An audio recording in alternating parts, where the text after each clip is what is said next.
Hey, hi. I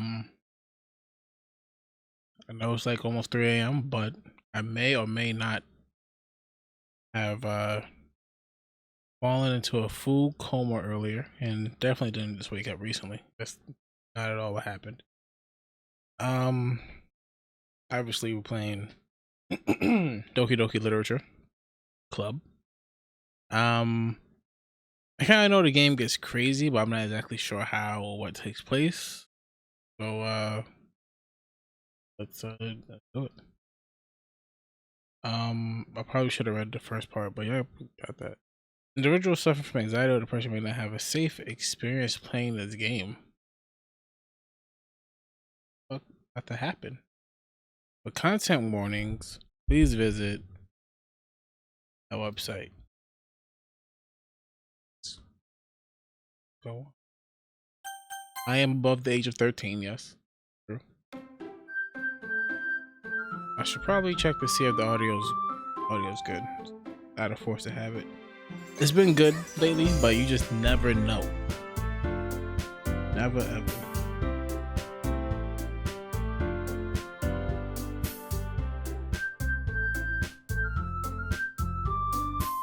Yo.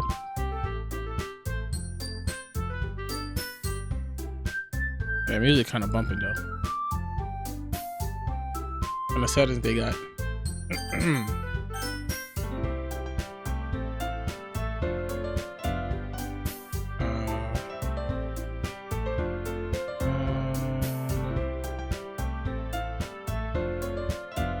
Put that right there, I guess.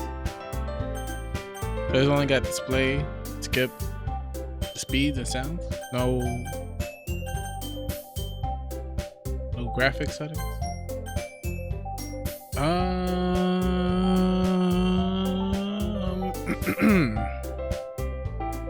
Honey.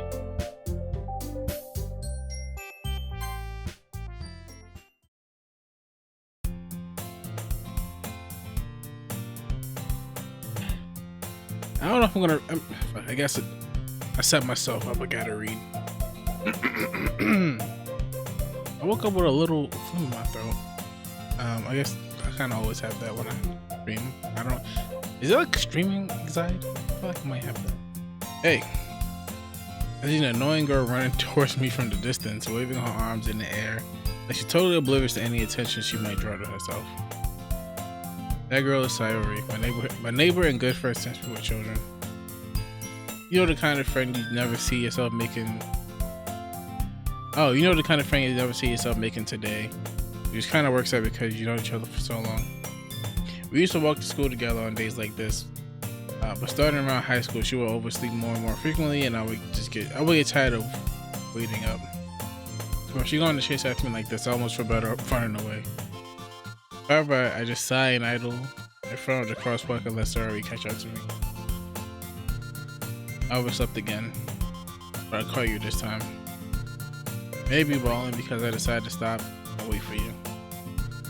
Say it like you were thinking about ignoring me. That's mean. But if people stare at you for acting weird, I don't want them to think we're a couple or something. Fine. You do it for me after all. I guess you don't have it in you to be mean even if you want to. Whatever you say, Sorry. We cross the street together and make our way to school. As you draw near, the streets become increasingly speckled with other students making a daily commute. You talk like a grown literature writer. By the way, Black, have you decided to join a club? Decided on a club to join yet? A club? I told you already, I'm really not interested in joining any clubs. I haven't been looking either. That's not true. You told me you would join a club this year. Did I? I'm sure it's possible that I did, and one of our many conversations about it essentially will go along with whatever she's going on about. Sorry likes to worry a little too much about me, but I'm perfectly content just getting by on the average while spending my free time on games and anime. A little clip. I was talking about how I'm worried that you won't learn how to socialize or have any skills before college. Your happiness is really important to me, you know. I know you're happy now, but I died at the thought of you becoming a NEET. in a few years because you're not used to the real world. Trust me, right? Don't make me keep worrying about you. Alright. I'll look at a few clubs that makes you happy. We know what club we join in. It's the name of the damn game. No promises though. We'll at least promise me I'll try a little. Yeah, I guess I promise you that. Why'd I let myself get lectured by such a carefree girl? More than that, surprised I even let myself to her. I guess seeing her worry so much about me makes me want to ease her mind at least a little bit, even if she does exaggerate everything inside of her head.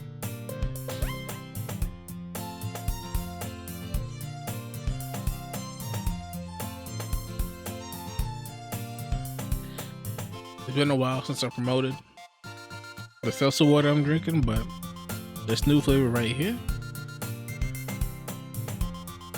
Camera, can you? Okay, the ginger lime mule. It's just ginger ale without the sugar. It literally tastes like ginger ale without the sugar. I enjoy it. Anyway, school day is as ordinary as ever. It's over before I know it. After I pack up my things, I stare blankly at the wall, looking for an ounce of motivation. Clubs. Sorry wants me to check out some clubs. I guess I have no choice but to start with the anime club. Excuse me.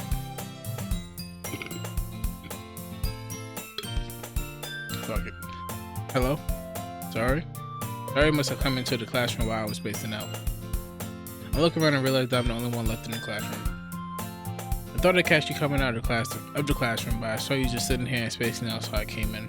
Honestly, you're even worse than me sometimes. I'm impressed. You don't need to wait up for me if it's going to make you late to your own club.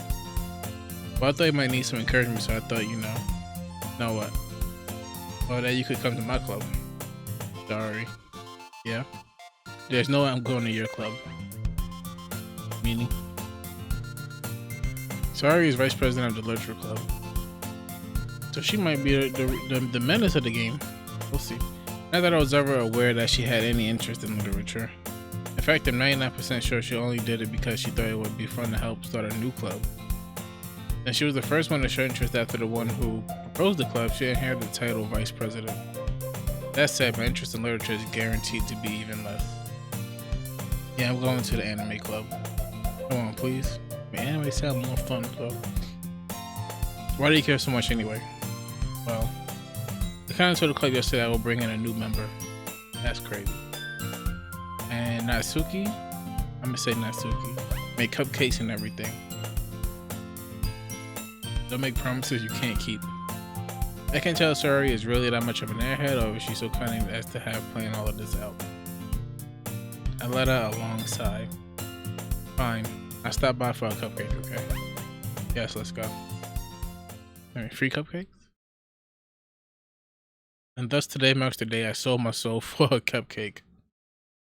I dejectedly followed Sari across the school and upstairs, a section of the school I rarely visit, being generally used for third-year classes and activities.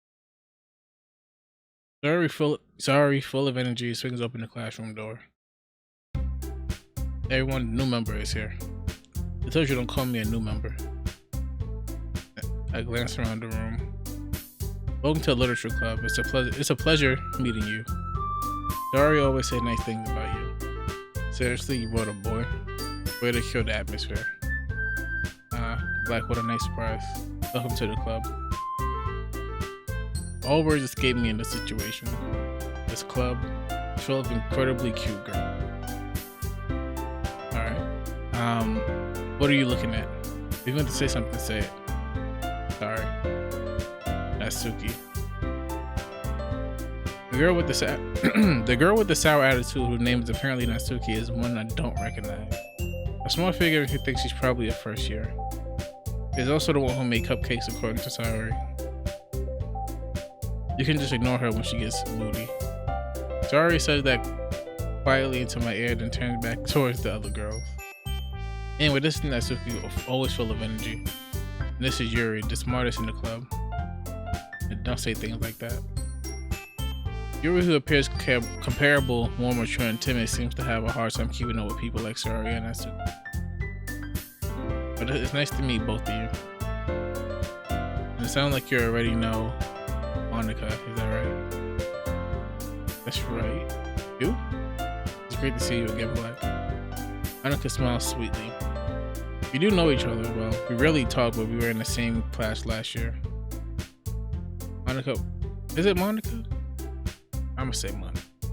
Was probably the most popular girl in class. Smart, beautiful, athletic. Basically completely out of my league. So having her smile at me so genuinely feels a little...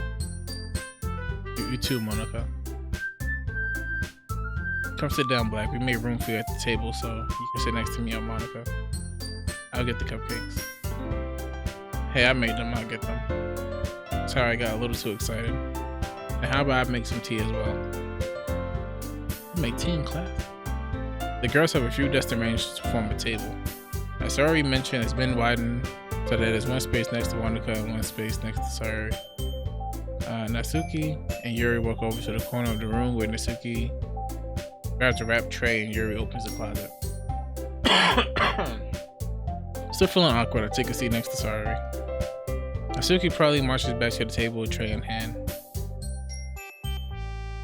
Okay, her personality done changed up. Okay, are you ready? Ta-da. Ooh. Natsuki left the foil off the tray and revealed a dozen white fluffy cupcakes decorated to look like little cats. No picture. How you gonna describe to me but not show me? The whiskers are drawn with icing and little pieces of chocolate were used to make ears.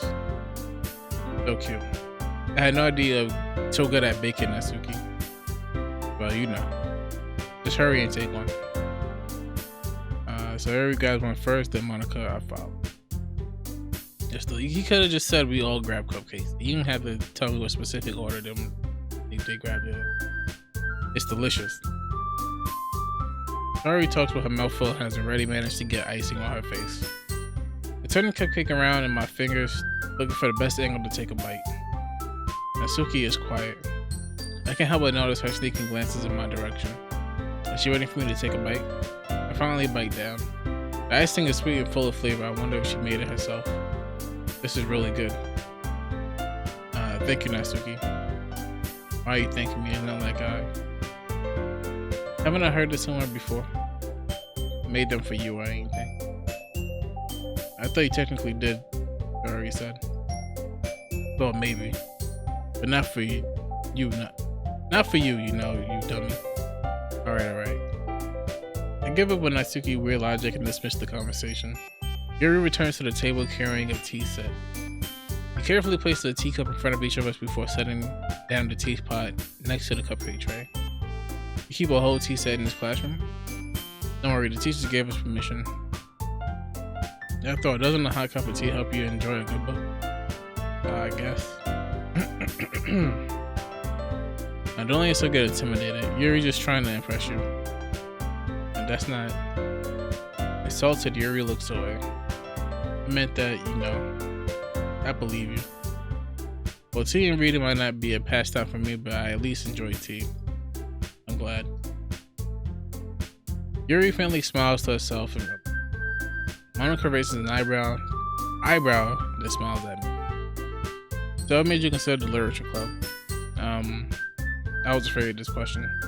I've been telling me I shouldn't tell Monica that I was practically dragged here by Sayori.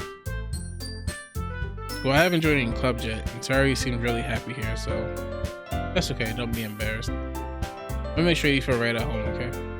As president of the literature club, it's my duty to make the club fun and exciting for everyone.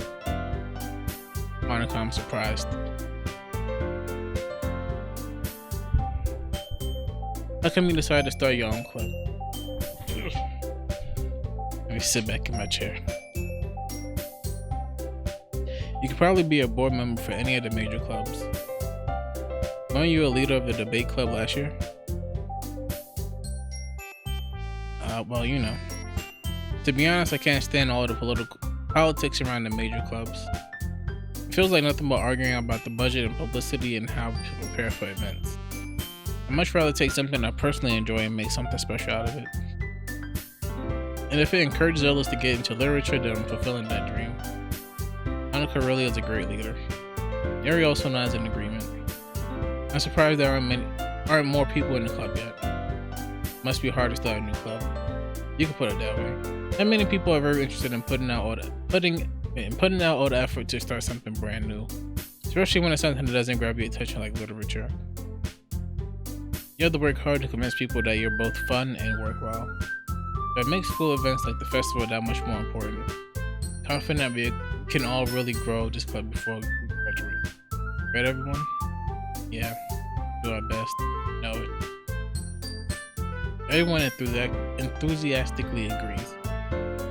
Just different girls, all interested in the same goal. Monica must have worked really hard just to find these three. Maybe that's why they're all so delighted by the idea of a new member joining. Though I still don't really know if I can keep up with the level of enthusiasm about literature.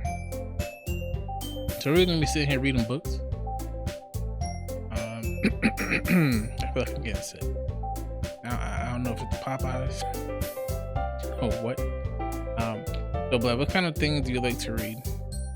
Well, considering how little I've read these past few years, I don't really have a good way of answering that.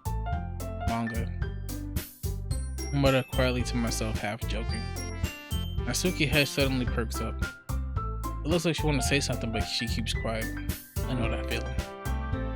Not much of a reader, I guess. Well, that can change. What am I saying? I spoke without thinking after seeing Yuri's sad smile. Anyway, what about you, Yuri? Well, let's see. Yuri traces the rim of her teacup with her finger. My favorites are usually novels that build deep and complex fantasy world.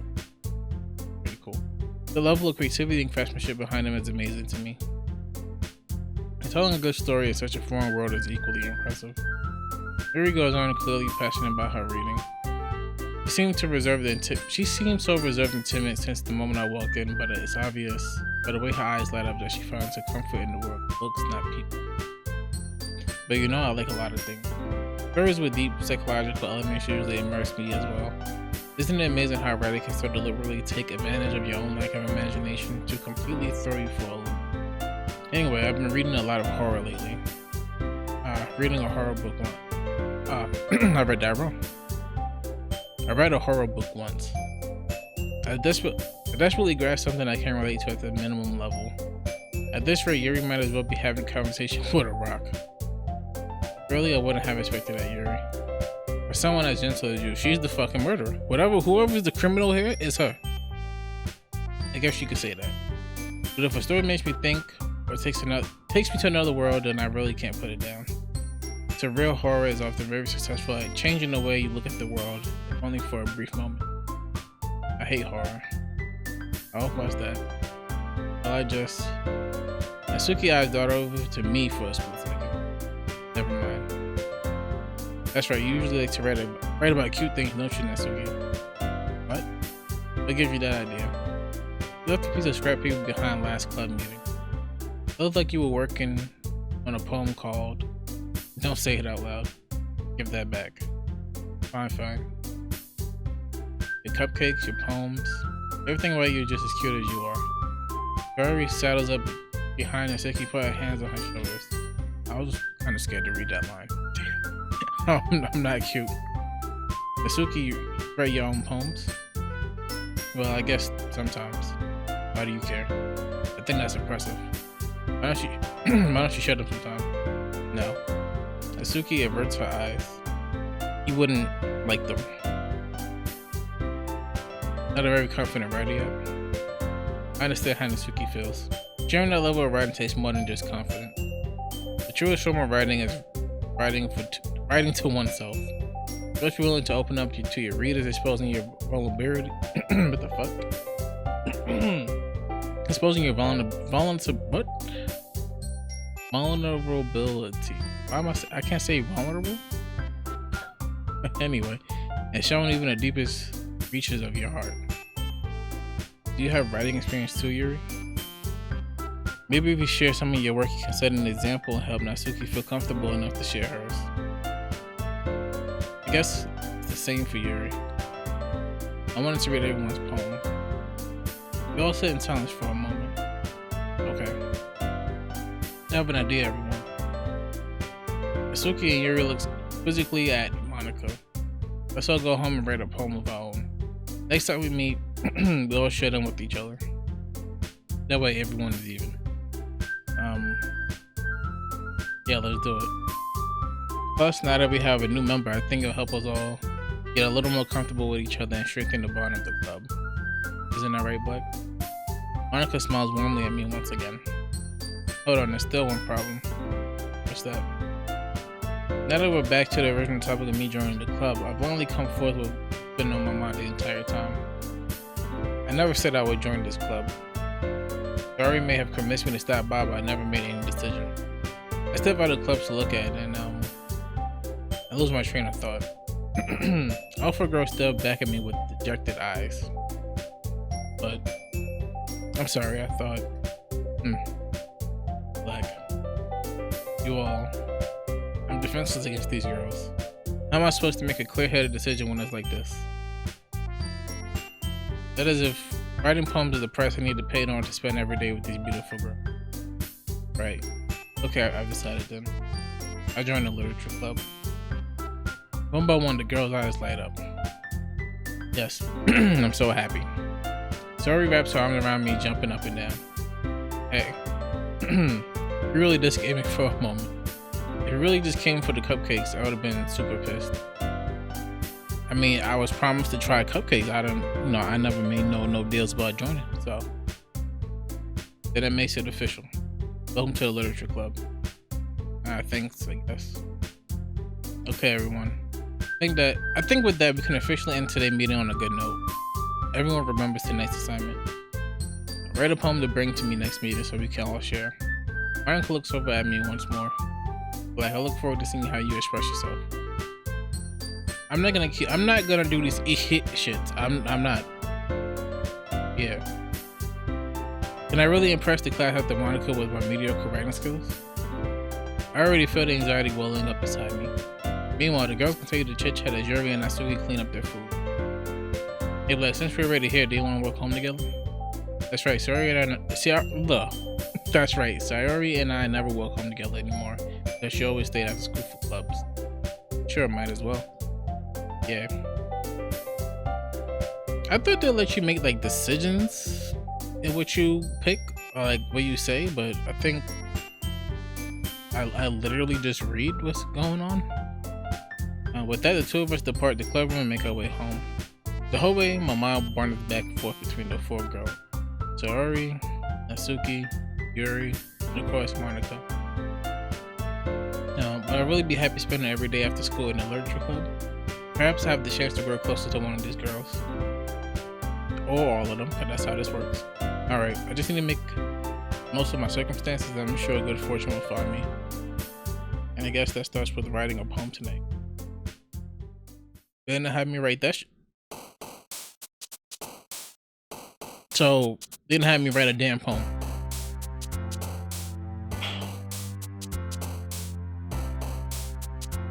Alright, it's time to write a poem. Pick words you think your favorite club members will like. Something good might happen with whoever likes your poem the most.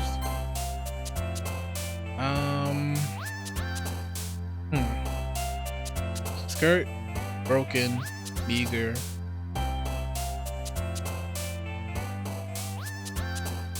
Vivacious?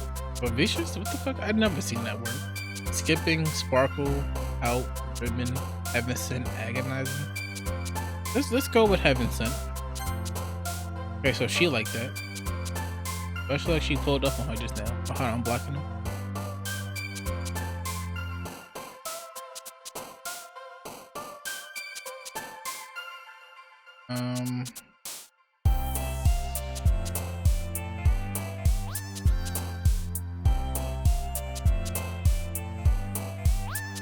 Okay, yeah, philosophy, pain, effluent, sunny, anxiety, infinite, wonderful, adventure, happiness, after image. Let's go with adventure. This is something new. But she liked that. Okay, mouse, secretive, disarray, treasure, dance, COVID, like COVID, sugar, flea, blanket, horror. I kind of like treasure.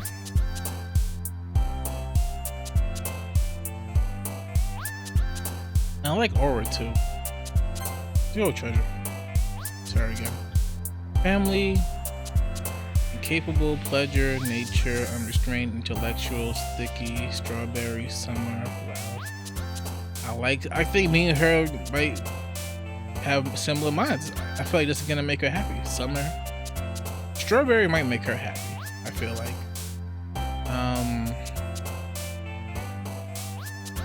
Intellectual probably make her happy. Pleasure. Family.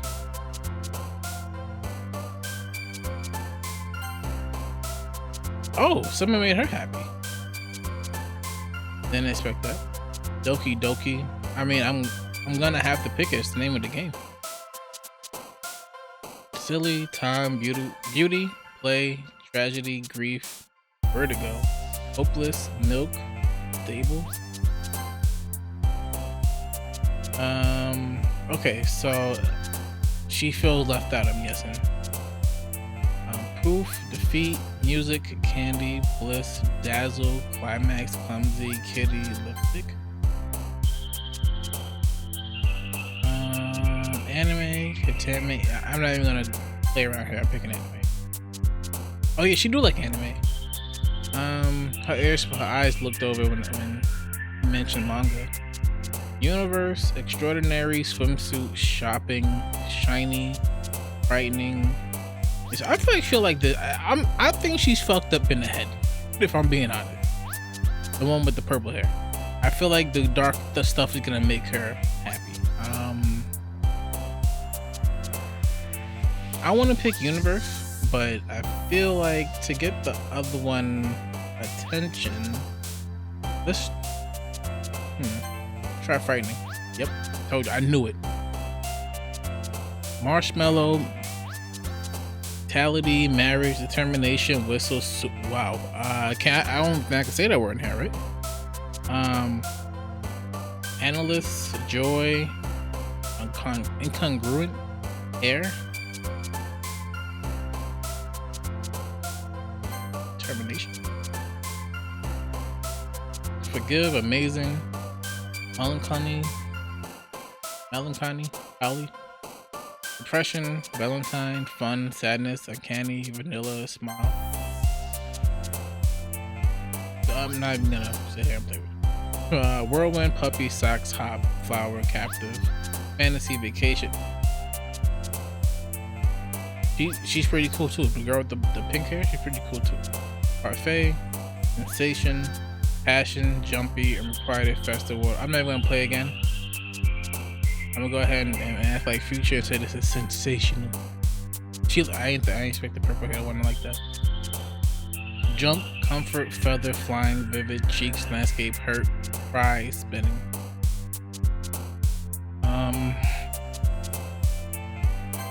Vivid, extreme, tears, heart, death, promise, dark, papa, unending, party, fear. Fireflies, bubbles, anger, available, infallible, lucky, laugh, cage, precious, disown, misery. Excitement, rainbow, lollipop, tenacious, friends, memories, hope, disoriented, ambient, childhood. Color, special, starscape, awesome, fluffy, fireworks, nimble, existent, portrait. Color? Pink, bed, romance, crimson, nightgown, graveyard, charm, warm, cute, horror. I know you'll like that. I know you'll like that. Sorry about that. I mean, my microphone keep bumping into my monitor.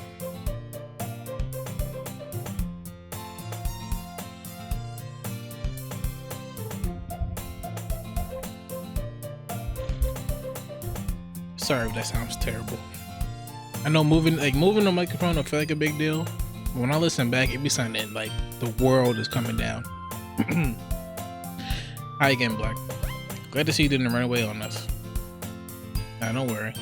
This might be a little strange for me, but at least I keep my word. Well, I'm back at the literature club. I was the last to come in, so everyone else is already hanging out. Thanks for keeping your promise, Black. I hope this isn't too overwhelming of a commitment for you. Making you dive headfirst into literature when you're not accustomed to it. A comment like he deserves any slack. Barry told me you didn't even want to join in any clubs this year. Last year too. I don't know if you plan to just to come here and hang out or what. But if you don't take it seriously, then you won't see the end of it.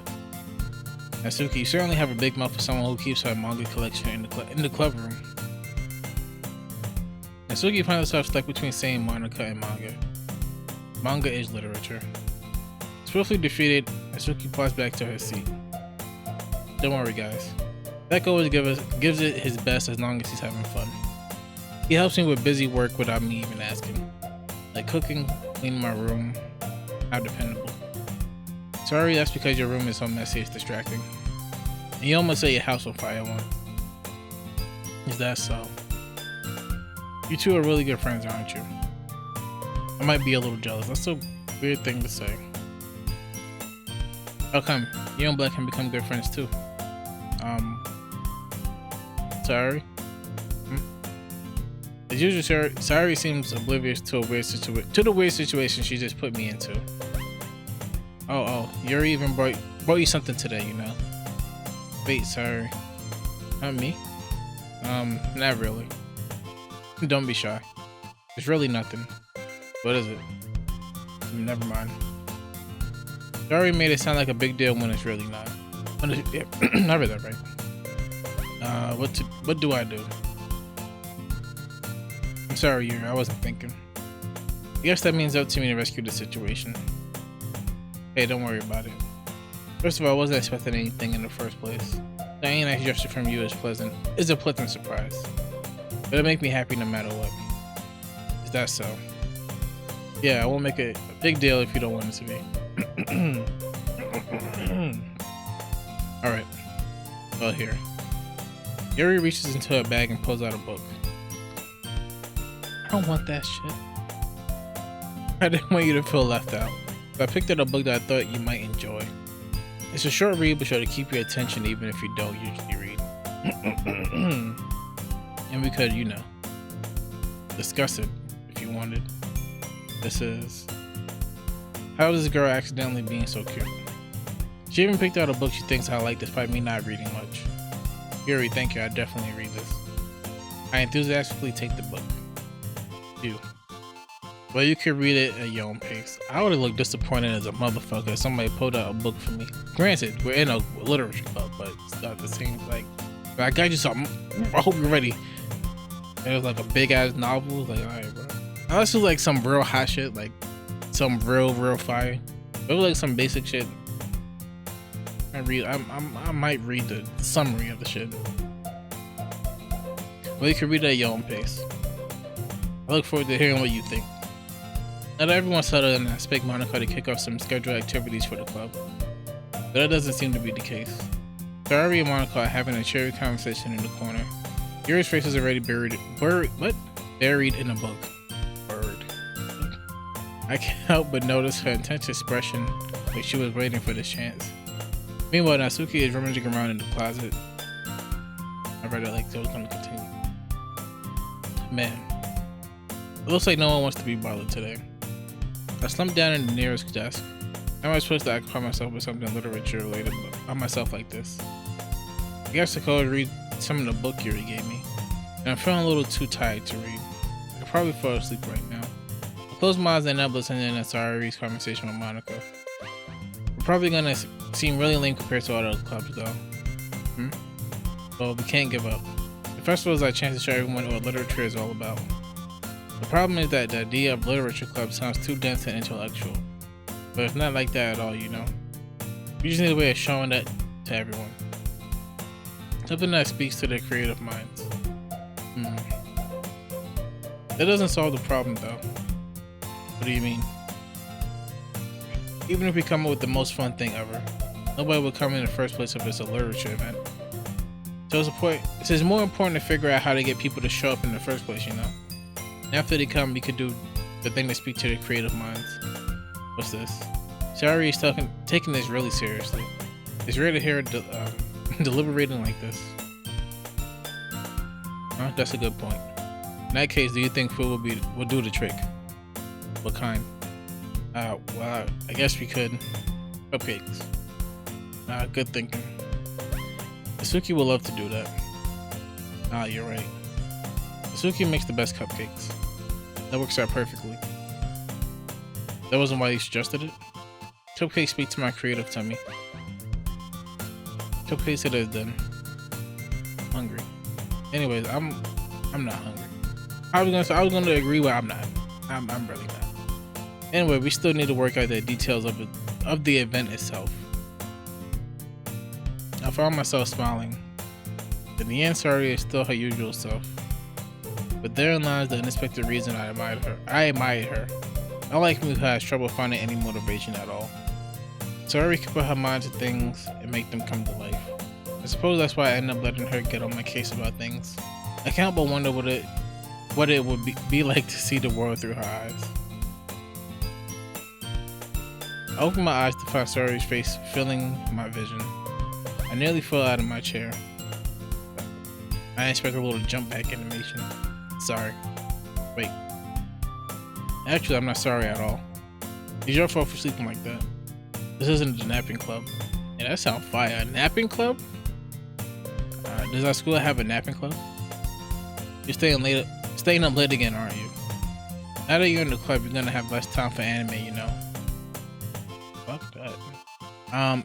You need to get used to it. Don't say that so loud. I glance over my shoulder to see a Monica overheard. It's true though. Yeah. I know. You're always looking out for me, sorry.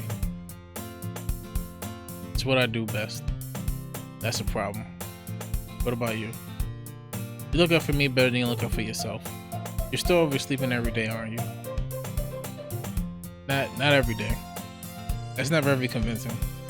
How many days this past week have you gotten up on time? It's a secret. I knew it. Come on. At least give me the benefit of the doubt. I can't even do that. Look, sorry, it's written all over you. Sorry glances around at herself. How was it written all over me? You were clearly in a rush this morning.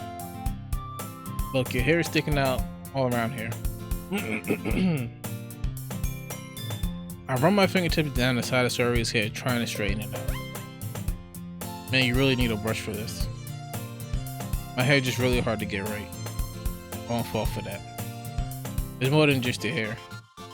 Look at your bow, hold on. Look, your bow isn't straight either. There's a toothpaste stain in your collar right there. Hey, listen. Sometimes the toothpaste be getting on you. You be like that sometimes. I be trying to like rub it. I try to wipe up the stain with my finger. That shit, come on, you can just rub it in. But nobody will ever notice that. Of course they would. Nobody's gonna tell you about it because they don't want to embarrass you. Fortunately, I really don't care about that. Hey, you meanie. You don't even keep your blazer button up. Seriously, sorry. Why do you think you don't have a boyfriend yet? Yeah? That's super mean. Sorry, but you'll thank me later. I start to...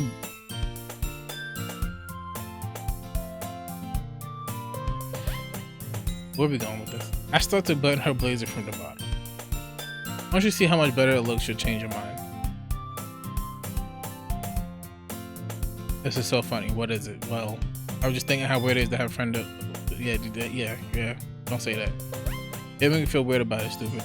It's okay though. I'm happy we're like this. Aren't you? I guess. Hey, be careful. What the fuck is happening? The button. Oh, the shit. Why is this one so hard to close? Did when I bought it. What the fuck is going on? If you ever button it, you're gonna notice sooner that it doesn't. What are you smiling about? I mean, nope. Don't say that out loud. I didn't. Anyway, you look so much better now. Wow. Why does it feel strange to see Sari blazer button up like that? But it's so stuffy. It's not worth it at all. But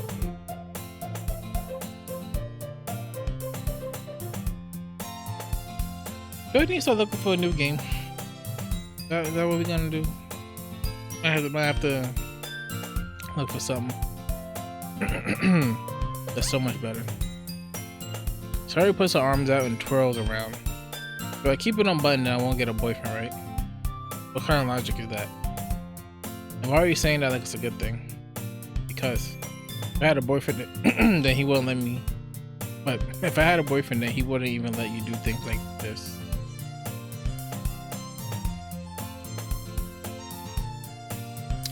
And you take care of me better than anyone else would anyway. So that's why I'm keeping it unbuttoned. Stop saying all these embarrassing things. I didn't say anything embarrassing. Jeez. Well, anyway, just focus on trying to wake up a little earlier. Only if you focus on getting to bed earlier. Fine. It's a deal. I guess we really are better at taking care of each other than we are taking care of ourselves. Yeah, I guess so, huh? So maybe you should come wake me up in the morning.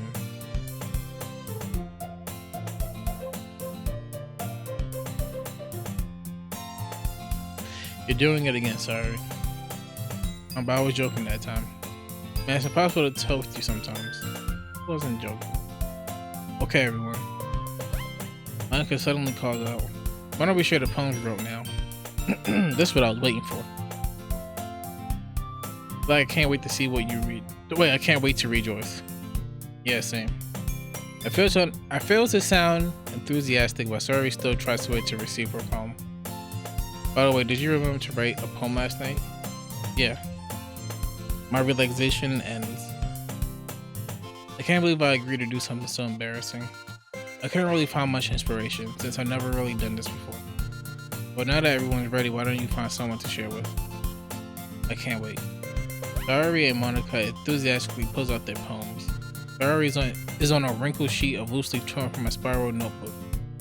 On the other hand, Monica wrote hers in a composition notebook. I can already see Monica's pristine handwriting from where I sit. Natsuki and Yuri reluctantly comply as well, reaching into their bags. I do the same myself. Now let's start from top to bottom. I'm definitely most comfortable sharing it with Sari first. She's my good friend after all. Oh my goodness. This is so good, Black. I love it. I had no idea I was such a good writer. Sorry. You must be seriously overreacting. I'm not a good writer at all. I honestly have no idea what I'm doing. Well, maybe that's why. Because I have no idea what I like either. Ha ha ha ha.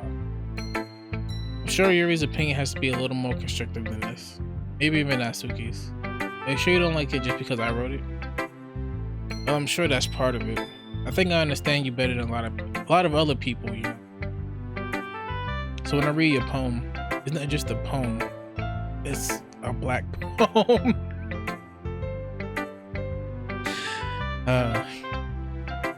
And that makes it feel extra special. I could feel your feelings in it. Sari hugs the sheet against her chest. You're so weird, sir. I know she don't like this. She reacted a lot to the words I put. I'm really happy just that you wrote one. It just reminds me of how you really are part of the club now. Not to mention the fact that I'm sitting in front of you in the club room. Well, of course. I'm not really into it yet, but that doesn't mean I'll break my promise. See?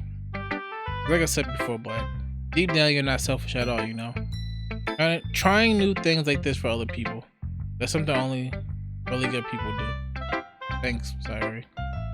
I'm not sure Sari sees the full picture of my motive here. Then again, I can't deny that she's part of the reason I joined. Knowing how much this means to her and all. Yeah. I'm gonna make sure you have lots of fun here, okay? That would be my way of thanking you. Alright, I'm gonna hold you to that then. Now you read my poem too, right? Don't worry, I'm really bad at this. We'll see about that. Now let me see what she got. Dear sunshine, the way you glow through my blinds in the morning, it makes me feel like you miss me. That's kind of deep. Kissing my forehead to help me out of bed, making me rub the sleepy from my eyes. Shouldn't it be the sleepiness? Gonna ignore that, cause that's the homie, kind of. Are you asking me to come out and play? Like you trusted me to wish away a rainy day. I look above, the sky is blue. It's a secret, but I trust you too. If it wasn't for you, I could sleep forever. But I'm not mad. I want breakfast.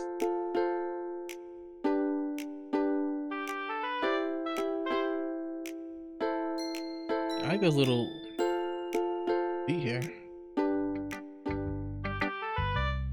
Sorry. This is just a guess, but did you wait until this morning to write this? No. Just a little bit. You can answer just a little bit to a yes or no question. I forgot to do it last night. Well, at least it makes me feel a little better about myself. Don't be mean. I still tried my best. Yeah. I didn't mean to say that it was a bad poem. It came out nice. Or how should I put it? It sounded just like you. Really? Yeah. Especially that last line. I made eggs and toast.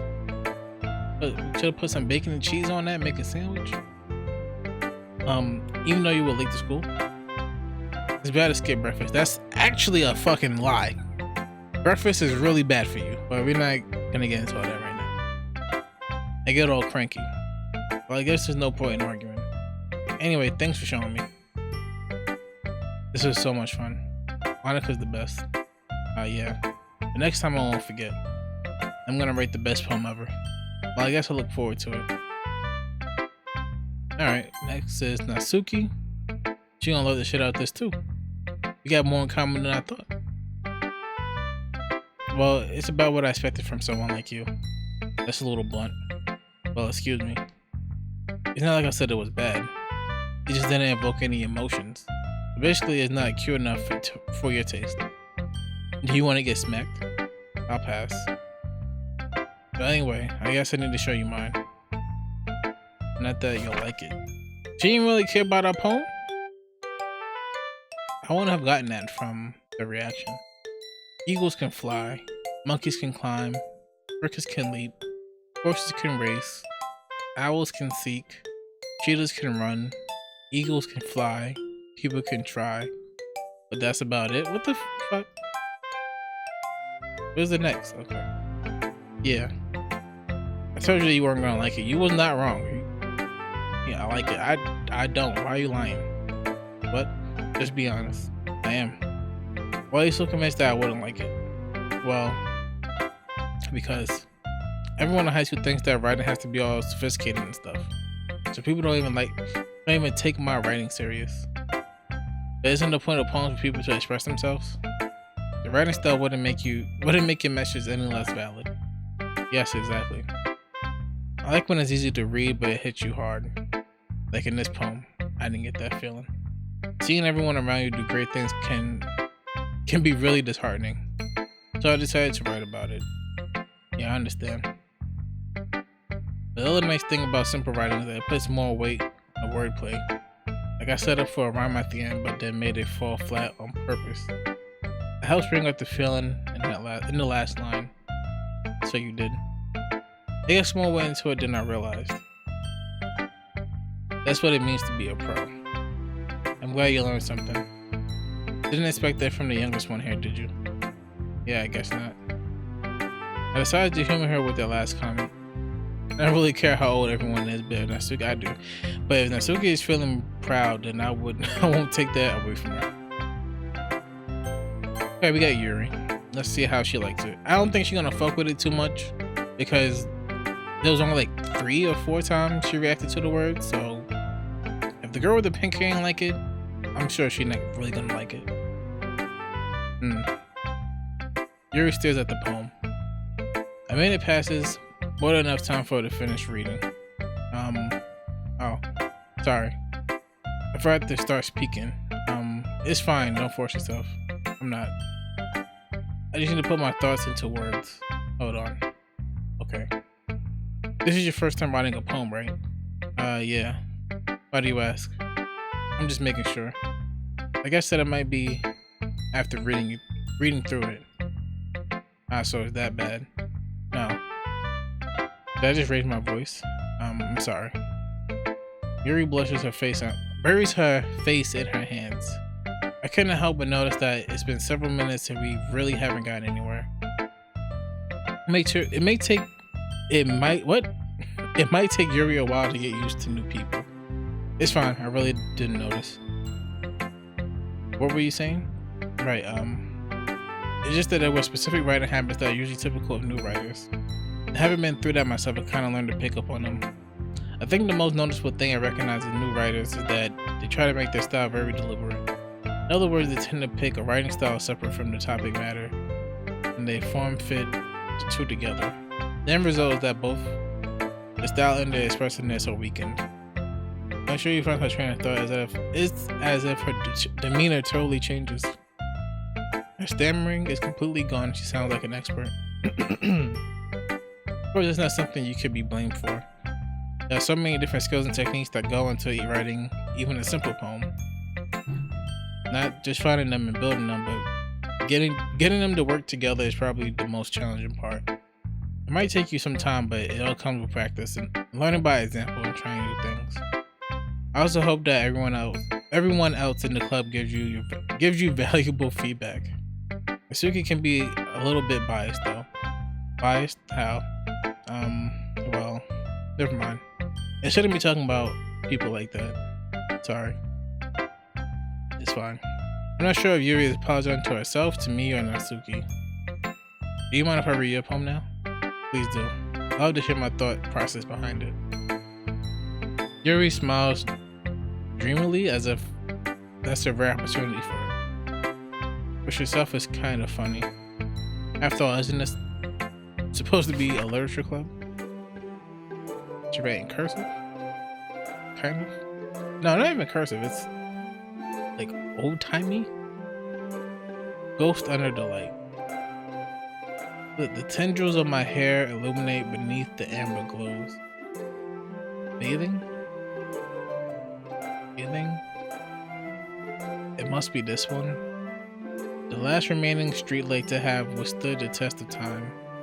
The last yet to be replaced by sickening blue-green hue of the future. I bathe. Calm? What? I think that's a comma. Be calm, breathing air of the present but living in the past. The light flickers. I flicker back. This actually requires a little bit of thinking. I guess the second one did too, but it was pretty basic. This is about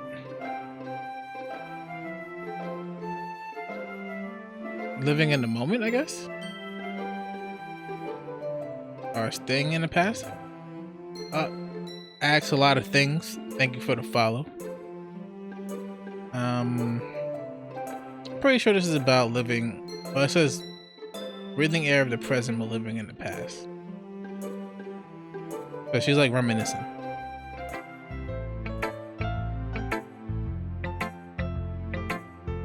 I'm sorry I have such terrible handwriting. What? I wasn't thinking that at all. But it took a long time to read. I just don't read script very often. I actually think your handwriting is pretty. That's a relief. Also, I like the poem. Even though it's short, it was really descriptive. It wasn't too short. I usually write longer poems. Not at all. I'm really glad you like it. I'll be honest. This is our first time sharing. I wanted to write something a little more mild. Something easy to digest, I suppose. Are you into ghosts, Yuri? Actually, the story isn't about a ghost at all. Really? Must have totally missed the point. Well, I suppose you did only glance over it after all. But remember that poets often express their own thoughts, feelings, and experiences in their work. Now, they usually do more than tell a simple story or paint a picture. In this case, perhaps the subject of the poem is only being symbolically compared to a ghost, lingering in her last remaining place of comfort, unable to let go of the past, and soon to be left with nothing. It's a lot more solemn putting it that way. I hadn't even thought of that. That's impressive. There's nothing really. Well, it makes me happy that you think that. Just remember that if you don't, it won't be long before you have to pick up on these things too. Yeah, maybe you're right. I guess I have to keep trying. I'm counting on you. She didn't even show up on the thing. Like when you pick the words, Monica didn't even show up. So I wonder what she's gonna think. Hi, Black. Having a good time so far? Alright, yeah. Good, glad to hear it. By the way, since you're new and everything, if you ever have any suggestions for the club, like new activities or things you can do better, I'm always listening. Don't be afraid to bring things up, okay? Alright, I'll keep that in mind. Of course, I'd be afraid to bring things up. Much better off just going with the flow until I'm more settled in. Anyway, want to share your poem with me? It's kind of embarrassing, but I guess I have to. Don't worry, Black. We're all a little embarrassed today, you know? But it's that sort of barrier that we all learn to get past soon. Yeah, that's true. I had Monica my poem. I like this one. Makes me think of something Sari will like. That's so. You and Sari are really good friends, right? I wouldn't be surprised if you had those sort of things in common.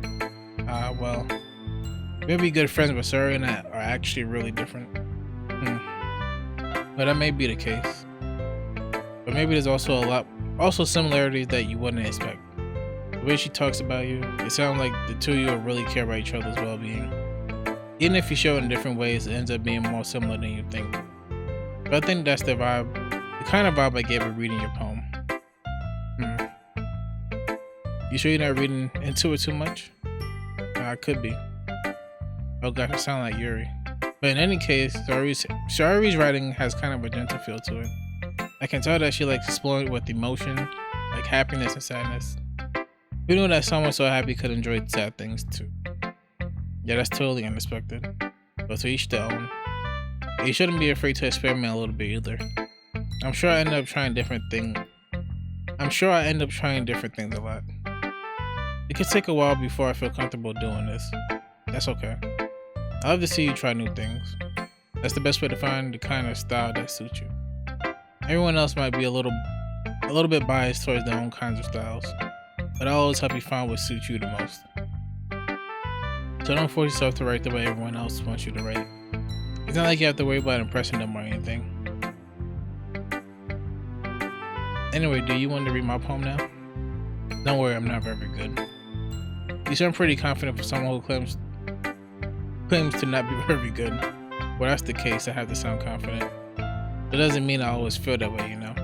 Let's see. Well, let's read it then. And you got a scroll on this shit? Hold on.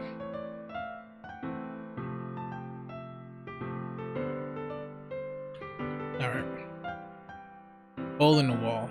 A hole in wall. It couldn't have been me. See the duration the spackle protrudes? A nosy neighbor? An angry boyfriend? I never know. I wasn't home. I peer inside for a clue. Now I can't see. I reel, long like a film left out in the sun, but it's too late. My retinas already scorched with a permanent copy of the meaningless image. It's just a little hole. It wasn't too bright. It was too deep. Stretching forever into everything. A hole of infinite choices. I realize now that I wasn't looking in, I was looking out. Ooh. And he on the other side was looking in.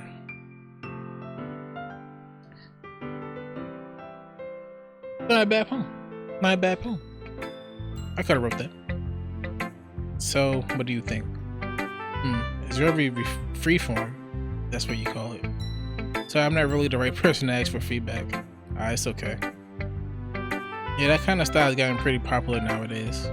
That is a lot of poems have been putting emphasis on the timing between words and lines. When performed out loud, it can be really powerful. That was the inspiration behind this one. But I'm not sure if I know how to put it. I guess you could say that I had some kind of epiphany recently. It's been influencing my poems a bit. Epiphany? Yeah, something like that. I'm kind of nervous to talk about deep stuff like that because it's kind of coming on strongly. Maybe after everyone is better friends with each other. Anyway, here's Monica's writing tip of the day. Sometimes when you're writing a poem or a story, your brain gets too fixated on a specific point. If you try so hard to make it perfect, then you never make any progress. Just focus yourself to get something down on the paper. Tidy it up later. Another way to think about it is this. If you keep your pen in the same spot for too long, you'll just get a big dark puddle of ink. So just move your hand and go with the flow. That's my advice for today. Thanks for listening. Phew. I guess that's everyone. I glance around the room. That's a little more stressful than I anticipated. It's as if everyone is judging me for my mediocre writing abilities.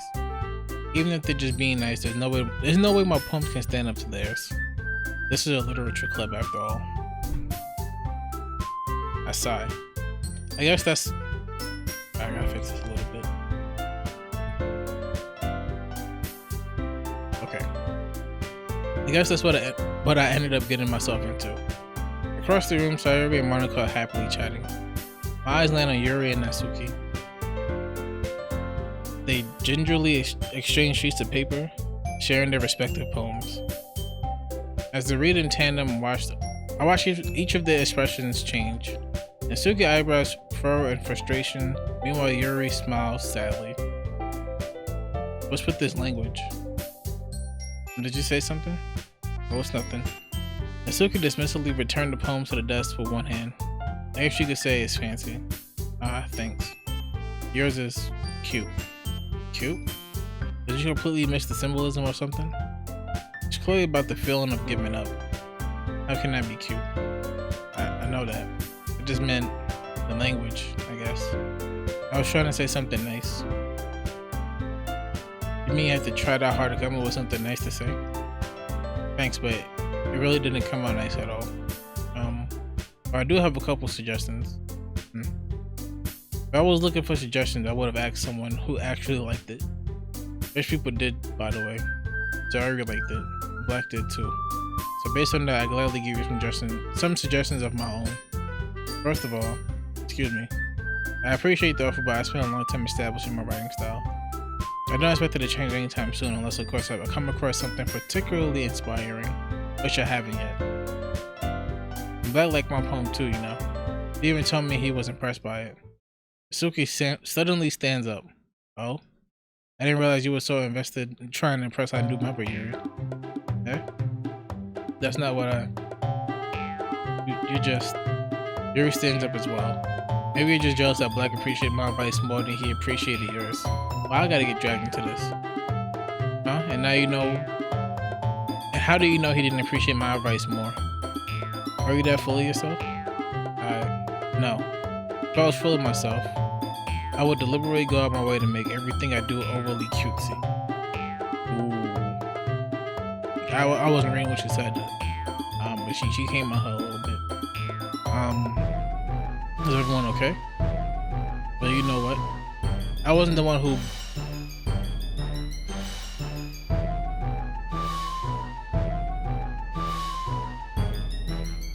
Do I just skip this or should I read it? I don't know what to do. God damn it, Japan. I love you, but come on now. I wasn't the one who boobs magically grew a size bigger as soon as Black started showing up. How she anticipated my arrival though? No, what proof do you have? Don't show me no proof. Natsuki, that's a little... This doesn't involve you. I don't like fighting guys. Suddenly both girls turned towards me as if they just noticed I was standing there. Black. She's just trying to make me look bad.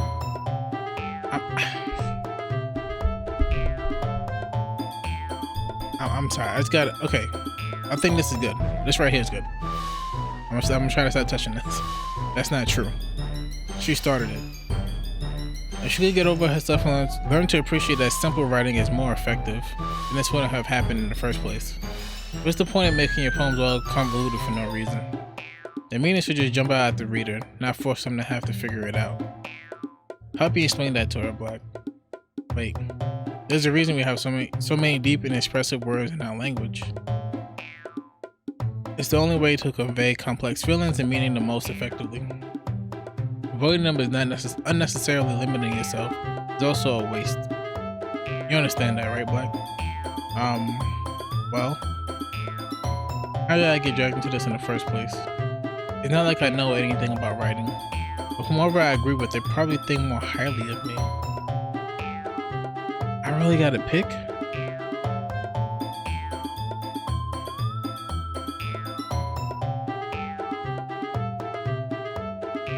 I feel like if I pick the third option, right, I feel like they'll reprimand me. I'm gonna do it. Natsuki glares at me, drawing up any words I had in my mouth. So instead I turn to Yuri. But Yuri's expression is so defensive that I can't bring myself to say anything to her. Sayori? Eh? Yeah. Everyone's fighting is making Sayori uncomfortable. How can the two of you keep fighting when you know you're making your friend feel like this? Black. Well, that's her problem. This isn't about her. I agree. It's unfair for others to inject their own feelings into our conflict. Yeah, unless Sayori wants to tell Yuri what a stuck-up jerk should be. She would never. It's sheer immaturity that made her upset in the first place. Excuse me? Are you listening to yourself? This is exactly why nobody likes. Stop. Natsuki, Yuri, you guys are my friends. Okay, so I guess I did pick the right answer. I just want everyone to get along and be happy. Our friends are wonderful people, and I love them because of their differences. Natsuki's poems, they're amazing because they give you so many feelings with just a few words. And Yuri poems are amazing because they paint beautiful pictures in your head. Everyone's so talented. Everybody's so creative. So why are we fighting? Because, well, also, Natsuki's cute and there's nothing wrong with that. And Yuri, I gotta stop. And Yuri boobs are the same as they always were. Big and beautiful.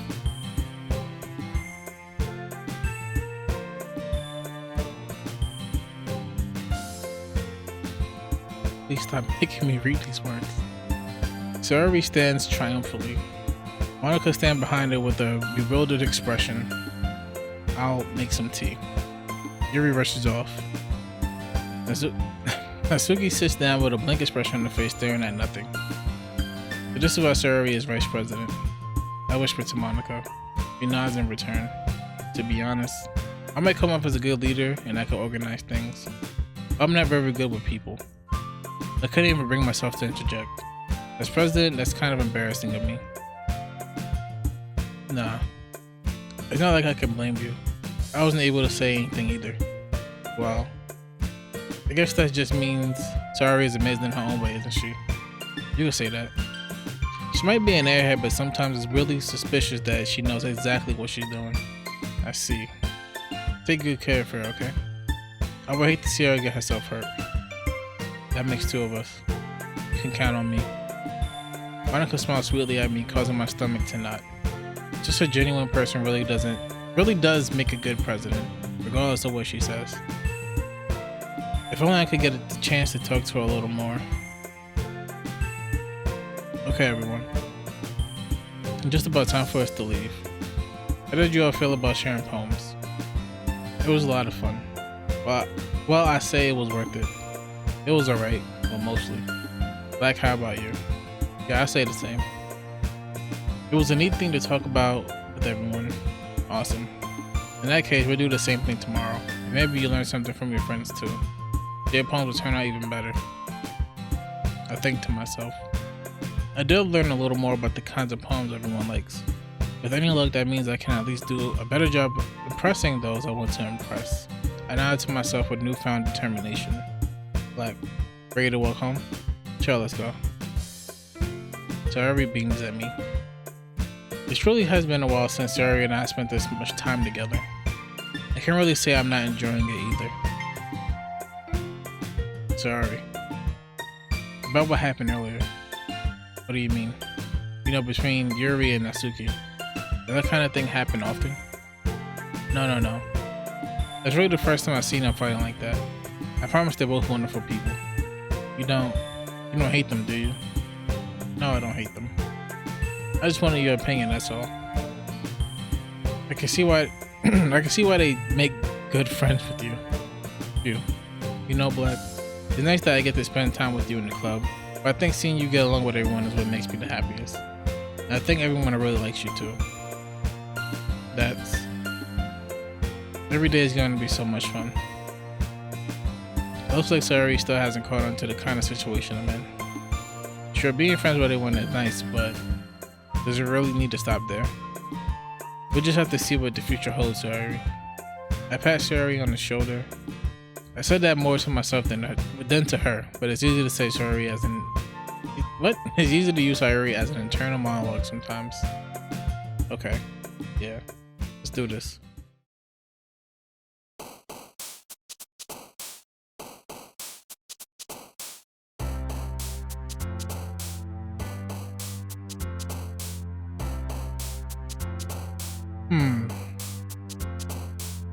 Maybe we should impress Yuri more. Just seems really far away from them.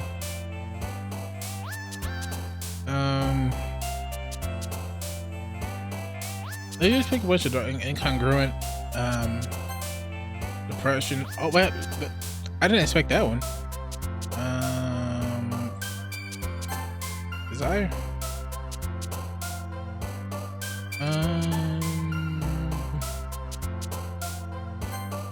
Daydream. Hoop. Venture, unending, calm, cheer, tragedy. I feel like it's everything. I picked anime last time. Infinite. Melancholy. Imagination. Bubbles, wrath, and candy, jumpy. Misery, cage, valentine, milk, smile. Fireworks, journey, hop, anxiety, secretive, excitement, raindrops, hopeless, forgive. I actually kind of want to go back on that one. Vertigo, nature, friend, twirl, amazing, precious, hair, horror, vacation. Mouse, puppy, time, lipstick, starscape, holiday. Let's pick starscape. Together, promise, bliss, eternity, misfortune, shopping, headphones, passion, anger, vanilla. Let's try eternity. Play, whisper, bunny, variance, marriage, music, pure, entropy, despise, determination. Question, proof, existence, philosophy, swimsuit, pink, nightgown, broken, playground, peace. Spinning, unrequited. Joy, memories, alone, uncontrollable, love, tears. Sunny, candy. Vulnerable, effulgent, special, vicious, pout, judgment, fireflies, vibrant, flying, fickle.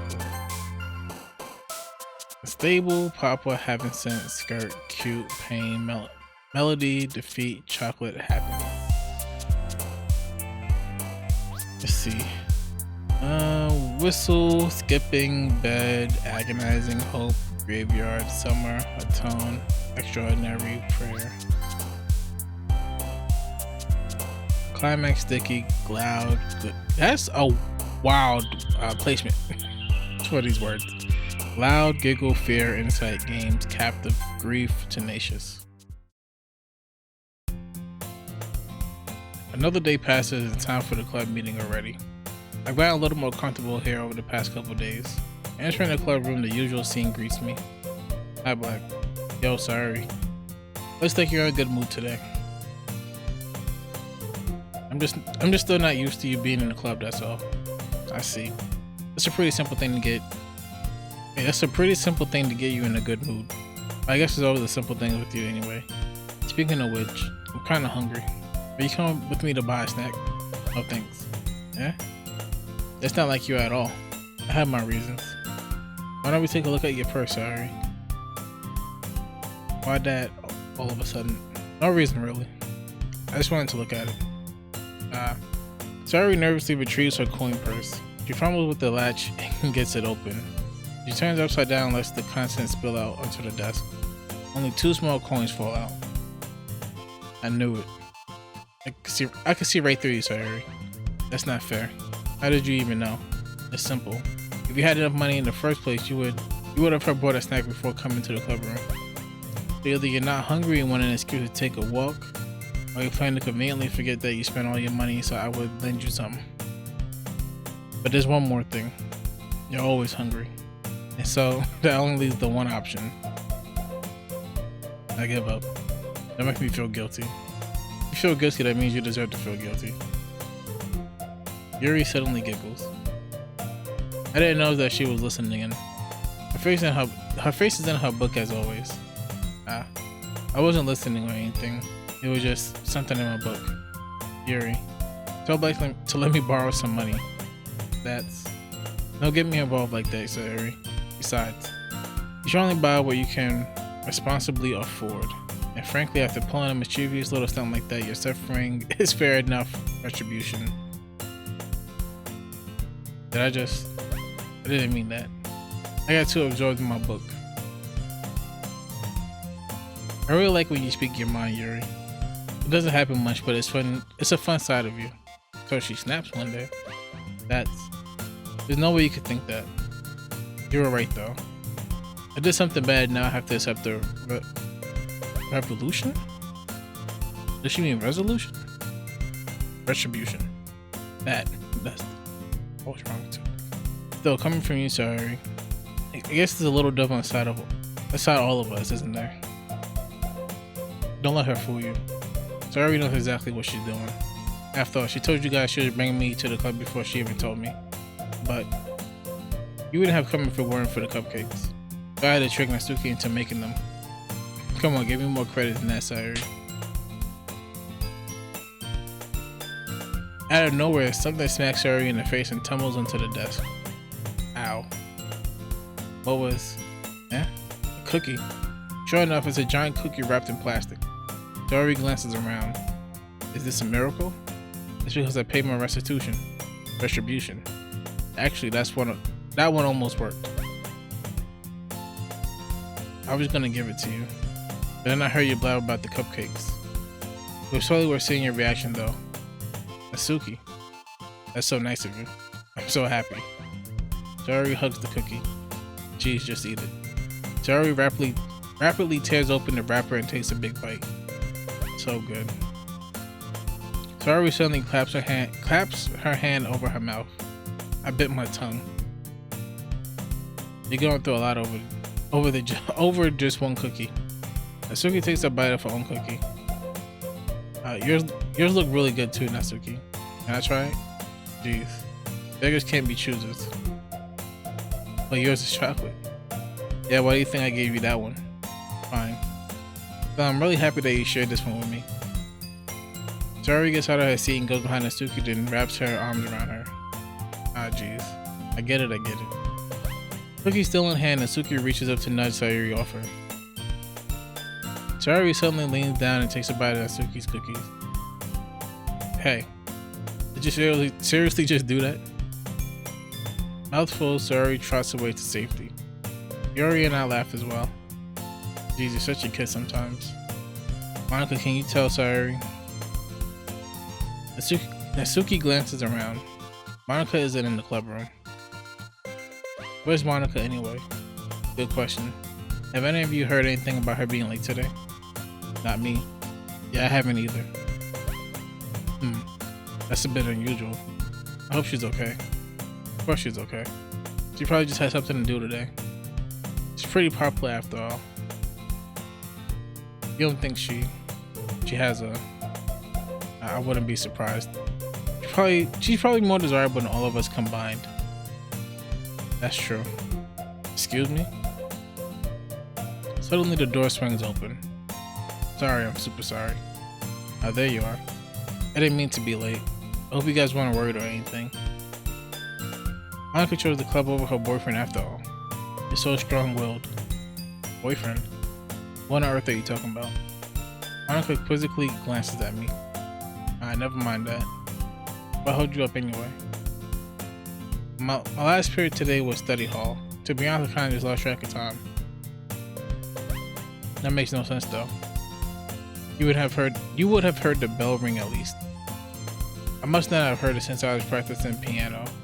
I wasn't sure you play music as well. I wasn't aware you play music as well, Monica. I don't really. I kind of just started recently. I always wanted to learn piano. That's so cool. You should play something for us, Monica. Monica looks at me. Maybe once I get a little bit better, I will. Yay. That sounds cool. I'd also look forward to it.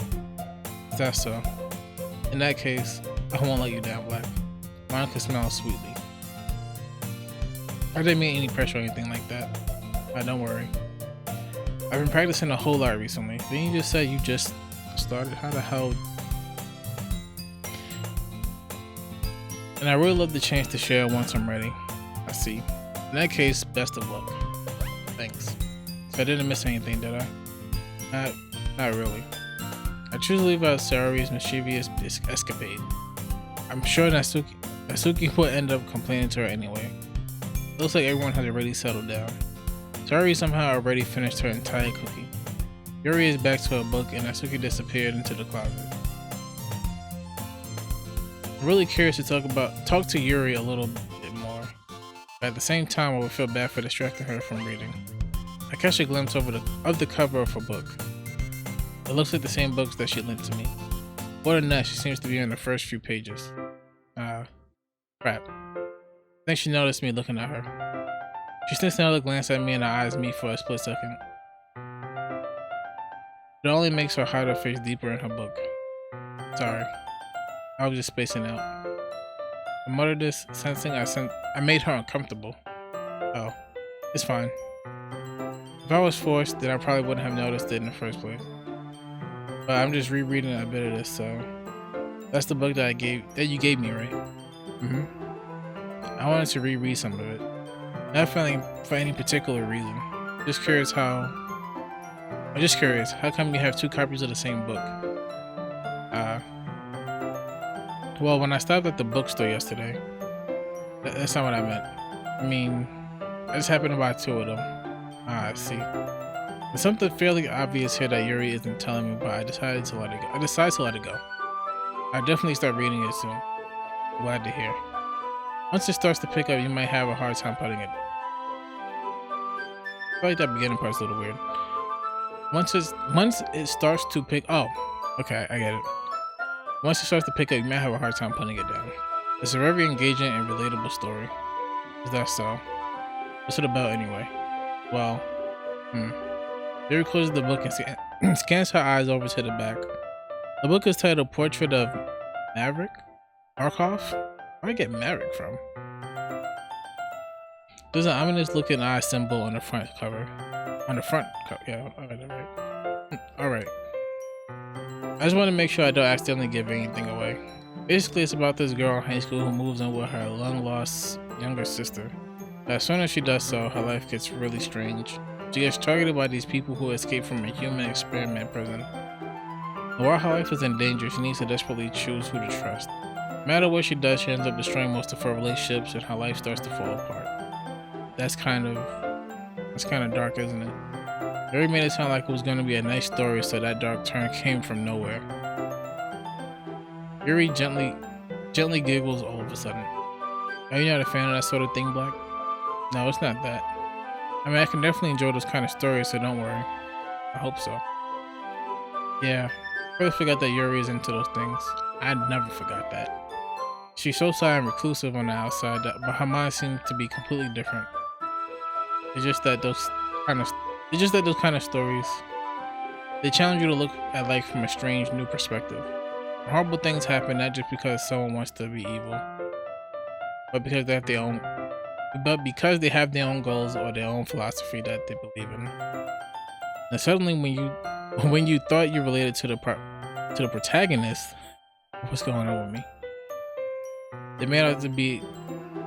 What's going on? Like my brain keep pausing. Let me take a sip of my water.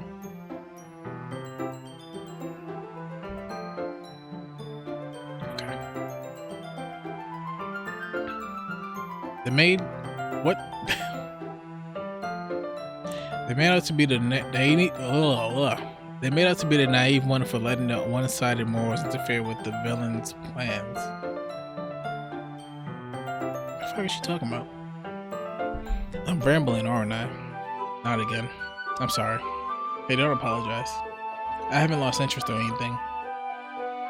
Well, I guess I don't know why I moved this down.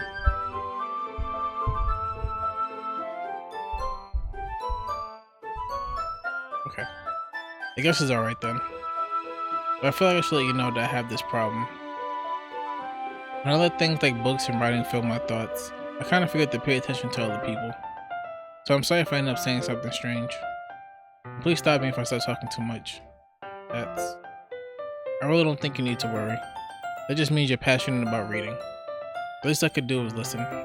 It's a literature club after all. Well, that's true. In fact, I might as well get started reading it, right? You don't have to. What are you what are you saying? Just a moment ago you said you were looking forward to reading it. You're looking forward to it. Let me just get the book. I quickly retrieved the book that I had put into my bag. Alright, it's fine if I sit here, right? I slip into the seat next to Yuri's. Yeah. Are you sure? You seem a little apprehensive. I'm sorry. Whenever they say that's, I'm just gonna ignore that shit because they never finished what the fuck they're gonna say. So I'm just gonna ignore that. It's not that I don't want you to. It's just something I'm not very used to. That is reading in company with someone. I see. But just tell me if I end up distracting you or anything. Alright. I open the book and start the prologue. I still understand what Yuri means about reading in company. It's as if I can feel her presence over my shoulder as I read. It's not a particularly bad thing, maybe a little distracting, but the feeling is somewhat comforting. Yuri's in the corner of my eye. I realize that she's not actually looking at her own book. I glance over. It looks like she's reading from my book instead. Sorry, I was just... Yuri, you really apologize. Yuri, you really apologize a lot, don't you? I do? I don't really mean to. Sorry. I mean... Here, this should work, right? I slip my desk until it's up against Yuri's, then I hold my book more between the two of them. I suppose so. Yuri timidly closes her own copy. Once we lean in a little bit, our shoulders are almost touching. It feels like my left arm is in the way, instead of using my right hand to hold the book. So instead I use my right hand to hold the book open. I guess it makes it kind of difficult to turn the pages. Here. Yuri takes her left arm and folds the left side of the... It holds the left side of the book. Where did I see fold? Did I reach my reading limit for the night? Yuri takes her left arm and holds the left side of the book open between her thumb and forefinger. Isn't this the index finger? Is this the No, that's the ring finger. So, do the index finger have multiple names? Anyway, I do the same thing on my right arm on the right side of the book. That way I turn a page and Yuri slides it under her thumb after it flips to her side. Been holding it like this, but huddled even closer together than before. It's actually kind of distracting me. It's as if I can feel the warmth of Yuri's face and she's in the corner of my vision. Are you ready to turn the page? Sorry. I think I got a bit distracted for a second. I glance over at Yuri's face again and our eyes meet. I don't know how I'll be able to keep up with her. That's okay. You're not as used to reading, right? And I might be impatient if it takes you a little bit longer. It's probably the least I could do, since you've been so patient with me. Yeah, thanks. We continue reading. Yuri no longer asks me if I'm ready to turn the page. Instead, I just assume that she finishes the page before me, so I turn it by my own volition. We continue the first chapter in silence. Even so, turning each page almost felt like an intimate exchange. My thumb gently letting go of the page, letting it flutter over to her side as she catches it under her own thumb. Hey Yuri, this might be a silly thought, but the main character kind of reminds me of you a little bit. Think so. How does she? How does she? Well, I guess she's more blunt in a lot of ways. But she also second guesses all the things that she says and does. Like she's afraid she'll do something wrong. It's not like I can't see into your head or anything, but they're kind of reminiscent of some of your mannerisms. I see. Yuri remains silent for the moment. But Black, that's probably a terrible thing to have in common with her. That's so embarrassing that you think that. Wait, I didn't mean it in a bad way or anything. Sorry, I really didn't know you were self-conscious about that sort of thing. I guess I more meant that it's kind of cute. What are you saying all of a sudden? Okay, everyone. I think it's about time we share today's poems with each other. We might not have enough time if we wait too long. Yuri exhales, spare from finishing her thought. Is that alright, Yuri? You look kind of down. Sorry if you haven't been looking forward to this. It's fine. Yuri releases her hand from the book, causing it to close on top of my thumb. Alright. I guess I do some more reading tonight. I told you before I only read it with you. I guess I don't have too much of a preference either way. In that case, I read a little more tonight. It'll be more fun to read it with you after it picks up a bit, you know. That's good reasoning. In that case, feel free to finish the first 2 chapters in your own time. Alright. I stand up. I make a mental note of where I left off in the book, then slip it back into my bag.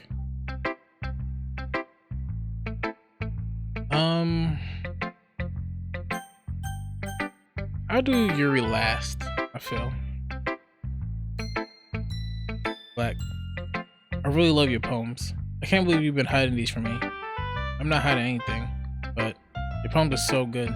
Yesterday and this one too. You can't tell me you haven't done this before. I mean, you're really the only one who feels that way, so no way. Not even Natsuki? I guess Natsuki is the least likely to admit how much you like something. But I don't think that's it. I don't think it's that. What do you mean? Well, I guess I'll be honest about it. It's a lot easier to write poems when I'm thinking about you. What? Stop thinking weird things, idiot. I just mean that you're a really expressive person, I guess. Am I supposed to write poems about my own stupid life? That's a weird thing. But you somehow make everything in your life an adventure, even the little things like cooking. Let's not talk about that. So yeah, I guess what I'm saying is that I can feel more. I guess what I'm saying is that I can feel more feelings through you than I can through myself. We have that kind of weird connection. It's your fault for getting in my business all the time. I don't know if I understand. You never understand when I try to explain things to you, do you, Sorry? I pat Sorry's head. Hey, I'm not a kid, you know. Are you sure about that? Maybe. Sorry starts fiddling with her pencil between her hands. Hey, Black. Will you give me your poem? I kinda want to keep it. Huh? Why? Because, well, it's the first time you've written something for me. Sorry, you completely misunderstood. I didn't write this for you. Are you even listening anymore? Well, whatever. I'll give it to you when we go home. Really? Snap? I broke my pencil. Sorry hastily bends down to pick up the piece of— oh my god, please, Jesus. But being inattentive of her surroundings, she becomes right into me. Sorry. It's fine, it's fine. I'll get it for you. I bend down and pick up the broken pencil. I thought it was gonna be a fucking picture. I was like, whoop, time to close the game. Time to close the game. Sorry clutches the desk beside her to support herself. Knees shaking. I'm a little clumsy today. Let's sit down, Sorry. Yeah. I grab Sherry's arm and help her sit at her desk. Anyway, I still haven't read your poem. Oh, sorry, I forgot about that. But it's not as good as yours. Jeez, don't worry. I'm sure you'll like it. Damn! You don't put her heart into this one.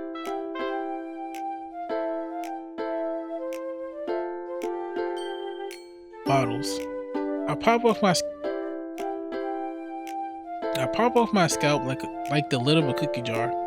It's the secret place where I keep all my dreams. That's kind of fire. That's kind of fire. Little balls of sunshine all rubbing together like a bundle of kittens. I reach inside with my thumb and forefinger and pluck one out. It's warm and tingly. There's no time to waste. I put it in a bottle to keep it safe. I put the bottle on the shelf with all the other bottles. Happy thoughts, happy thoughts, happy thoughts, and bottles all in a row. My collection makes me lots of friends. Each bottle I still like to make amends. Sometimes my friend feels a certain way. Down comes a bottle to save the day. I actually like her poem. I'm feeling it. Night after night, more dreams. Friend after friend, more bottles. Deeper and deeper my fingers go. Like exploring a dark cave, discovering the secret hiding in the nooks and crannies. Digging and digging, scraping and scraping. I'll blow the dust off my Nintendo 64 cartridge. I'll blow the dust off my bottle caps. It doesn't feel like time elapsed. My empty shelf could use some more. My friends look through my locked front door. Finally all done. I open up and in come my friends. And they come in such a hurry. Do they want my bottles that much? I frantically pull them from the shelf one after the other, holding them out to each and every friend, each and every bottle. Every time I let one go, it shatters against the tile between my feet. Happy thoughts, happy thoughts, happy thoughts, and shards all over the floor. They were supposed to be for my friends who aren't smiling. They're all shouting, pleading something. But all I hear is echo, echo, echo, echo inside my head. This is very, I wouldn't have expected this from her at all. This is, I'm impressed. Holy crap. Sorry, did you really write this? Of course I did. Didn't I say yesterday I was gonna write the best poem ever? Yeah, but I mean, I didn't expect something like this coming from you. Me too, that was a pleasant surprise. Monica taught me a whole lot. And I've been really in touch with my feelings recently. I see that. It's almost kind of creepy. Creepy? Well, not exactly. Maybe because I'm so used to you being cheerful. But never mind. I'm thinking too hard about it. The point is, it came out good, so you should be proud of it. Oh, thanks. I feel like I was meant to express myself this way. It even helps me understand my own feelings a little bit better. Writing is like magic. You gotten pretty passionate about this, huh? I hope you keep it up. Yeah, writing is the best. I want to keep writing until I die. Word. Don't get ahead of yourself. Tori's always had a habit of getting obsessed with something before dropping it no more than a week later. I wonder if this is one of those times. But seeing the passion in her eyes makes it hard for me to be pessimistic.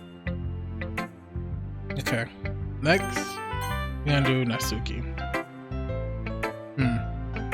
I liked your last one better. Really? Well, yeah, I can tell you were a little more daring with this one. But you're really not good enough for that yet. It fell flat. Just a hater.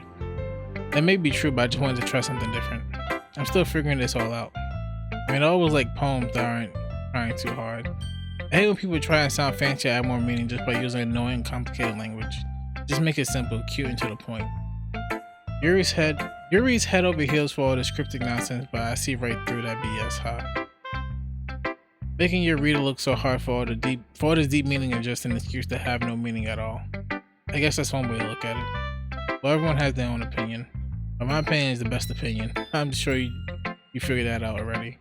Anyway, here's my poem. Maybe you'll learn something. Alright, let's see. I just feel like one of them little kid cartoons. Okay. Amy likes spiders. You know what I heard about Amy? Amy likes spiders. I'm shocked. Icky, wriggly, hairy, ugly spiders. You see the jumping spiders? Them motherfuckers cute. That's why I'm not friends with her. That's gotta admit true. Amy has a cute singing voice. I heard her singing my favorite love song. Every time she sang the chorus, my heart would pound to the rhythm of the words. But she likes spiders. That's why I'm not friends with her. One time I hurt my leg really bad. Amy helped me up and took me to the nurse. I try not to let her touch me. She likes spiders, so her hands are probably gross. That's why I'm not friends with her. Amy has a lot of friends. I always hear talking to people. She probably talks about spiders. What if her friends start to like spiders too? That's why I'm not friends with her. It doesn't matter if she has all the hobbies. It doesn't matter if she keeps it private. It doesn't matter if she doesn't hurt anyone. It's gross. She's gross. The world is better off without spider lovers, and I'm gonna tell everyone.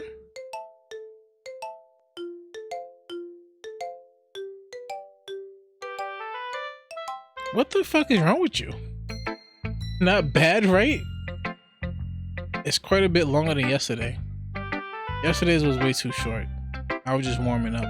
I hope you didn't think that was the best I could do. No, of course not. Anyway, the message is pretty straightforward in this poem. I doubt I have to explain it. Sometimes you can explain complicated issues with much simpler analogies. And it helps people realize how stupid they're being.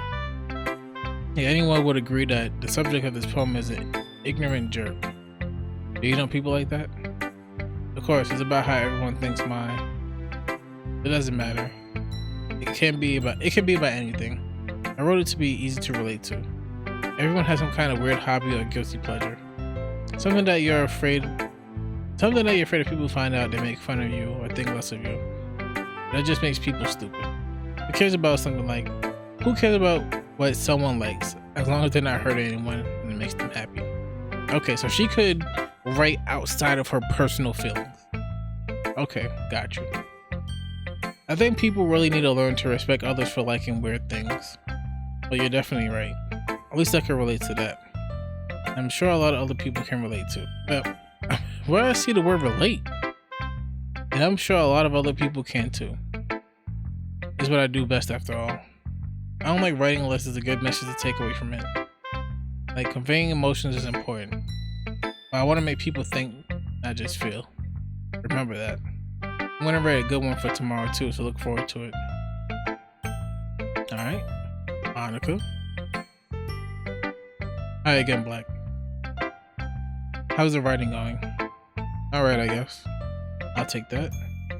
As long as it's not going bad. I'm happy that you're applying yourself. Maybe soon you'll come up with a masterpiece. I wouldn't count on that. You never know.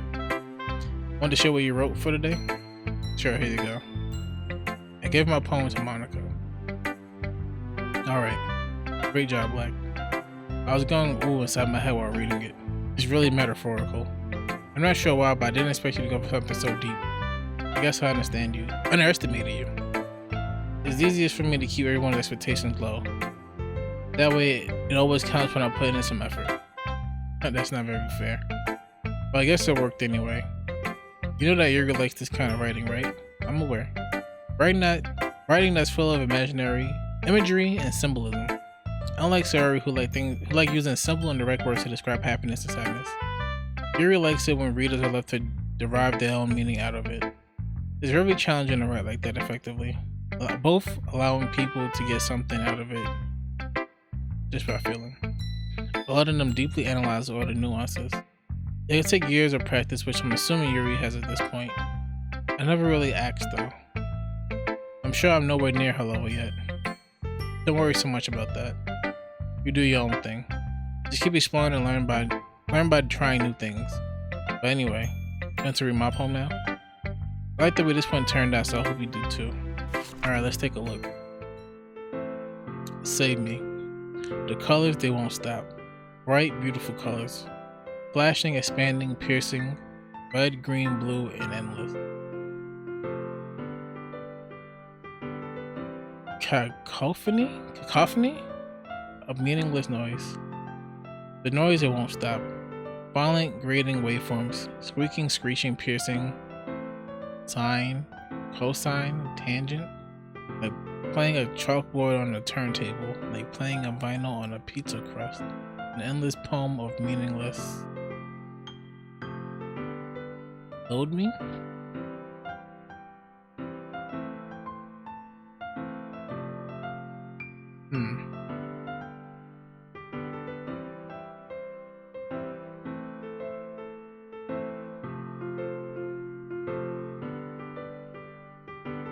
I feel like this part, right, means the world is going on, like life is happening. Oh, you can't see my mouse. Okay, the first part. I believe this is just like describing the world, I guess.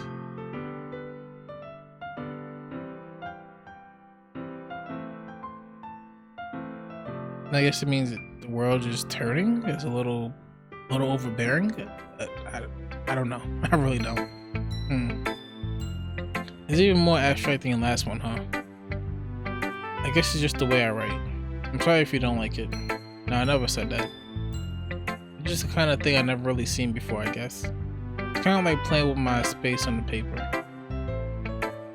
Choosing where how to space your words can totally change the mood of the poem. It's almost like magic. The way I wrote the lines really sure makes it feel like they're trying to speak over the noise. Let's see. It's still hard for me to tell what it's about though. Sometimes asking what a poem is about isn't the right question. A poem can be as abstract as a physical expression of a feeling, or a conversation with the reader. So putting it that way, not every poem is about something.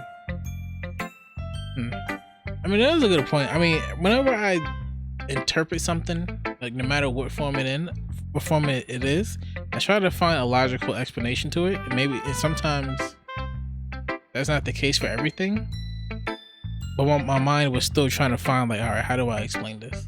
And I guess this is one of those poems that there isn't really much there. There's many different interpretations, I guess. Anyway, here's Monica writing tip for the day. Sometimes you'll find yourself facing a difficult decision. When that happens, don't forget to save your game.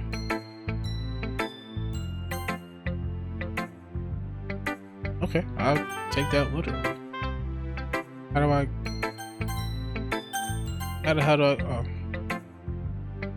Alright. You never know when you might change your mind. I mean, something unexpected may happen. Wait, is this even a tip about writing? What am I even talking about? That's my advice for today. Thanks for listening. Okay, so when school ends today, we're gonna save this shit again. Let's show Yuri. I know she's gonna be excited about this shit.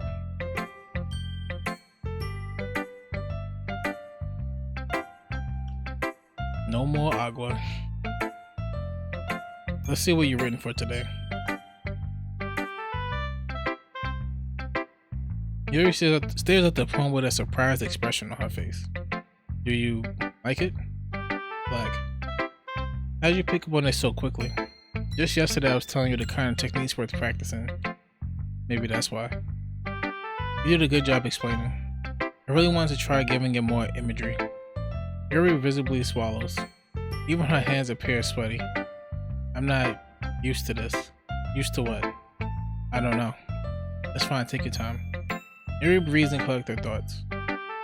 You know that Yuri likes to think before she speaks, so I'll offer that patience to her. Yeah.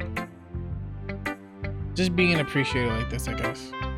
It probably sounds really stupid, but seeing someone motivated by my writing just makes me really happy. Are you saying you never shared your writing before? Yuri nods. Really? I don't believe it. I really only write for myself. And besides, people would just laugh at me. Do you really think like that? Think that? Again, Yuri nods. Huh. Even your close friends? Yuri doesn't respond to that. I wonder why. Anyway, do you want to share the poem you wrote today? Yeah, I do. If it's with you. Alright, let's see what we got here. The raccoon. It happened in the dead of night while I was slicing bread for a guilty snack. My attention was caught by the scuttering of a raccoon outside my window. That was, I believe, the first time I noticed my strange tendencies as an unordinary human. I gave the raccoon a piece of bread. My subconscious was well aware of the consequences, well aware that a raccoon that is fed will always come back for more. The enticing beauty of my cutting knife was the symptom. The bread, a hungry curiosity, raccoon, an urge. Okay. The moon The moon in crescents is phased and reflects that much more light of my cutting knife. You mentioned this knife a whole lot. The very same light that glistens in the eyes of my raccoon friend. I slice the bread fresh and soft. The raccoon becomes excited, or perhaps I'm merely projecting my emotions onto the newly satisfied animal. The raccoon has taken to following me. You could say that we've gotten quite used to each other. The raccoon becomes hungry and more frequently, so my bread is always handy. Every time I brandish my cutting knife, the raccoon shows me its excitement. A rush of blood. Classic Pavlovian conditioning. I slice the bread and I feed myself again.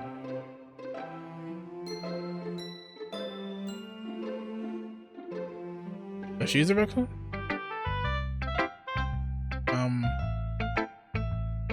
I was a little more dang with this one than yesterday's. I can see that. It's a lot more metaphorical. I don't know if it's my fault, but I can't begin to imagine what this poem is about. That's right. It's a bit closer to my preferred writing style.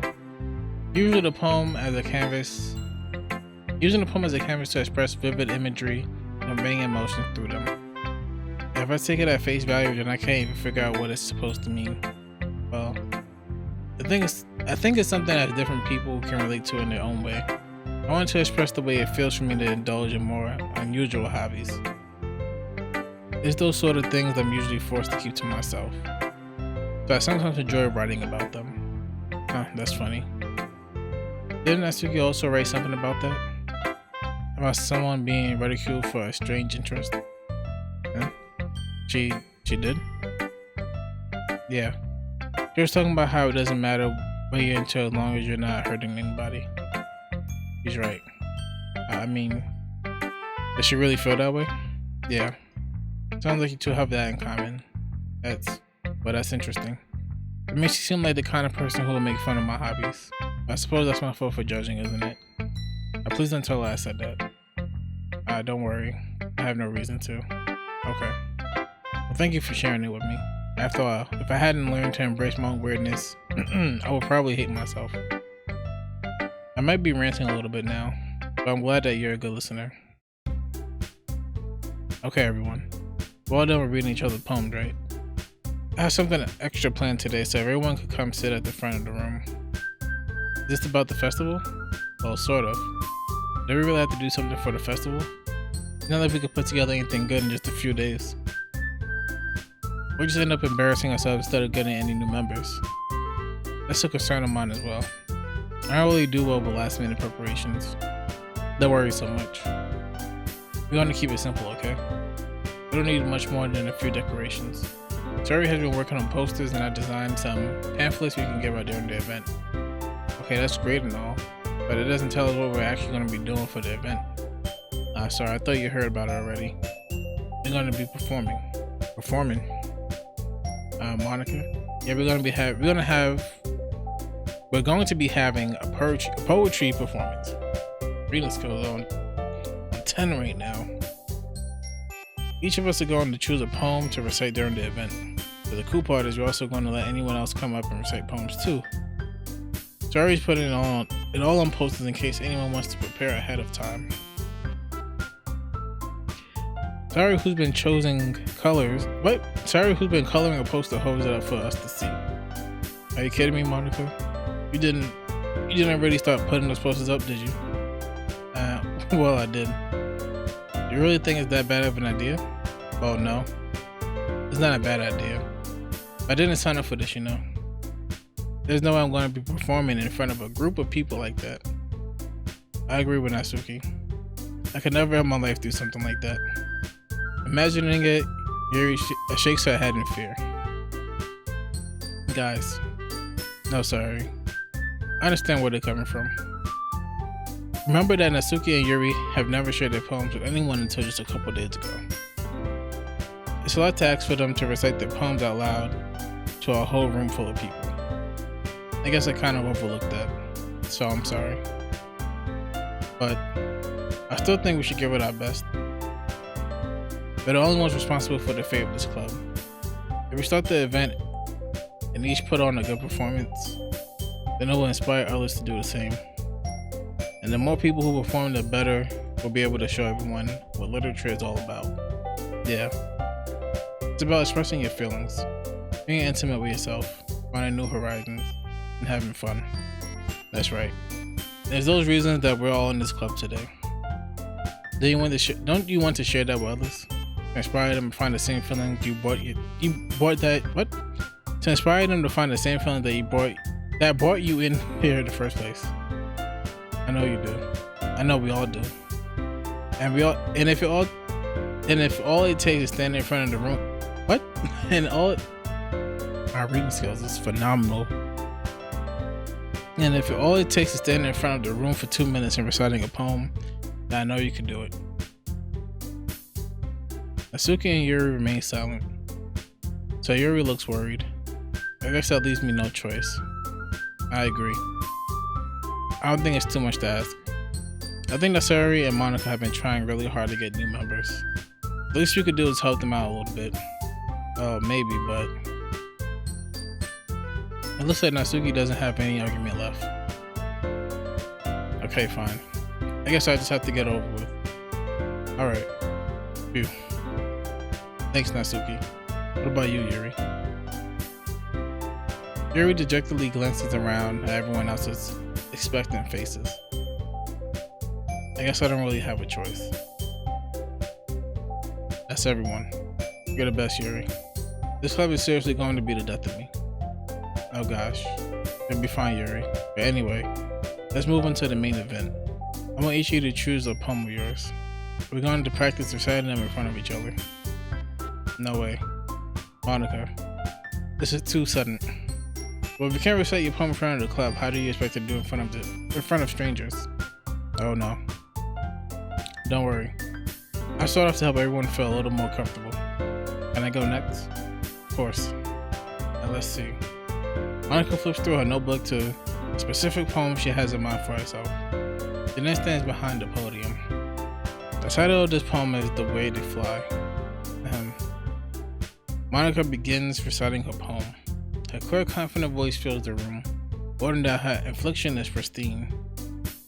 She knows exactly how to apply emotions behind each line she recites, bringing the words to life. Sorry for the noise. That microphone work for me. Okay. Is this something she does? Is this something she's done before, or is she simply a natural? I glance around me. Everyone has their eyes on Monika. Charlie looks amazed. Yuri has an intense expression on her face that I don't understand. Finally, Monika finishes her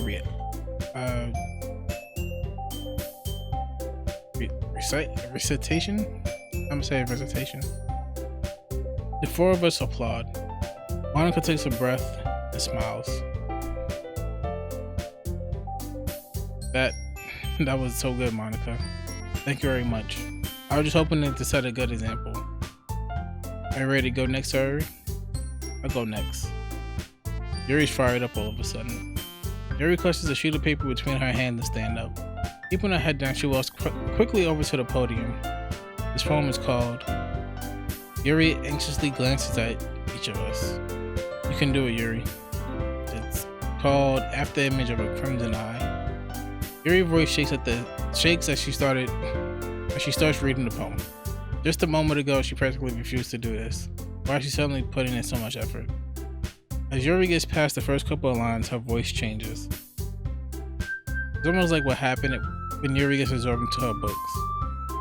A quivering word transformed into the sharp syllables of a fierce and confident woman.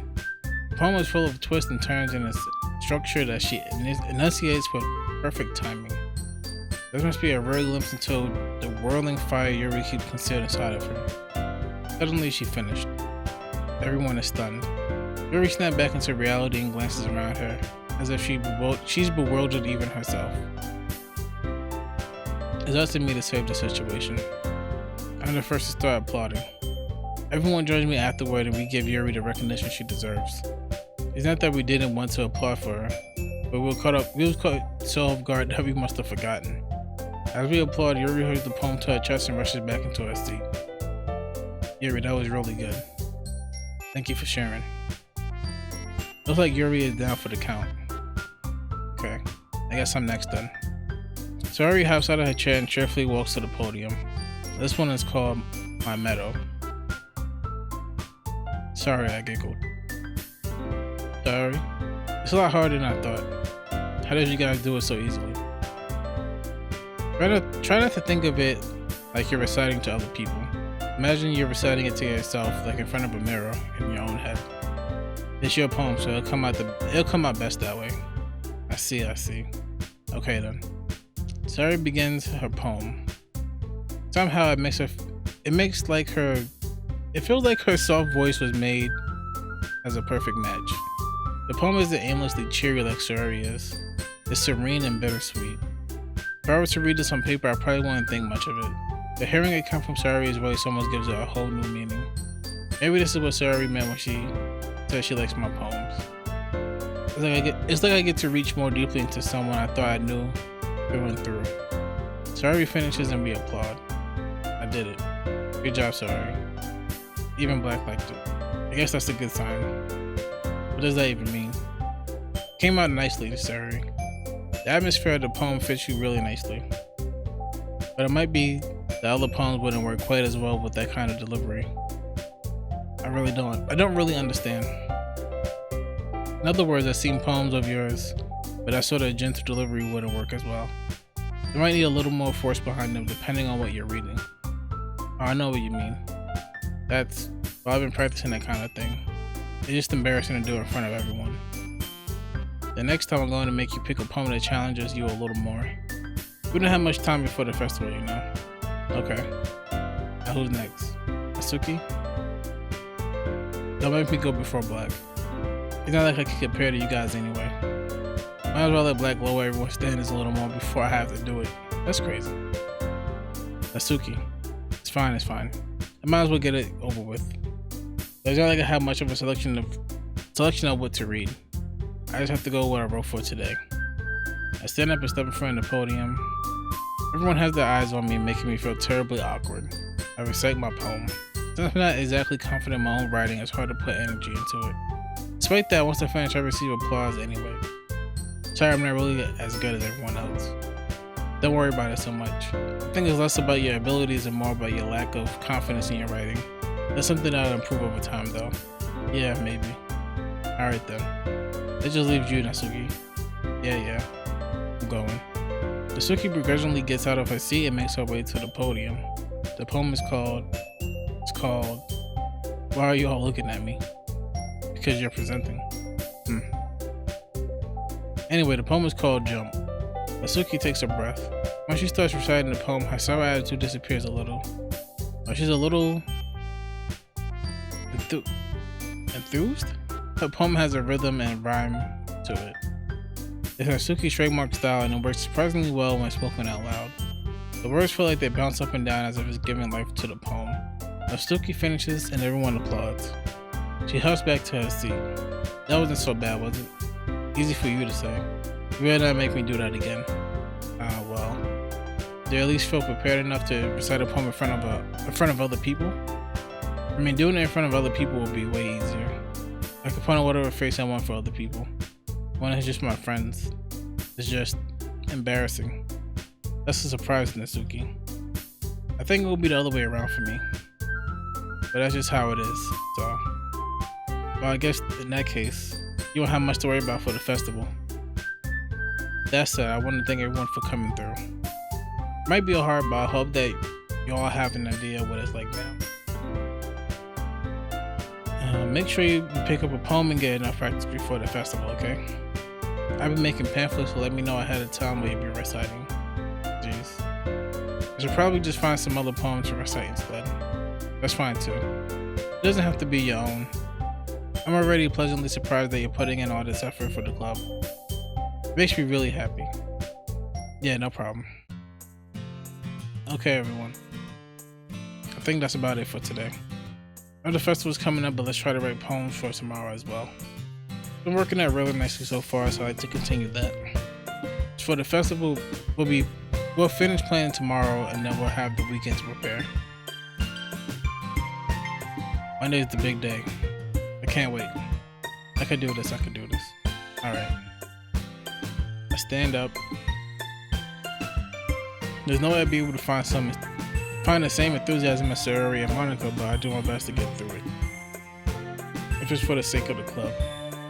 And impressing Monica. Then I have to do my best. Ready to go, Sayori? Yep. Look at the two you always going home together like that. It's kind of adorable, isn't it? Jeez, guys.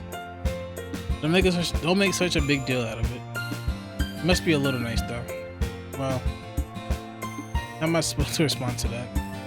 It's okay, Black, you don't have to say it. Whatever, let's go already. I walk home with Sayori once more. Even though it's only been a few days, a lot of things have already changed. But today, Sayori's been a little quieter than usual on the way home. Hey, Sayori. Sorry, I was spacing out. No wonder. I was thinking about something from earlier. I like how we get to... Sayori fumbles with her words. So let's just say that one day, Yuri asks to walk home with you. Huh? What would you do? What kind of question is that? Kind of putting me on the spot here. Well... I will walk home with Yuri, I will walk home with Dora. Let's just tell her what she wants. Sorry. You really think I would ditch you for Yuri? But you're so beautiful and smart. Jeez. I already see her in the club every day. Besides, you always seem to really like going home together. I wouldn't just ruin that for you. You're so silly, Black. You think about me too much sometimes. Yuri would deserve it if she wanted it, so Yuri, I already made up my mind. I really can't figure it out sometimes. Sorry. So what's the point of speculating on something that's never going to happen? The conversation trails off. It's kind of weird. It's kind of a weird thing for Yuri to care so much about. I want to respect her and keep her happy too. Then again, the festival is only a few days away. Who knows what will happen in that time? Some stuff. Okay, let's save again.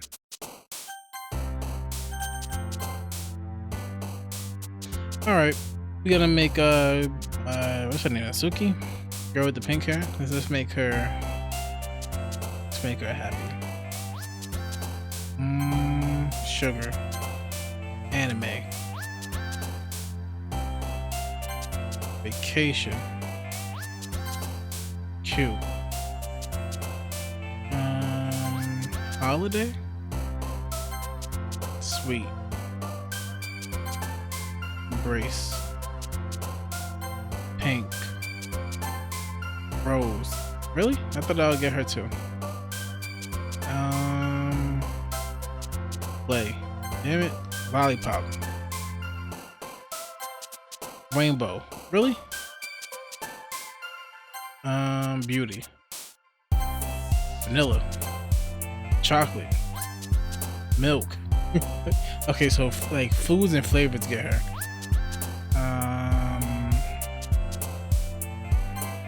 Hop. Kawaii. Absolutely. I feel sure like that.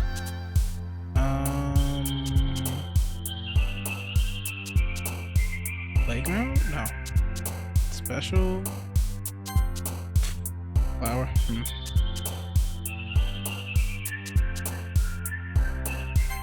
Valentine? Oh man. And the last one here again. Don't worry, I just walked in too. Are you practicing piano again? Yeah.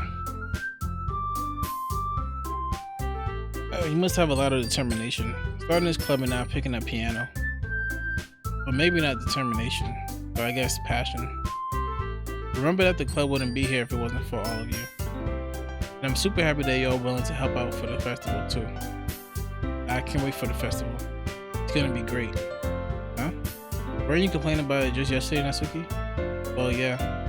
I was talking about our part of the festival.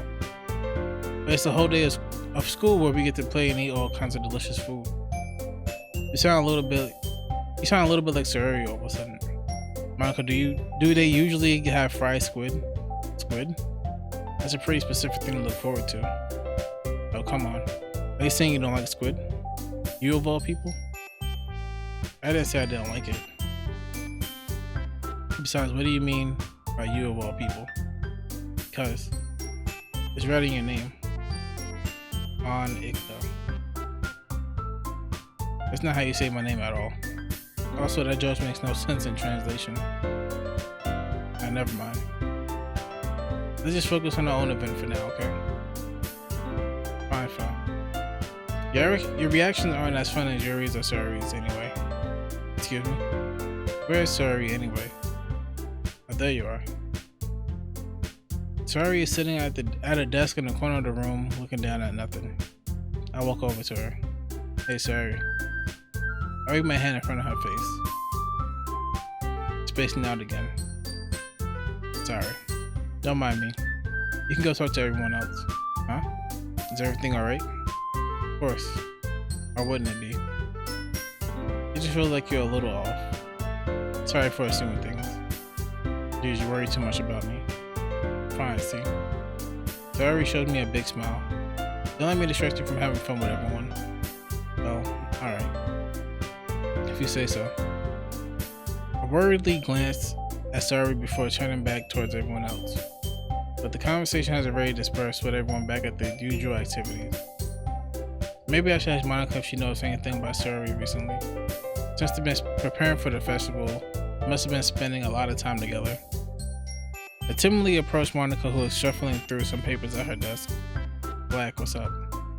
This may sound a little strange, but have you noticed anything up with Saori recently? Anything up with her? In what way do you mean? Maybe I'm reading into it a little too much, but she seems a little bit downcast today. Oh, you think so? I can't say I noticed anything about her. Monica appeared across the room at Saori, who was idly dragging a rubber eraser up and down her desk. Maybe there is something on her mind. But I'm surprised I'm not the one asking you. Like, you certainly know her a lot better than I do. Yeah, but she's never really liked this. She always talked to me about things that bothered her. But this time when I asked her, she was really dismissive. Sorry, I know it's not your problem. I just wanted to ask you if you knew anything, so I'll drop it now. No. It's important to me too. I mean, I'm also friends with her. And I also care about the well-being of my club members, you know. Maybe I'll try talking to her myself. Are you sure about that? She seemed like she wanted to be left alone. Are you sure? Maybe she just has a hard time bringing it up with the person of interest. Person of interest? What do you mean by that? I'm saying that maybe the thing on her mind is you. Me? How on earth will you come to that conclusion? Well, I probably shouldn't say too much, but Saori talks about you more than anything else, you know. She's been so much happier ever since she joined the club. It was like an extra light was turned on inside of her. What? No way. Saori is always like that. She's always been full of sunshine. It's not any different now than it always has been. It's so funny. Have you thought that maybe you're always seeing her as so cheerful? Because that's just how she is when she's around you. I said too much. I'm sorry. What do I know anyway? I didn't mean to jump to conclusions, so you should just forget about what I said. I try to talk to her, so try to think about it for now. Alright. Monica smiles meaningfully. I know she said to forget about it, but I already know that I won't be able to get her words out of my head. Monica stands up in front of her desk and walks across the room to where Saori is sitting. I watch her kneel down next to Saori and gently talk to her. She's keeping her voice so quiet that I can't hear her from here. I sigh and sit myself down. I know Saori told me not to worry about her and have fun with everyone else. That's impossible to do when she's behaving like this. Exactly how much do I care about her that I'm letting this weigh me down so much? Now it feels like I'm the one behaving out of the ordinary. but there's nothing I can do besides wait for Monica. Why does it feel like I'm being watched? I glance around the room. Suddenly I notice Yuri peering at me from over her book. But she looks away just as quickly with a flustered look on her face. I realize that she won't get anywhere like this. I've never really seen Yuri approach anyone or start a conversation on her own. I have no other choice but to approach her myself. By now, it's a little easier for me to do that. I stand up from my desk and sit in the one next to her own. I didn't mean to bother you or anything. Like, you didn't even do anything. But I could tell that you wanted to be alone with your thoughts. Alone with my thoughts? How were you even able to tell that I was thinking like that? Well, something that I do a lot. So it wasn't hard for me to spot based on your posture and expression. Not that I was staring or anything. I didn't do anything creepy like that. In any case, I guess you were right. I'm sorry if I caused you any concern. Don't apologize. The troubles are the only concern of those who willingly share that concern. Of course, there are certainly those who find the most comfort in keeping to themselves. But if you would prefer to share what's on your mind, then I would be glad to listen. We're here messing up again. It's really not that big of a deal. I'm just feeling a bit uneasy about Sayori. Sayori? And she seemed a little off today. But when I asked her about it, she said she didn't want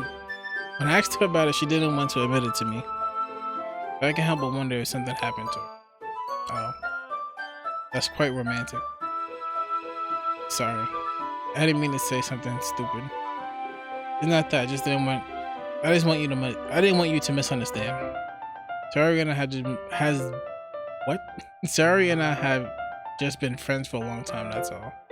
I see. And perhaps it is unusual for her to be dismissive to you about her feelings. Maybe I'm just reading into it a little too much.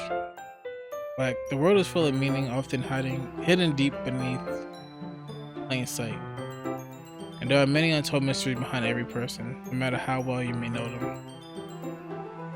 Do you think that there might be something behind it after all?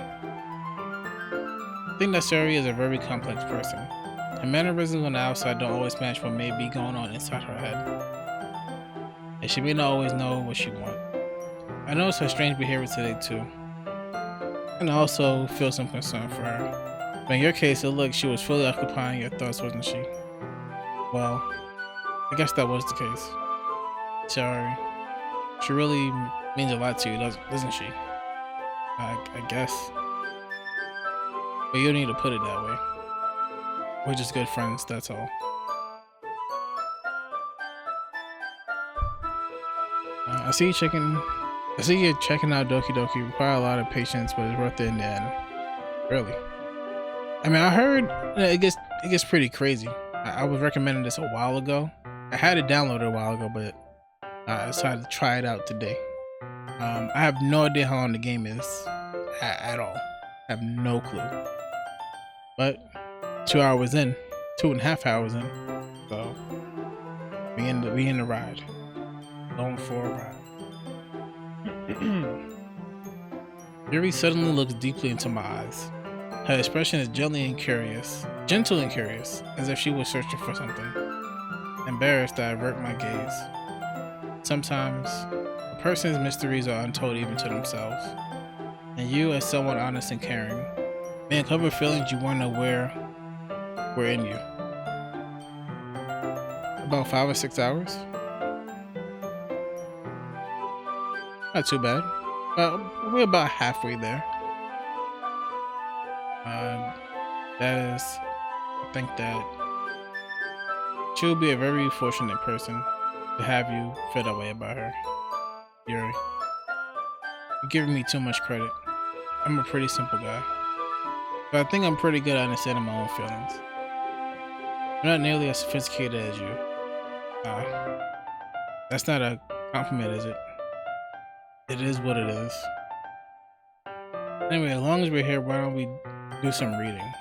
Well, as long as you're okay with it. Yeah. I should be taking my mind off this whole thing anyway. Okay, everyone. After some time passes, Monica calls out to the club room. Why don't we share our poem now? Before I know it, everything is back to normal. Everyone goes to retrieve their poem, then I do the same. Make eye contact with Monica and she smiles at me. I wonder what she's talking about. Sayori. We're gonna do Natsuki last. Oh, Let's do Yuri first. I'm actually not gonna like this one at all. Decided to try something different today. I guess so. Is that good or bad? Well, neither. I have our preferences. But it would be unfair for me to call something good or bad based on that. As always, I believe that what's most important is exploring and discovering yourself. That's comforting. I'm kind of afraid of disappointing you in some way or by me. But you're always sophisticated with your writing and have the most advanced advice to share. Is that so? You read things for a good minute. That must be terrible. For me to have become someone whose opinion is fearsome. How unlikable of me. Yuri, you're not as bad as you're making it sound in your head. I just meant that I respect your opinion. I see. I'm sorry that I always overthink and come to those sort of conclusions. I'm just a little too used to it. Overthinking? Being disliked. Yuri. What am I saying? I'm sorry I didn't mean to bring that up. Let's move on. Alright. Do you want to share your poem now? Okay. Alright. Beach. I thought I said bleach. I'm like, Bleach just came back. Okay. A marvel. Millions of light years. This is Marvel. It definitely says Marvel. A marvel millions of years in the making. Or is it marble? No, that's a V. The V. I swear that one thing that bothered me about this game was that it was so freaking hard to read Yuri's poems because of my handwriting.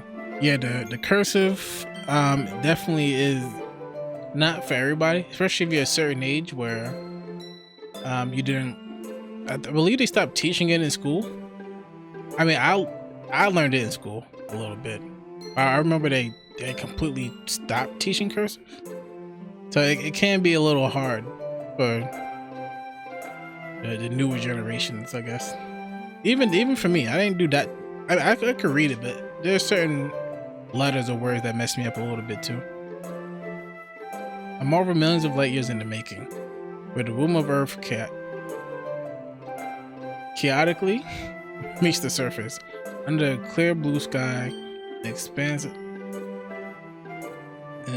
of bliss, but beneath gray rolling clouds and endless enigma. The easiest world to get lost in is one where everything can be found. One can only build a sandcastle where the sand is wet, but where the sand is wet, the tide comes. Will they gently click at your foundations until you give in? Or will a sudden wave send you crashing down in the blink of an eye? Either way, the outcome is the same, yet we still build sandcastles. I stand where the foam wraps around my ankles, with my toes squish into the sand. The salty air is therapeutic, the breeze is gentle yet powerful. I sink my toes into the ultimate boundary line, tempted by the foamy tendrils, turn back, and I abandon my piece to... It says erode? Erode at the shore? Drift forward and I return to Earth forevermore. You gotta focus so much brain power on reading her handwriting, it's hard to kind of form a thought about her poem. It sounds deep about the beaches and the shores and all that stuff. Earth. Yeah. I'm aware that the beach is kind of an inane thing to write about. But I did my best to take a metaphorical approach to it. You say that like you didn't even want to write about it. Oh, you haven't heard? After yesterday, Natsuki and I, well, it was amusing that we wrote about something similar in such different ways. But Natsuki wanted us to write about the same topic as each other again. I suppose to be better To be better compare the differences in our writing styles and thought process. Anyway, it was her idea. Knowing her, it's no surprise that she wanted to do something like that. She probably just wanted to show off. It's not like I have a particular interest in her writing style. I just went with her request. But I suppose it's not so bad to write about something simple on occasion. It can be refreshing, you know. It's good for me to calm my thoughts once in a while. Sorry for the microphone. Okay. Yeah, I think I agree. Thanks for sharing. I want to save Natsuki for last, but it's already been a little weird today. And Monica gives good general advice. Let's go, Sayuri. This is your best one so far. It's really, really nice, Black. She likes everything I write. Thanks. Sorry, you've been a little quiet today. Is everything alright? Of course. Everything is fine. Maybe I'm just a little tired today. Do you want to nap or something? No, that's silly.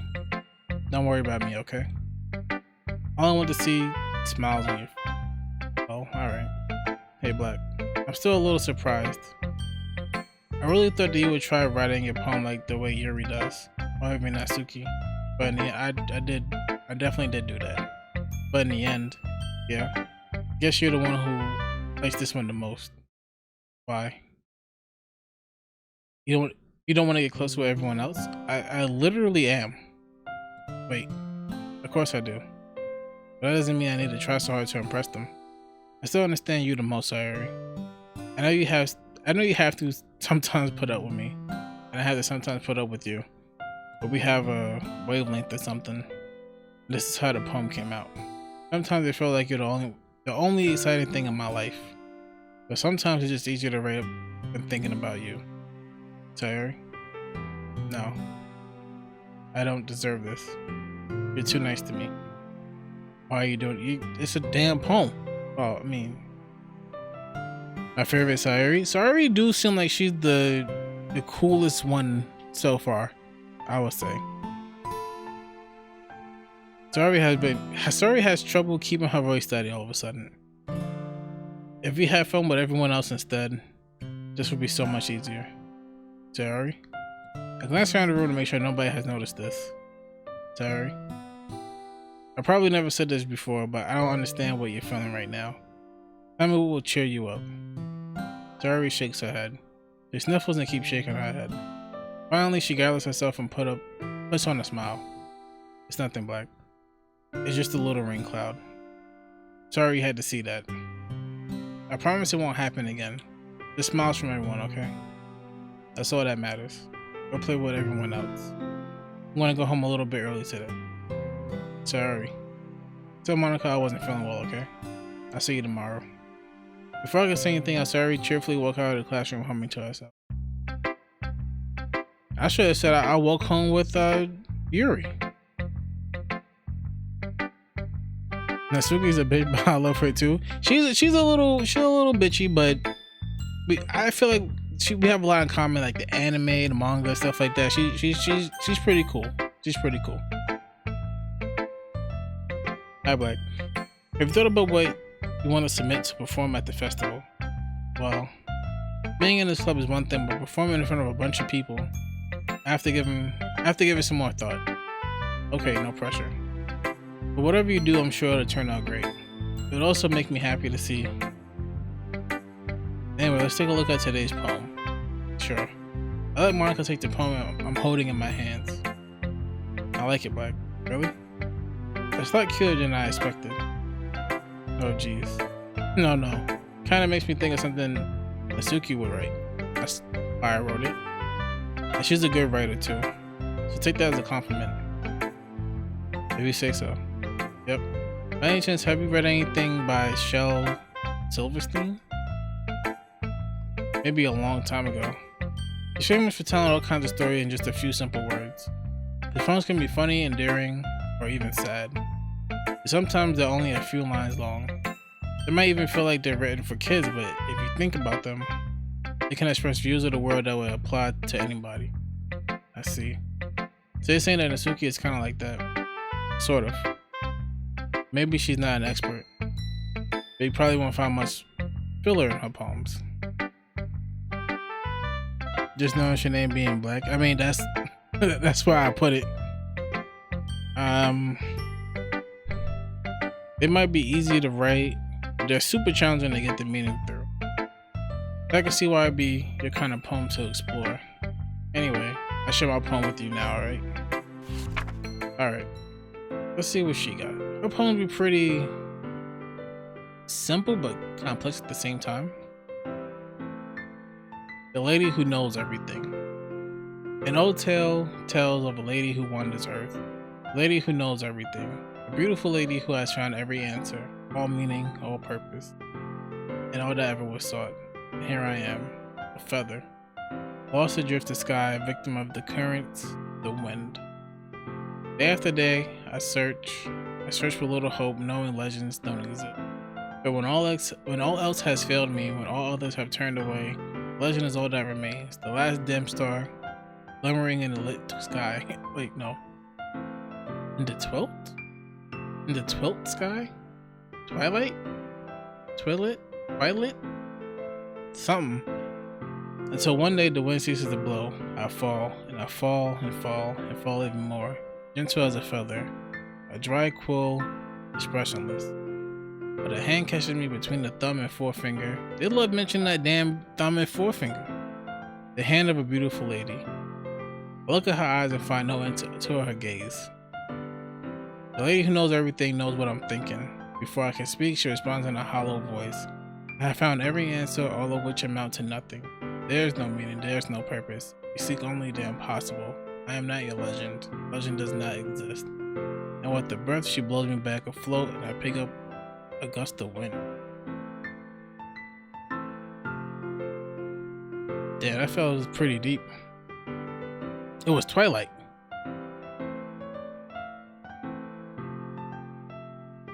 Where is it? I didn't see no G in there. Maybe I'm tripping. My favorite ones are Sorry and Monica's. I think I do like those two the best. Sorry and Monica poems are pretty good. They're pretty deep. Sorry definitely surprised me with her poem on the second day. You know, I feel like learning and looking for answers are sort of the things that give life meaning. Not to, what the hell was that? Not to get too philosophical or anything. It was kind of on my mind, so that's what I wrote about. I see. I never really put up much thought. I never really put much thought into it. In a way, it's almost paradoxical. Because if we had all the answers, wouldn't the world start to lose its meaning? You know, there's one thing I noticed. It seems like everyone in the club prefers writing about things that are more sad than happy. Are you surprised? I mean, if everything was okay, we wouldn't really have anything to write about, would we? Humans aren't two-dimensional creatures. I think you know that better than anyone. You mean one-dimensional? Ah, yeah, that. Anyway, here's Monica's writing tip of the day. Are you ever too shy to share your writing because you're afraid it's not that good? It can be really disheartening to get a lukewarm response to something you put so much into. But if you find other people who enjoy writing, then sharing becomes a lot easier. Because instead of just telling you that your writing is good or okay or bad, they want to focus more on everything that went into it and the things you can work on. It's much more encouraging that way, and it will make you want to continue to improve. It's almost like having your own little literature club, don't you think? That's my advice for today. Thanks for listening. Alright. Plus, Monica's home song is a bop. Did I read that already? I feel like I might have. Maybe not. I'm not sure. But I believe you. Alright. Suki, let's see. You can finally stop crying about my poems. Finally. This one is good. I was wondering how long it would take you. Alright. Yeah, seriously. Don't listen to what anyone else says. Especially Yuri. That's crazy. I mean, the music that plays during each character. Oh, okay, I get you.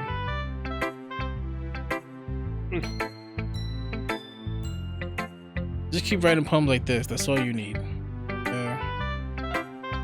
Are you sure that's not just what you want? Excuse me? You're talking to a pro, you know. Don't you think you should trust my opinion the most? I guess that depends. Aren't you biased towards poems that are more simple and cute? Biased? Of course not. My opinion just happened to be the best. There's one thing I still can't tell. Is Suki actually self-aware for spoiled behavior? This rare, I don't know if I ever figure it out. Fair enough. I'm glad that you like my poem after all. I knew you finally understand. Just keep showing me your poems and you'll be a pro before you know it. Anyway, here's the one I wrote. Alright. I'll be your beach. Your mind is so full of troubles and fears that diminish your wonderful over the years. But today I have a special place, a beach for us to go. A shore reaching beyond your sight, a sea that sparkles with brilliant light. The walls in your mind will melt away before the sunny glow. I'll be the beach that washes your worries away. I'll be the beach that you daydream about each day. I'll be the beach that makes your heart leap in a way you thought had left you long ago. Let's bury your heavy thoughts in a pile of sand, bathe in sunbeams and hold my hand. Wash your insecurities in the salty sea. Let me see you shine. Let's leave your memories in the footprint trail, set you free on my windy sail. And remember that the reasons you're wonderful when you press your lips to mine. I'll be the beach that washes your worries away. I'll be the beach that you daydream about each day. I'll be the beach that makes your heart leap in a way you thought you had left you long ago. But if you let me be by your side, your own beach, your own escape, you'll learn to love yourself again. That was the deepest poem she wrote so far. Yeah. I feel like I kept writing about negative things, so I wanted to write something with a nice message for once. Besides, the beach is awesome. It's kind of hard to write anything negative about the beach. Now, hold on. If we could think realistically for a second. The beaches right now are in a terrible state. Sharks, riptides, or whatever the fuck. They got the sand is fucked up. The beach ain't too good right now. So, you know, the beach is cool, but it's not like there ain't nothing wrong with the beach. There should be going on at the beach now. But Yuri's take on it was a little more solemn. So she better not have said anything bad about mine. After all, she was the one who wanted to write about the same topic. That's not what she told me. You can really see her doing that too. They're gonna write about a simple topic then try to impress me by coming up with something all fancy. Well, it's not like I care. I just did it anyway. I mean, I guess it might end up being kind of metaphorical too. But there's nothing wrong with doing that once in a while. At the very least, it was good practice. Okay, you three. Boy didn't share in poems, right? Why don't we start figuring out... Hold on a second. Is it just me or did you say something strange just now? Something did sound a bit unusual. That's right. You deviated from your usual catchphrase when addressing the club. Catchphrase? I don't have a catchphrase. Why is the mood so weird today? Look, even Yuri isn't immune to it. Stagnating air is common foreshadowing that something terrible is about to happen. In your books, maybe. Look, the only thing different is that Sari isn't here. Seems you're right. Sari always helps lighten the mood a little bit, doesn't she? It's almost like everyone's balance is thrown off a little while she's not around. Where the heck did she run off to anyway? I thought she just went to pee. Suki, please show some decency. Oh, come on. Actually, she wasn't feeling too well and went home early. That's so. Hope she's alright. Seriously? Of all the times to not go home with her, you pick the time she's not feeling well? So much for you two being all lovey-dovey. No. First of all, stop misunderstanding my friendship with Sayuri. And second, she's kind of been avoiding me today, so I didn't want to force it. That curious expression coming from Yuri of all people. Calm down, guys. I talked to her earlier and everything's fine. What did she say? Anyway, we need to figure out the rest of the festival preparations, so let's decide what everyone will be doing this weekend. I already know what I'm doing. That's right. Natsuki will be making the cupcakes. But we might need a lot of them in different flavors. Can you handle all that all by yourself, Natsuki? Challenge accepted. And as for myself, I'm going to be printing and assembling all the poetry pamphlets. Tara will be helping me design them. And as for Yuri, you can, guys, can you help me come up with something for Yuri? Hey, Lord Kushiro? What's going on? Useless. No, that's not it at all. You're the most talented person here, you know. Now Natsuki's pounding too. Jeez, even I could tell now. I guess I never gave Sari enough credit, but I can tell things are even harder on you when she's not around. That may be the case. If I can't also be a leader on my own, then I won't grow as a person. So Yuri, you have beautiful handwriting, you know. You should just make some banners and decorate to help set the atmosphere. You're pretty close, but it's okay. No one ever pronounces it right the first time. Just cool. Now it's like the letter Q. It's fine. Thank you for the welcome. The Lord Kusuro? And no problem. I welcome everybody to come through. Happy that you came here. Atmosphere. I'm about that. I love the atmosphere. Yuri's expression suddenly changed as she stares at her desk and focuses and starts nodding to herself. Our reading skills are diminishing. It's almost been 3 hours. Your mind is already racing, I see. That's great. You'll be a wonderful help, Yuri. But anyway, that just leaves you, Black. The one who is truly useless. I don't say that. In fact, both Natsuki and Yuri have some pretty heavy tasks to handle. It'll probably go a long way to give one of them a hand. You can always help me out as well. I would really appreciate. I would be really appreciative of that. Is Monica suggesting I spend the weekend with one of my club members? I don't know if they're gonna respond to a suggestion like that. I suppose I wouldn't mind a bit of help. But even if you don't know how to bake, there's always some dirty work I could give you. It's not like Monica's gonna give me a choice. You shouldn't be sitting on your butt anyway. Natsuki tries to mumble a bunch of excuses like that. If I recall, Natsuki, you mentioned that you would like to handle the baking on your own. Black may not like to be around if you're the only one making him be out to be a nuisance.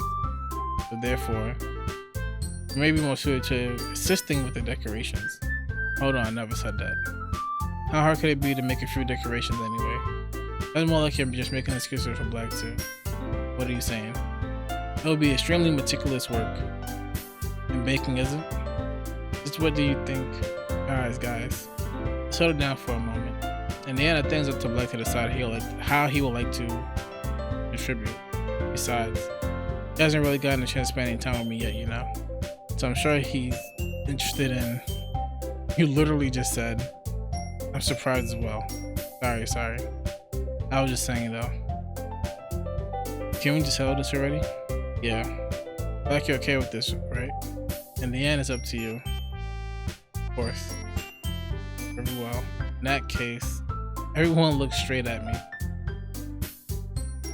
Why does Sari have the dots there?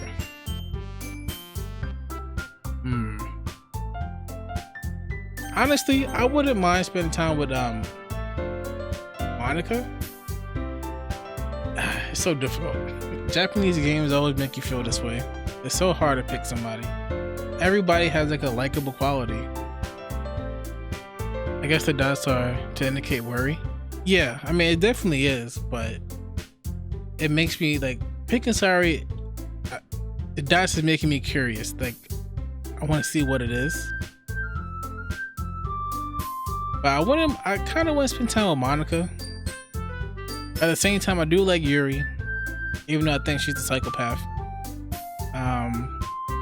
And Suki, she's low key cool. Like she like manga and anime and all that stuff. I picked Sayuri for my first playthrough.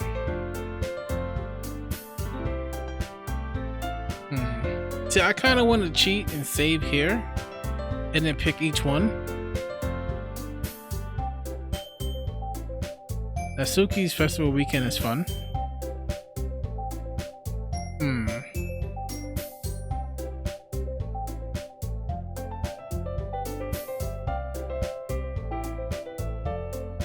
You absolutely can cheat and go back at your stream. I did that often. Fair point. I can do whatever I want.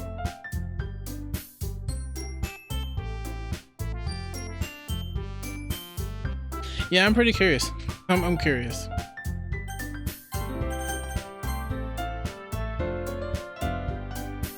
If something doesn't work out like you wanted to, you can always go back and pick another option.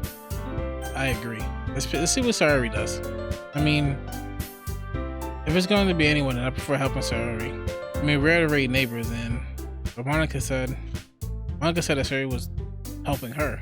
Jeez, do you really hate us that much? No. Sorry, I didn't mean for this to be difficult. Oh, interesting. You do have 54 save slots. You don't have to recycle the first slot. That is some top tier advice. I can space them out. I can definitely space them out.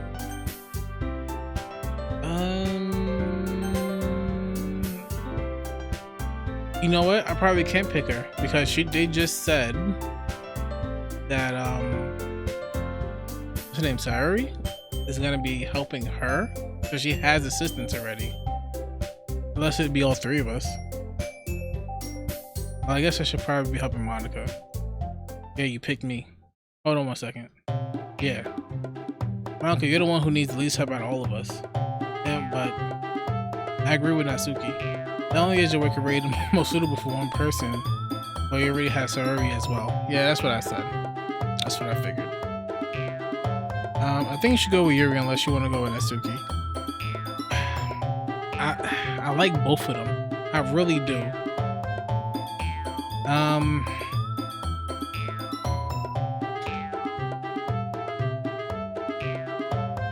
Maybe Yuri. Maybe Yuri.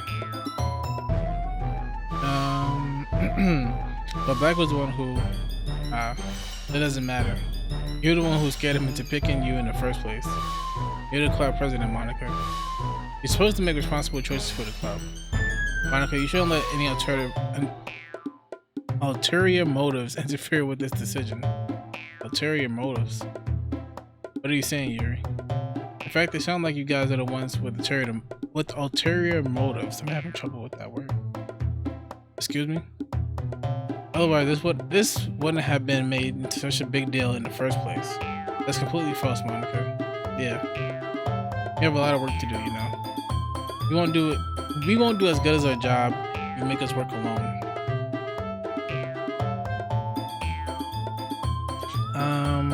Plus Yuri needs to help her. Shine this, you know. That is true. I haven't seen both pass. I personally think the Suki route is more fun, but you can't go wrong with either of them. And cupcakes just sound more festive than making a banner. That is a good ass point too. Now it's a valid argument.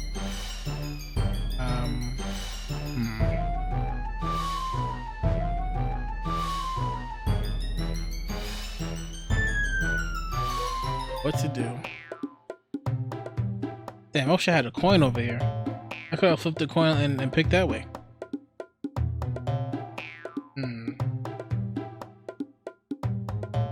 I would do a poll, but there's only us here.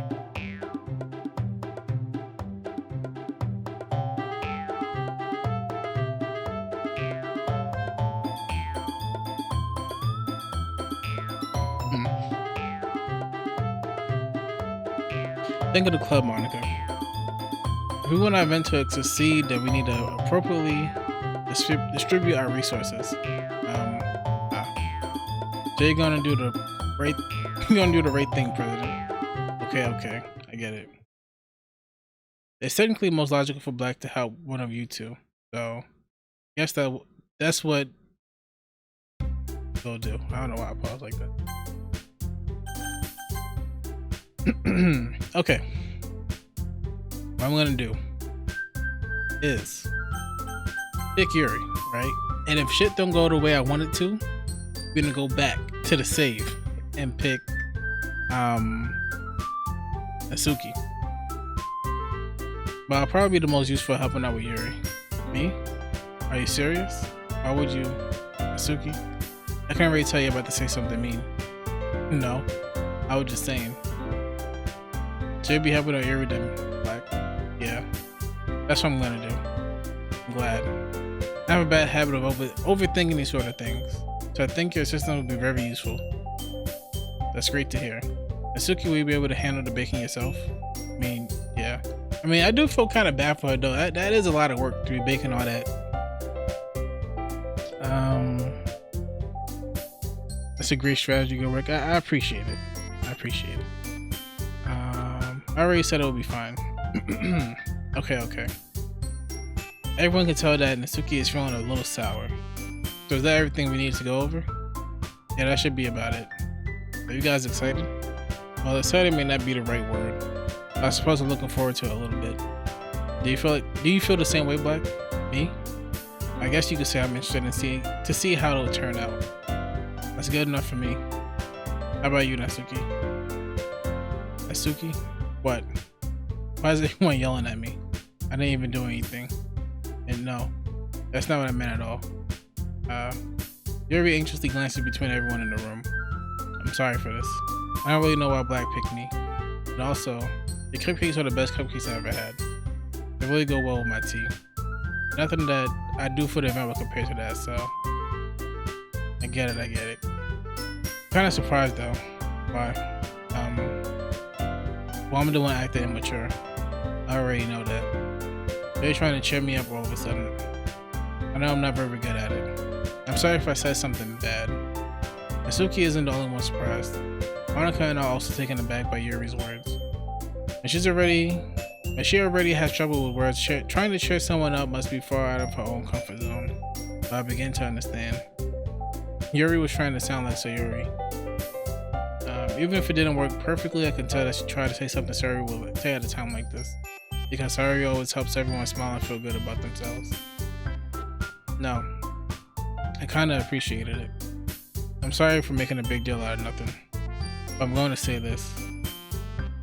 Better bet that my cupcakes are gonna be the best part of the whole event. I believe you. Yeah. I hope to see everyone do their best. But with that, there's nothing more for today. But I guess it's time for us to head out. Alright, let's get out of here then. Everyone packs up the things. I start to follow Monica and Asuki at the door as they chat between each other. I turn around. Sorry. I realize that I don't have any way of contacting you this weekend. But to get that number. Cry about it, Natsuki. You gonna put her whole heart into them cupcakes. Oh, you're right. I can't believe that slipped my mind. I should give you my phone number. Or should I give you my phone number? I think that would be the best way, yes. Alright then. Yuri and I exchange phone numbers. Got that number, y'all. Okay. Then I'll be stopping by your house on Sunday. My house? Is that a problem? No, not at all. I just thought I would be the one going to your house since I'm the one helping you. I suppose that makes sense. But if you don't mind, I think I prefer going to your house. She got some dead bodies in there or something. Alright. In that case, it won't be a problem. I decided not to press Yuri for a reason. It's not like it shouldn't matter much either way, so I just need to make sure my room is clean. I hope I managed to make myself useful in some way. I'm not nearly as creative as you are. Don't underestimate yourself, Black. I think that will make a very productive team. Even if you only choose me because you felt bad or something. Wait, you don't actually think that, do you? I don't know. It's difficult to come up for any other reason you may have chosen me. You're forgetting one reason with the most comments. You're forgetting the reason. What? You're forgetting the one reason with the most common sense. I chose to help you because that's what I want to do. But everything sets up with an extremely tense expression. You're overthinking this. You wanted me to point out when you're overthinking, right? I didn't realize. I'm telling you, I want to. That's all there is to it. Do you believe me? Yuri thinks really hard again. Look straight into my eyes for a long while. I believe you. As if it took her tremendous effort, Yuri finally says that and relaxes her expression. I'm really looking forward to Sunday. Yeah, I am too. After that exchange, I make my way out to the door. Make my way out the door, and Yuri follows. I can't believe this. Yuri's going to be coming to my house on Sunday. Even though I would have preferred to do this with Yuri, my anxiety still shoots through the roof. I guess I've gotten pretty used to handling her at this point. But who knows what might end up happening when we're outside of school. She even told me she was looking forward to it. I shake my head. Why do I feel nervous that Suri Why do I find nervous? What? Why do I feel nervous that Suri finds out about this? It's not like we feel that way about each other. Besides, like Monica said, this is about the club. I have nothing to worry about. If I just go with it, then I'll have a good time.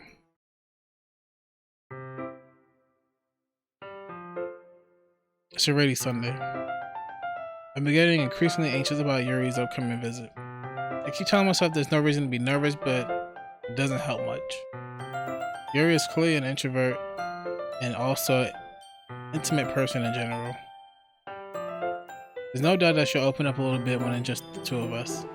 Meanwhile, we've been texting occasionally. She was extremely apprehensive at first, but it wasn't long before I was already learning more about her. But putting Yuri aside, I haven't heard a thing from Suri since she left the club early the other day. It's not like we text each other all the time or anything. I've been worried about her in the back of my mind.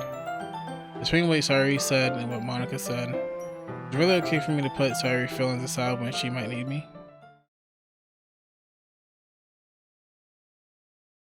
Honestly, the protagonist is an underrated character. Sure, he's sort of cliche, but at least he's trying, and he's not a fucking incel unlike most protagonists. Call friend and girlfriend call.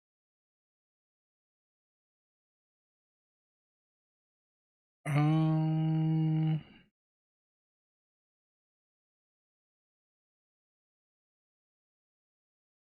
don't know what the word incel mean, but I do get the general idea of what you're saying. He don't seem like a scumbag. He definitely don't. He seem like he's thoughtful, like to whoever you choose in your decisions. MC does try, but he's pretty dense. That too. It's pretty obvious that Suri likes him quite a bit, and he likes her. But no, we're not gonna talk about it. Well, we're gonna talk about it, but you know. I decided to visit Suri before Yuri comes over. Rather than ask, I simply tell her I'm coming over, much like we've done in the past. Once I reach Suri's house, I knock on the door before entering it myself. Again, we used to play so often that we made it a habit of simply entering each other's houses like we were family. The house is quiet. Suri isn't anywhere on the first floor, so I assume she's up in her room. There ain't gonna be no wild pictures, right?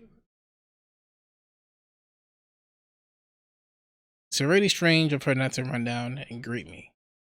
I head up to her bedroom where I finally find her. I'm a little nervous.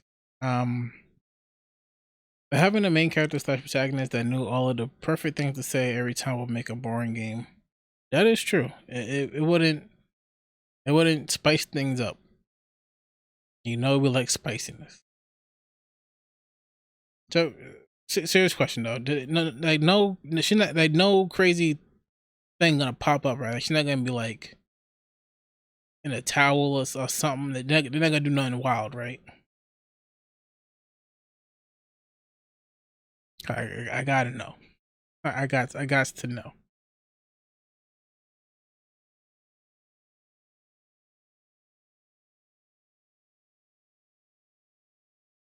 There's nothing in this game that will get you trouble with Twitch.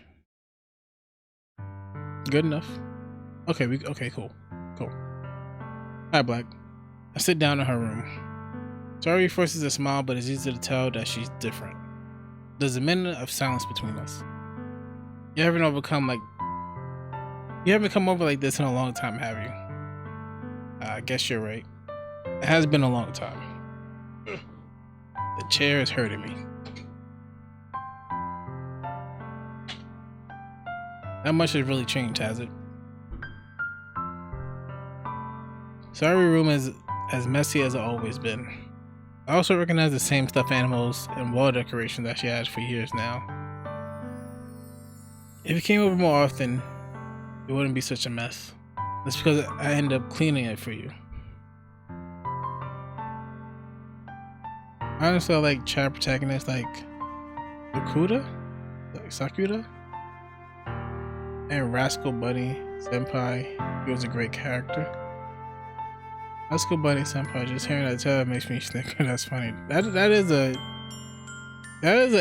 interesting name. Rascal Bunny Senpai.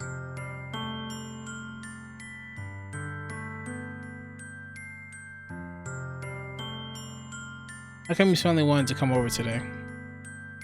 Aren't you supposed to see Yuri today? I'm so shocked that she knows. It's a goofy title, but it's a deep anime, and it's very goof. I guess you mean very good. Maybe you mean goof. Let me look it up.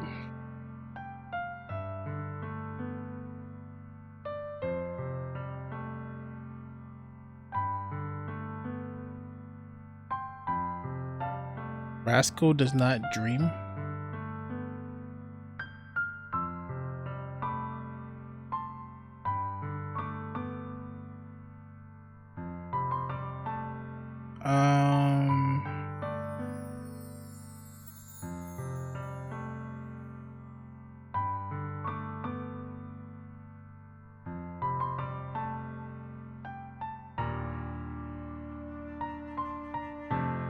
Is there a game of this, or is it just a show?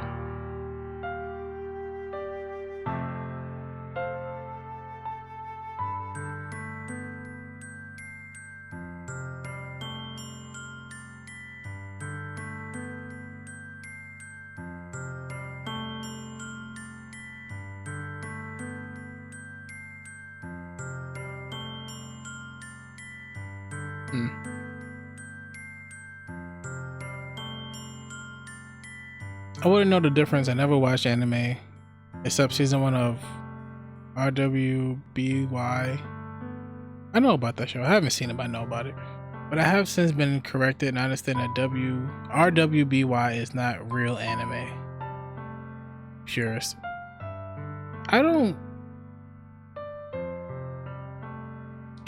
That sounds like new anime people. Because if you grew up watching anime, like back then, I don't know about now, but back then people said Dragon Ball Z isn't anime, but that's the most ignorant shit I heard in my life. Dragon Ball Z is literally one of the most inspirational animes ever. Came out in the 80s and inspired a lot of things that people read and play and watch in the anime community, but I don't really talk about anime to most people because I don't care for most of their opinions. Dragon Ball Z said it has a show and 2 movies. Cool. I only saw it had like a show when I googled it. And yeah, Dragon Ball Z has been around since the 80s. Dragon Ball came out in like 82 or 3. Dragon Ball Z came out like in 85 and it finished in 96. And then it came to America in 96. But Dragon Ball Z has been around for a long time. Like Super Sonic was inspired from Super Saiyan Goku. That's a fact. Even though I believe Sega denies that. Dragon Quest was inspired and designed from the guy who made Dragon Ball, Akira Toriyama. If you look at what it's Sonic the Hedgehog. Sonic the Hedgehog. That was also my favorite game as a kid. Try to keep it with Dragon Ball Z. How so? It's not really that complex. It's really just that people beating up each other. And that's really it. There's like different minds. Well, the future Trunks story, I guess, could be a little hard to keep. Okay, you know what? Now that I think about it, I can see why. If you're like really casual, or if you're not that into like Dragon Ball, I can see why it could be confusing. Because the movies and the show aren't together. Like the movies is like a separate universe. It's not connected to the show at all. But that could be confusing. Then the music hits hard. This music is very... You can feel the emotion in it. All I know about Dragon Ball Z is that meme were made from a certain quote. It's over 9,000. That was from Vegeta. I'm kind of a... I'm a nerd in general, and the Marvel shirt. But I know way too much about Dragon Ball. So anything you ask, I could probably answer and have you informed. The quote is over 9,000 is from Vegeta, from the Saiyan saga. That's when Vegeta was the bad guy. And he had his partner Nappa. That's actually an incorrect quote. What Vegeta was supposed to say is over 8,000, but in America they changed it to 9,000 so it could fit the mouth flaps of the character. But the actual quote is it's over 8,000. But 9,000 is the incorrect translation, but it sounds better. So yeah, there are some great Doki mods out there. Fan-made stories uncanon to the main game. Really? So people made whole story. Oh, sorry about that. Sorry about that. That's pretty cool that they came out with whole stories by themselves. There are some Doki mods I found better than the main game. People must be going in. There are even DDLC or DLC animations. That sounds interesting. But I really thought we would get hung up over anime lip syncing. There's people like that, yeah. Like if the mouth, I mean, there's a lot of things where the mouth don't sync with the words, but nowadays it's a lot better. But like, yeah, the mouth flap didn't fit 8, so they said 9, and it fit. Yep, it's the same length or even longer. Wow. That's really dedication. That's straight up dedication. DDLC equals the game you're playing, not DLC. Oh, Doki Doki Literature Club. Obviously. Although I guess Plus is considered DDLC DLC. Abbreviations are fun. I seen there was like some type of DLC for this game. I think that's might be you talking about? Plus? I seen something on Steam. Pull it up. I know I seen something. It was like $10.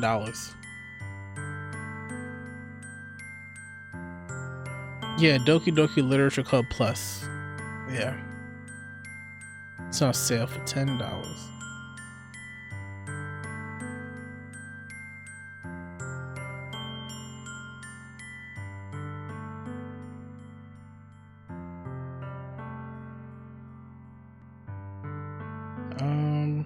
My favorite mod being exit music. Have you heard of that? Only the redux version. Oh, okay. Let's get back to the story. Wait, how did you know that? So I already had a ray left by the time we decided that last meeting. Monica told me. It's only natural for her to keep me informed about the festival preparation, right? Ah, that's true. But what about you? Are you going to be helping Monica today? Of course. I'm just helping her online.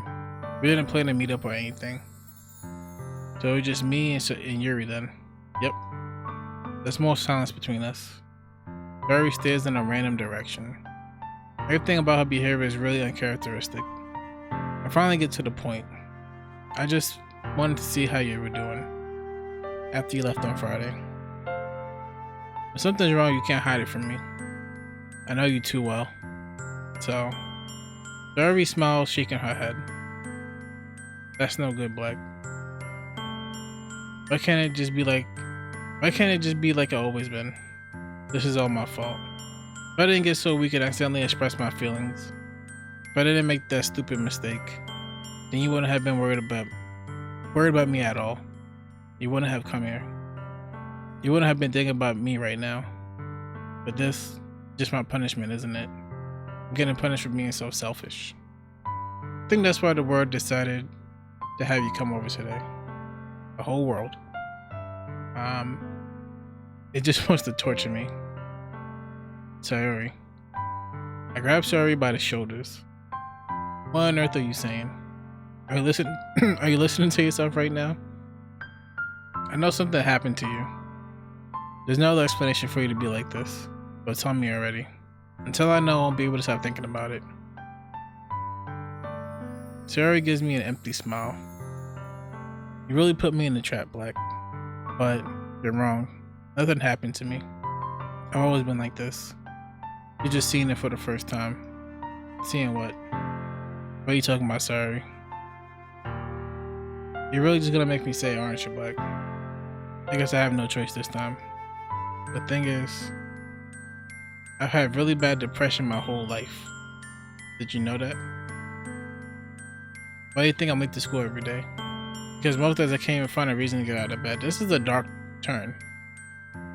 This is a dark turn. What reason is there to do anything when I fully know how worthless I am? Why go to school? Why eat? Why make friends? Why make other people put the energy and caring to waste by having them spend it on me? That's what it feels like. That's what it feels like. And that's why I just want to make everyone happy, without anyone worrying about me. I'm in shock. I can't even figure out how to respond.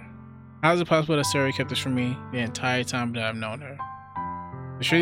Did she really want so bad for me to just not think about her? Why, Sayori?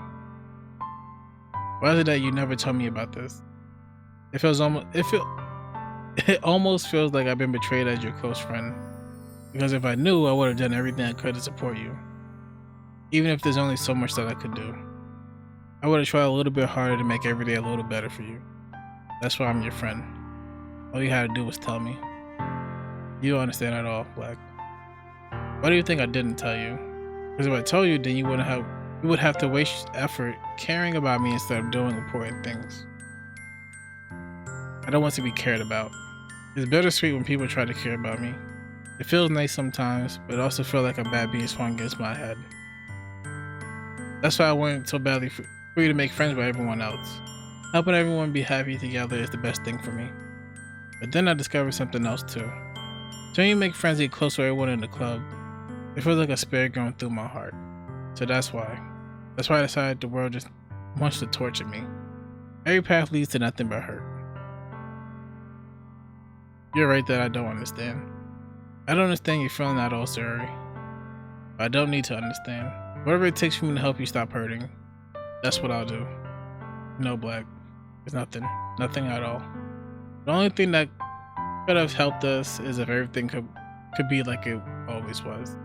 But I was selfish. I finally showed you what a horrible person I am. Tears streaked down Sayori's face. I made you join the literature club because I was selfish.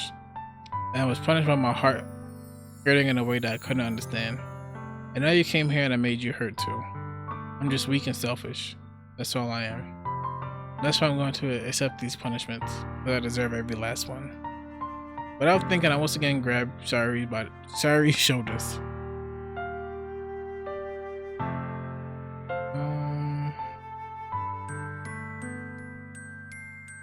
I wish more streamers would stream more mods. I can understand why they don't stream them because there's some weird ass mods out there, but that don't mean all of them are like that.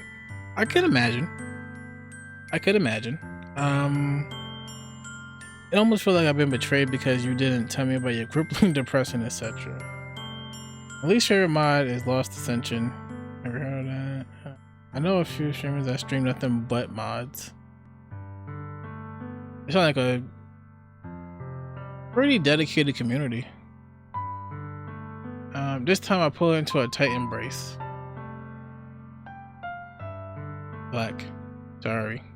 I don't care if you feel selfish. I'm really happy that you convinced me to join the club. Seeing you every day makes it worthwhile enough.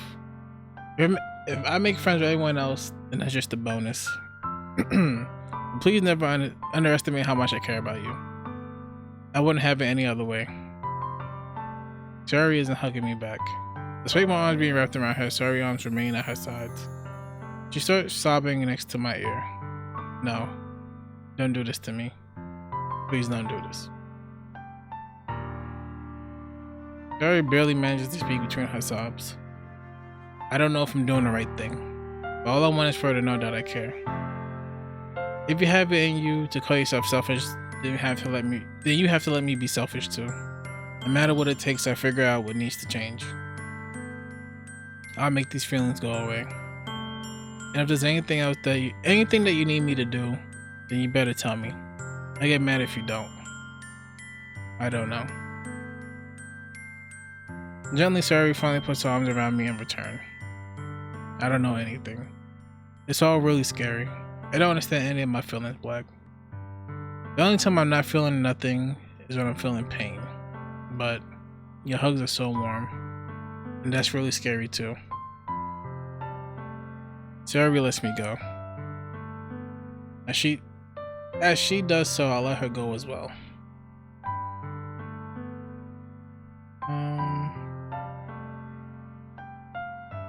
Looks like I did something bad by letting you know of its existence. The MC finally said the right thing. See, this is why I like MC. I like him alright, but more often than not, he really is dense. It's part of his charm. I mean, he's making progress, so I guess it is part of his charm. The festival is tomorrow. Yeah. It's going to be fun, right? Yeah. I would like for me to spend it all with you. It's what I want. Promise. I think that would be nice then. Yeah. Sari wipes her eyes. If I could spend the whole day here, I would. Of all days, this has to be the one where I have other plans. Maybe I should cancel. No, don't. Please don't. If you did that, then I really wouldn't forgive you. But it's almost time for you to meet you at my house. What? I must have read that wrong. At the very least, do you want to come along and help out? It will be fun. To my surprise, Sari shakes her head. I'm sorry. I don't know if that would be very good for me today. You understand, right? It's kind of hard for me to fully understand, but I'm trying my hardest. It's okay. Don't worry too much about it. I'll see you tomorrow, okay? Alright. I look forward to it. I say goodbye to Sari and exit her house. On the way home, I find myself still feeling uneasy. But it's hard for me to keep thinking about it when Yuri is about to come over too. I think Sari is right. I shouldn't be worrying too much, and we're definitely going to have a great time tomorrow. I should just focus on what's ahead of me. He is dense, but he cares and he's selfless. Yeah.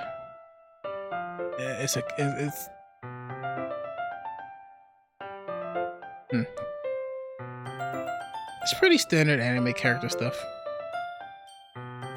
Bro, Sari, I wish I could give her a hug sometimes. I relate to her a lot.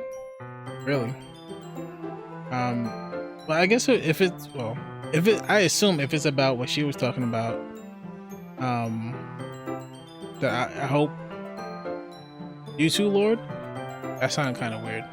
But if you guys are going through something like that, I hope you find your ways to get through the day. I mean, we all go through depression and different, dark times and thoughts like that. I have them. Everybody have them. But as long as you find a way to get through or something to distract you, it usually works out.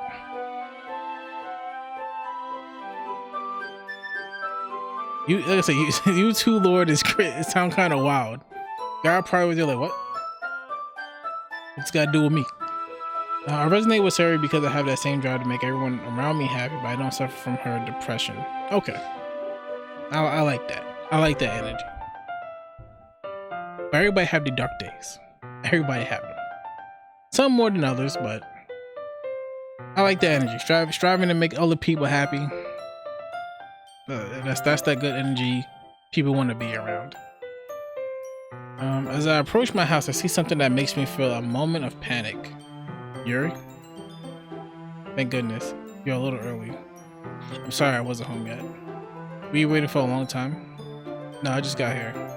But I started to get really nervous when nobody answered the doorbell. You always could have texted me. If I had known, I would have assured you and hurried more on my way home. I suppose that's true. I didn't think of that for some reason. There should be common sense to do that, but I decided to ignore it. Anyway, let's go inside. I see you brought a lot of stuff with you. That's right. Did you manage to find everything I asked you to buy as well? Yeah, pretty much.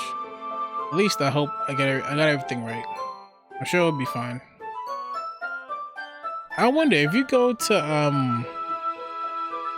the other girl house, Natsuki, I think her name is. If you go to her house, would you ever find out that your friend is depressed?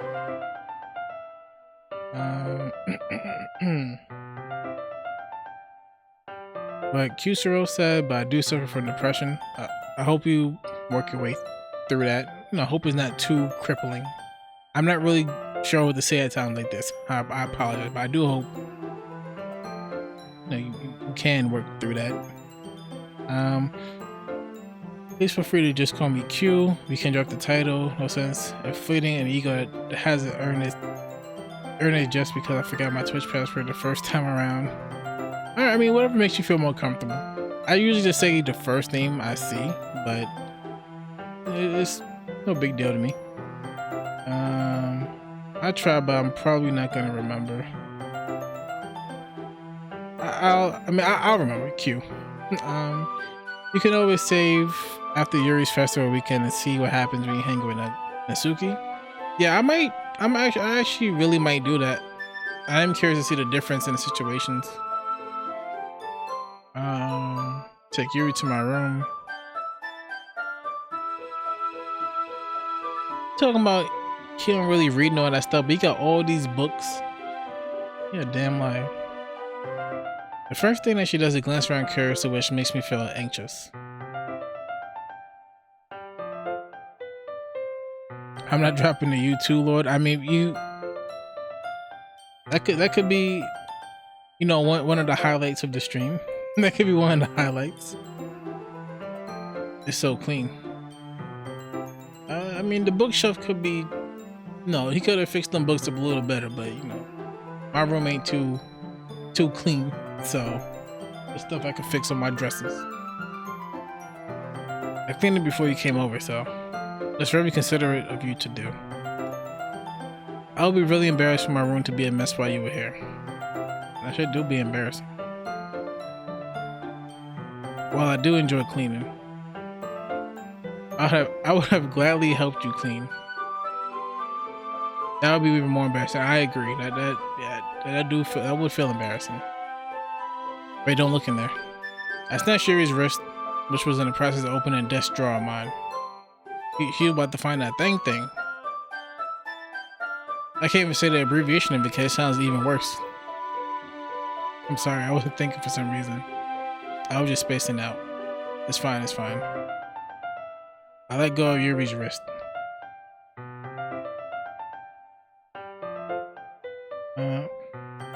I'm just imagining like a scenario where you look up to the ceiling and you say, "You too, Lord." It's making me giggle harder. Oh, ceiling. That there's a lot of things you could work with that sentence or that question. There's a lot you could work in with that. I'll probably, when I get off the stream, I'm probably gonna be sitting there thinking like, damn, why I said that? Why I said it like that. Yuri just tried to get into MC's homework drawer. The homework drawer. Yep. That's the secretive drawer. You can't be looking at people's homework. She puts both her hands firmly in her lap as if she makes sure keeping track of them. So, shall we get started? I have a few things planned that you can help me with. Decorations and other atmospheric enhancement. You know, mood lighting.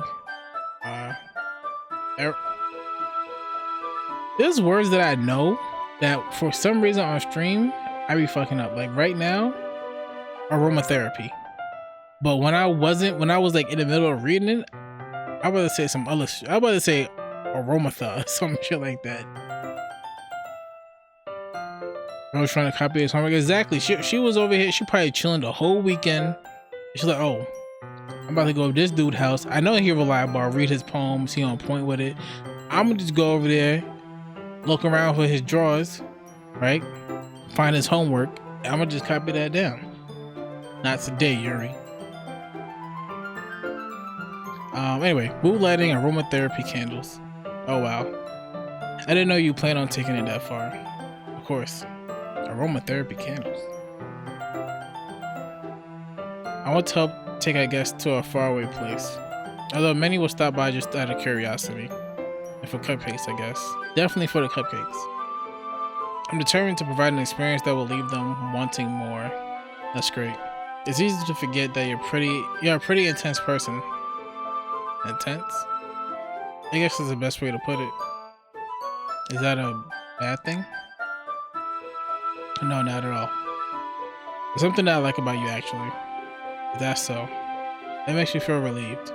Kind of happy. Yeah, no need to be so anxious. You can relax a little. Relax. I brought some things for relaxation. I was going to use them during the poetry event. Oh yeah, like what? Let's see. Yuri rummages around through her bag. She pulls out a few candles and a wooden cylinder-shaped object. I did some shopping on the way here, so I happen to have these in my bag. I plan to cover the windows in black paper and use the candles to light the room. I think that would be amazing, don't you? Yeah, that would be really neat. What's that wooden thing though? What is that wooden thing though? What is it? Oh, this? It's a diffuser for essential oils. How familiar are you with aromatherapy? Not familiar at all. Is that so? It's one of my favorite contributors to a positive atmosphere. Depending on the oils or herbs you use, you can change the mood of the air itself. You can even feel it permeate through your body. Relaxation, positive energy, romance, reflection. It's almost like magic. Yuri takes the cylinder and pushes the switch on the bottom. In just a moment, a thin ray of vapor begins to spout out through a small hole on the top. Wow, that smells wonderful. What kind of mood is that one for? This is the jasmine essential oil. It smells a little sweet and flowery, right? Yeah, that's a good way to describe it. I chose jasmine for the event because it provides more than relaxation. Jasmine enhances your emotions and help you feel them flow through your body. You feel warmer and your heart pounds more heavily. Do you think that would be perfect for sharing our poems? It does sound suitable. But you seem to know a lot about this, so I trust your opinion with anything. Yuri smiles gently, clearly enjoying herself. She again reaches into her bag and pulls out several spools of thin ribbon. What are those for? Well, did you purchase the origami? I said original. Did you purchase the origami paper I asked you to get? Yeah, I have it over here. I won't be using the paper for folding origami. What I like to do is write a different word on each paper. We need about 100 of them. Oh yeah?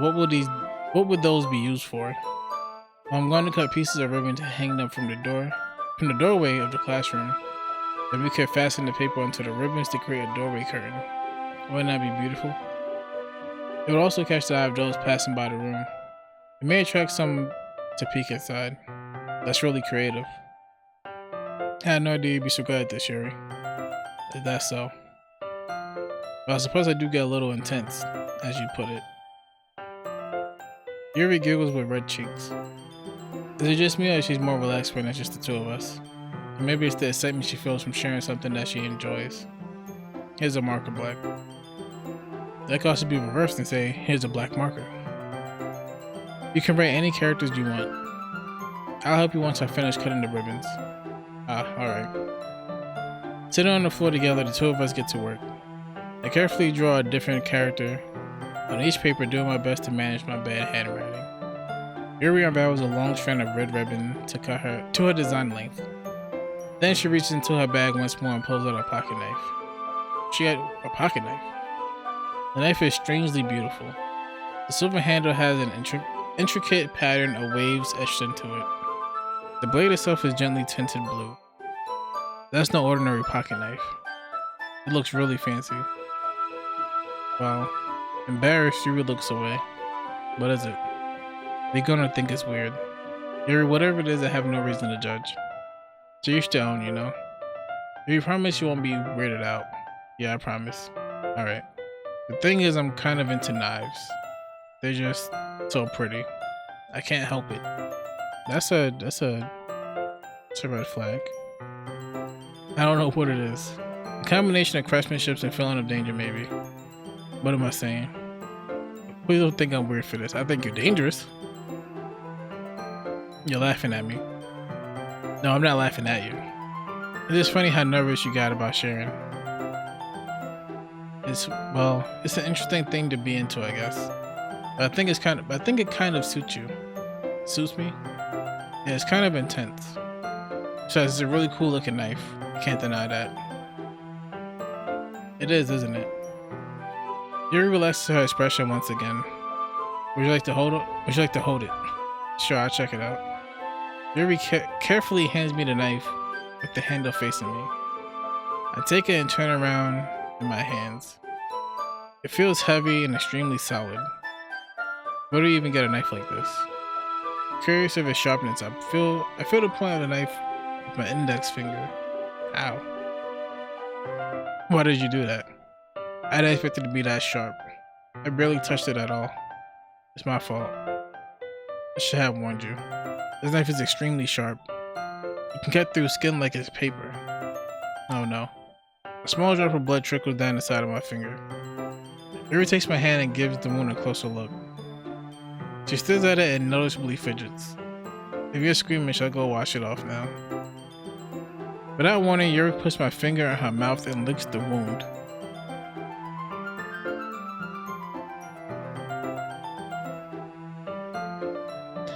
Apparently, MC needs to actually be told, "Don't cut yourself," when someone hands him a knife.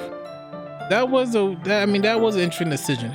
Why would he just be like, you know what, this knife look real cool. Let me see how sharp it is, and then he just, I don't understand. How very Angelina Jolie of her. What movie was that?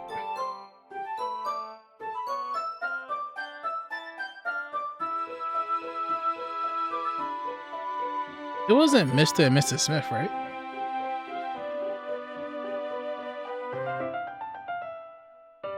Can't remember right now. I feel her tongue curl around my finger. Okay, alright. Startled, I instinctively pulled my hand back. That's pretty. Angelina Jolie and her ex-husband Billy Bob Thornton were into blood play. You mean that was like in real life? Like she did that for real? That wasn't a movie?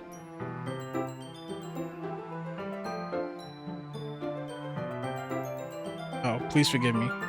I wasn't thinking. She says that quite often. Yuri lowers her head, her face burning up. In real life, she walked around with a vial of his blood on a necklace?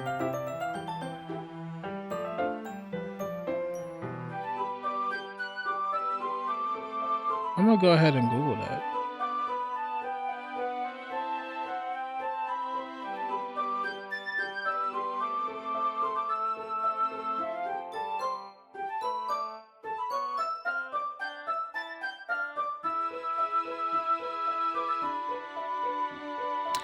Both Thornton and Jolie wore a vial containing the other's blood around their necks. The couple frequently displayed their matching necklace at high-profile events, including on the red carpet. Some might see this as odd but romantic, others might see something more sinister in it.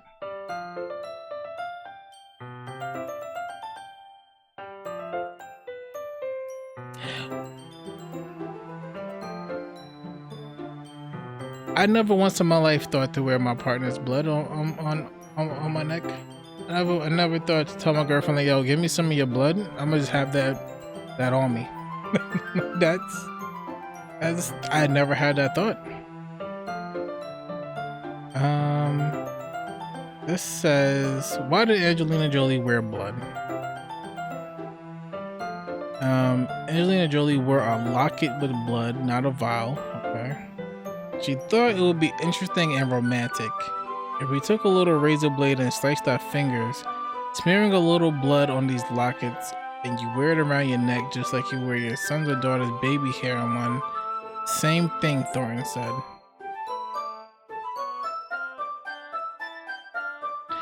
Okay, that's definitely pretty fucking weird, for sure. So the finger licking thing made me think of Angelina Jolie with purple hair, except Yuri is a little bit taller. Really? How tall is? Bring Google back. How tall is Angelina Jolie? I always thought she was kind of tall.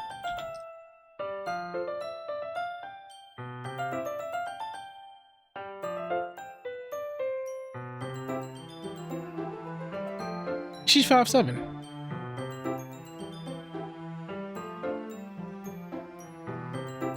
Angelina Jolie is 5'3", I think. Yuri is kind of chronologically 5'5". Google's telling me that Angelina Jolie is 5'7".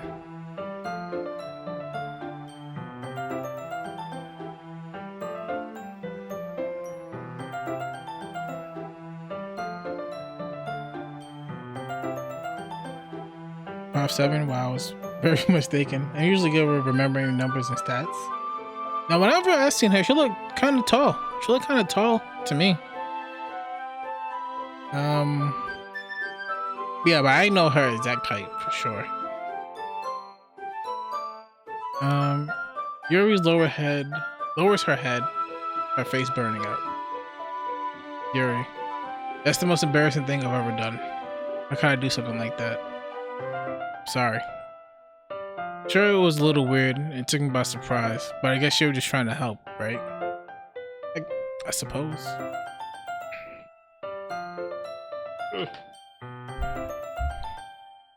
Yuri, I think you're overreacting a little. She doesn't lift her head.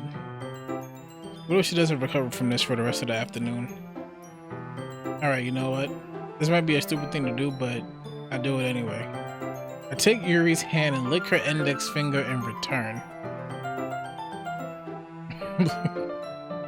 Did you really just do that? Now we're even. Yuri just looks at me like I did something wrong. Wow. Two weirdos don't make a normal. Two weirds don't make a normal. That is true. You just make shit more weird, really. I knew that would be a bad idea, but you did it anyway. If not for the sweet aroma of the jasmine oil, the air would be extremely heavy right now. You're so weird, Black. Yuri giggles shyly. Yuri's calling me weird? I have no response to that. That's fair. Where do you keep your bandages? I don't think I need one, actually. It was a tiny cut. Look, they already stopped bleeding. I see. That's relieving. The tension is quickly lifted. We each resume our respective activities. I watch Yuri's knife cut through the ribbon like it's nothing but air. Meanwhile, I continue to make progress on the paper. After we finish attaching the paper to the ribbons, we lay them all out side by side. It looks better than I expected and will be very effective as a door curtain. It looks great. Good thing coming up with this, Yuri. Thanks. Just something I saw online, really. Are you ready to move into the next task? Yeah, let's do it. What do you have in mind? I like to create a banner. That's why I asked you to buy the paint label tablets. Ah, that's right. One of the items Yuri asked me to buy was a kit of watercolor paint tablets. We need about 6 cups of water to put each of the tablets in. Do you mind fetching those for us? Of course not. 6 cups of water. We'll be right back in a minute. Thank you very much. Oh, and just a little bit of water is okay. If you fill the cups up too much, it will be too diluted. Taking years of rest, I decided to use small plastic bathroom cups. The hell is a bathroom cup? Rather than full-size glasses. Did I miss Yuri licking MC's face? Yeah, you just missed it. Like, just recently happened. We also found out, well, I also found out from Q that Angelina Jolie apparently was doing the same thing and carrying Billy Bob Thornton blood on her necklace. So that was interesting to know. I put them on a plate to catch any paint that drips, then bring it back into my room. Yuri? Yes? Coming to see Yuri quickly unrolling her sleeve, pulling it back over her arm. Nothing. Her face is a little red. Is it too hot in here or anything? No, not at all. There's nothing wrong, so let's mix the paint. That's why it definitely is wild. Absolutely. I had no idea Angelina Jolie was into blood and all that kind of stuff. Yuri hurriedly dismisses me and takes it upon herself to unwrap the tablets, dropping them into the cups. So I thought we would do something simple that would look very nice. I like to paint a gradient across the banner, starting with the colors for a sunrise, then daytime, then sunset, and nighttime. Once it dries, I'll write an inspirational quote across the banner. You can hang it on the wall behind the podium at the front of this classroom. Neat. What are you gonna write? Well, it'll be more fun to surprise you. Yuri smiles at me. If you say so. After rolling out the banner, Yuri and I kneel on opposite sides so we don't get in the way of each other. Yuri uses a brush and adds a few dots of different colors across the banner to serve as a color guide when we paint. This kind of reminds me of elementary school. Painting on the banner with the watercolors feel a lot like the art class projects we had back then. It's relaxing. I'm sorry if this feels too childish. I didn't mean that at all. It's kind of fun, you know. Yeah, it is fun. I'm glad you feel that way too. Yuri starts painting for a moment, thinking to herself, for me, I don't need to go out and do crazy things to have fun. In fact, I usually don't even want to. I just like when I can spend time with one other person. Even if it's something simple like reading, it doesn't even matter if we don't talk much. Just having a friend next to me makes me feel things a little bit nicer. I think that's all it takes for me to be happy. That's so. Even if Yuri and I are quite different, I can understand where she's coming from.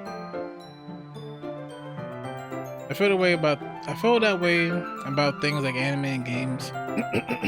But simply sharing the experience with someone can make me happy. I think I feel the same way. Yuri smiles gently.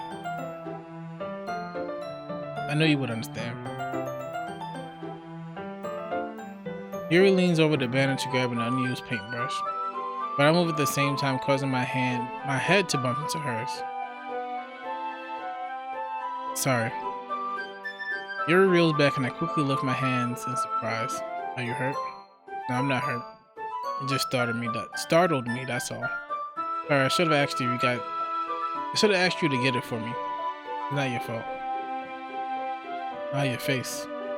There are droplets of paint on Yuri's face and neck. Is there something on my face? Yeah, I accidentally got paint on you. Sorry, it's totally my fault. I'll get a towel right away. I rush out and fetch a small towel and I dampen it with hot water. I return to my room and kneel back down in front of her. Here, didn't even have the effort to put no paint spots on her or the towel. I pat down Yuri's face and neck with the towel. Wow. Is something wrong? It's hot. I just didn't expect it. Sorry. I didn't want to use cold water. Having finished, I start to retract my hand. But Yuri suddenly holds my wrist. Wait. Just for a little longer. It feels really nice. I keep my hand still against Yuri's neck. She looks into my eyes. It's an intense expression that I recognize from when she reads her books. Almost as if she's lost in a daze, enveloped by her own thoughts. She breathes gently, half through slightly parted lips. What is happening? Is it the aroma of the jasmine oil giving me this dizzy feeling? Everything the jasmine oil fault, huh? Yuri's gentle fingers wrapped around my wrist, sending a tingling sensation through my arm. Suddenly, her face seems to be so much closer than mine. It was just a moment ago. Yuri slowly pulls away. Sorry, I've been feeling a little lightheaded today. I didn't mean to space out. It's fine. That moment is over as soon as it began. Yuri picks up her brush again, but her movements seem clumsier. Like she's unable to focus. I remain silent, forced to ignore the event that just transpired. I hesitantly retrieve my own brush and continue following Yuri's example. Beautiful SG? What does SG mean? Seen? Seen something? That should do it. I finished filling the night sky with white dots that look like stars. Looking at the manor as a whole, it's very pretty and natural looking. I think it came out better than I expected. I'm really happy with the results. Yeah, me too. Are you going to add the lettering now? Not yet. It needs to dry first. That's true, but won't it take a while? Won't that take a while? Well, perhaps it would be best to leave it here. You have to bring it in the morning. I can do the lettering in the classroom before our event starts. Is that okay? It's totally fine. Wonderful. In that case, I don't think there's anything more for us to do here. You say that like you're glad it's over. Was I wrong to assume that you were at least enjoying yourself a little bit? I know that's not it. I'm glad that we managed to get everything done. See, I am too. I was a little concerned about time. I need to start making dinner soon. What a cute game. For now, it's starting to get a little darker. So you don't have any time left? I was secretly hoping we have extra time to finish the work. Well, Yuri thinks to herself. I think it would be too irresponsible of me to wait much longer. I'm sorry. I was hoping there would be more time as well. Probably my fault. Sorry for being such a slow worker. That was not your fault at all. And the important thing is that we got everything done, right? Yeah. So I shouldn't be disappointed or anything. Gathering all her things, Yuri seems to look a little downcast. I'm sure nothing bad will happen. Well, fingers crossed. Hoping for the best. I understand why. It sounds like she rarely gets the opportunity to spend time with friends in a relaxed environment. That doesn't mean that this is the last time it can happen. Once Yuri packs up, I'll walk her out the front door. Thank you very much for having me today. No problem, I'm glad I was able to help. Let me know if there's anything else you need me to bring tomorrow. I will. Well then, Yuri fidgets. Guess I'll see you tomorrow. Wait. Kinda said that without thinking. About today. It's fine that we didn't have as much time as we wanted, because we can do this again. Whenever you want, you can come over, or we can go out somewhere. I figure you don't like going that much. As I stumble over my words, Yuri simply smiles bashfully. Anyway, you know what I'm trying to say, so... You're very thoughtful, Black. Yuri took a step closer to me, then briefly squeezes my hand. You're a little close. I kind of like that about you. The music don't stop too. Well, how am I supposed to respond to that? I don't even get a chance to, as Yuri suddenly pulls back. Sayuri? Oh, Sayuri popped out? Yeah, she done ruined the moment? Hi, Black. I thought we were gonna see each other tomorrow. Just now, we weren't. It's okay, Black. I just stopped by to say hi. Well, it's nice to see you. I'm sorry, but I'm already on my way to leave.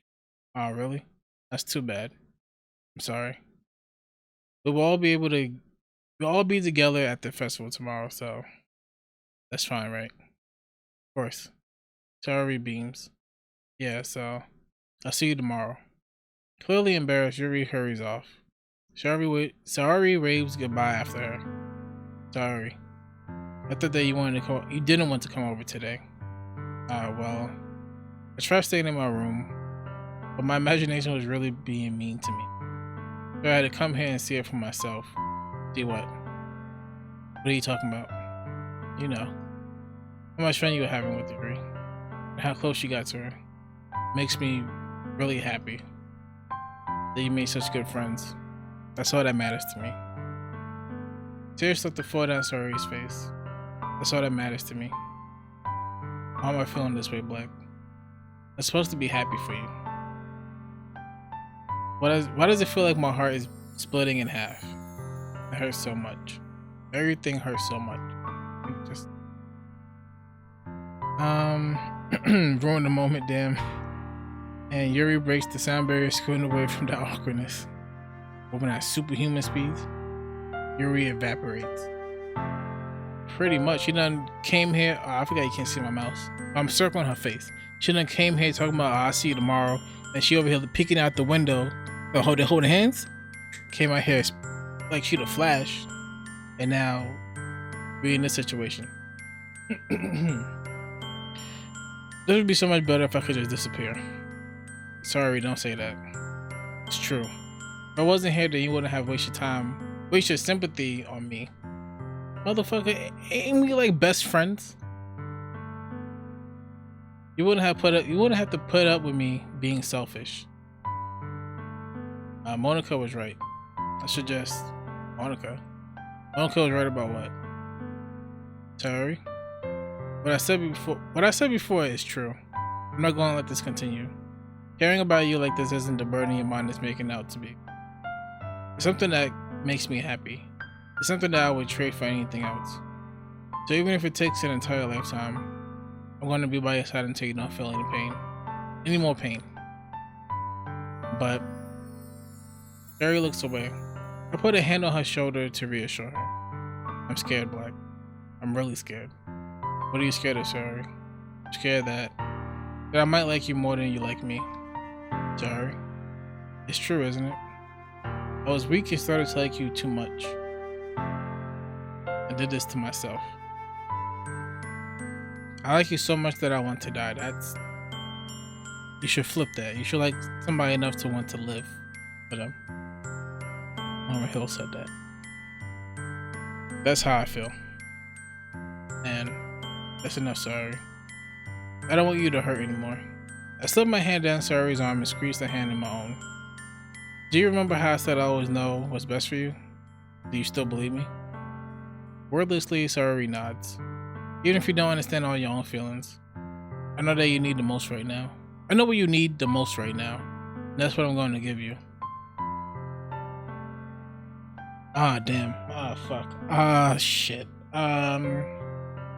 Right. So I think right now what she needs is a friend. But this is anime. So if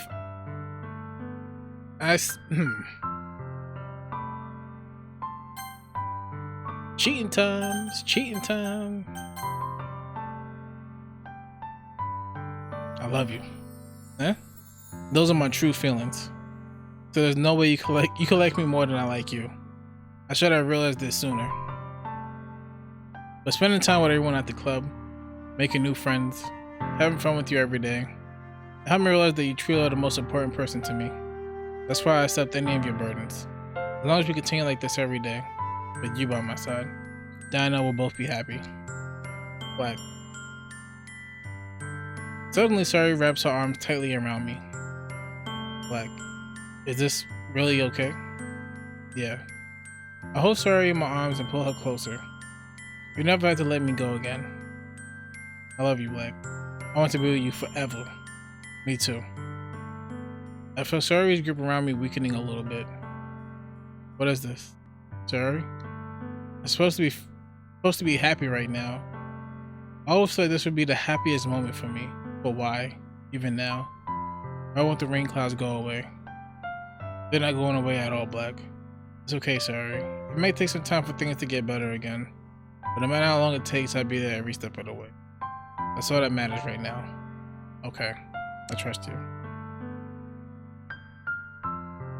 Dory and I slowly release each other. So, I guess that makes the festival tomorrow first date, huh? What are you saying? I don't want to think about those things, you know? I want everything to be the same as it always has been. Even if we really are a couple. I don't know if I can handle anything more right now. It's really new and scary to me. I understand. We'll go out whatever place suits you best. Hey, Black. Jerry gazes at me once again, smiling sadly. Even if I get really, really sad, this is the best thing for me, right? I don't really understand what Sari means by that.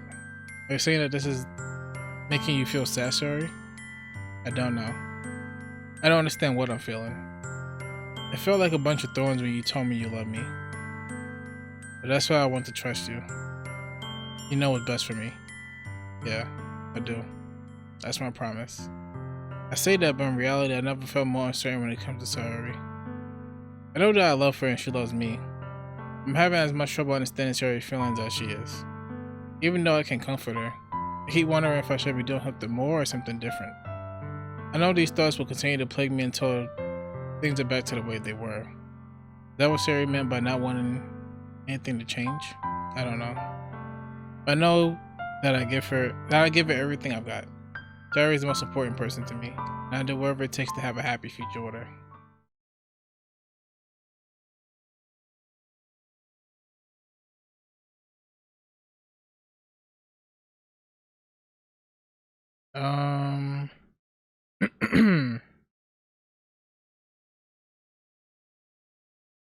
Oh, I mean, I don't know. I mean, I don't know. I don't think. I guess you just warn him. Yeah, it's cool. Just, I guess maybe I should have put my first time. This is my first time playing this and stuff. But I feel like, right? I feel like, we could cover that. Let's try this one.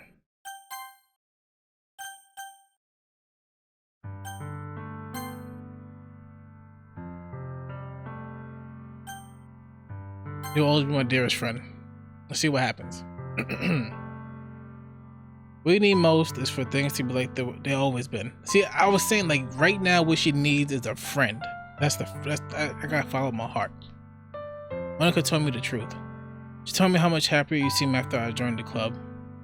I know you're struggling with some really difficult feelings right now, but please trust me that I know what's best will make you happy in the end. I promise I'll help get things back to the way they were. I see. Dory forces a smile through an incredibly pained expression. Is this what it feels like to get stabbed in the chest? I should write a poem about this. Sayori. It's okay. This is just my punishment, remember? For being so selfish. But please don't worry about these stupid feelings. I know you're right. I knew this whole time that there's no happiness down that path. That's why I came here. Just so I could get the answer I needed to hear. The other thing, you also read that I just want to go back to the way it was. I realize that now. You really do know me better than anyone, Black. I trust you with anything at all. So, Dory's smile finally breaks. All of a sudden, she turns around and drops to her knees. Did I pick the right choice? I don't know if I picked the right choice.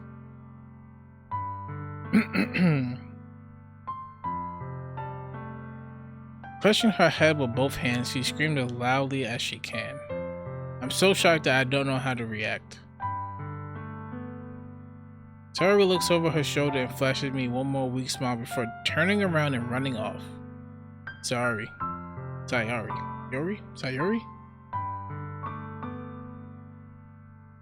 I'm left helplessly standing in front of my house. Why am I feeling so horrible about this? There's nothing more that I could have done. The most I can do is support Sayori through her feelings and help her on the path that's right. I'm having as much trouble understanding Sayori's feeling as she is. Even though I can't comfort her, I keep wondering if I should do something more or something different. I know these thoughts will continue to plague me until things are back to the way they were. I'm going to give her everything I got. Terry will always be my dearest friend. I will do whatever it takes to put a smile on her face every day. Damn.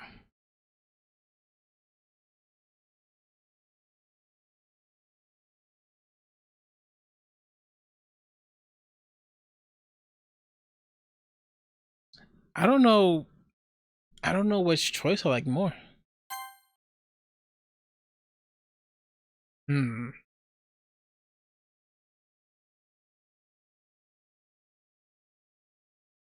That's tough.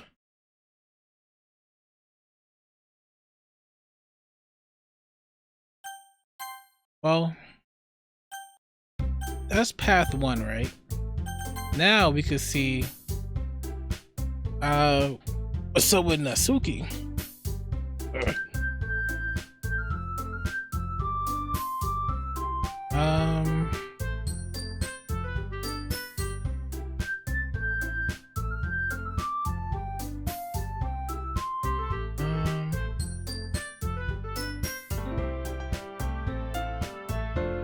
Let's see. Speaking of, Bruce, if you enjoyed this game enough, I definitely recommend checking out some mods. There are some great ones.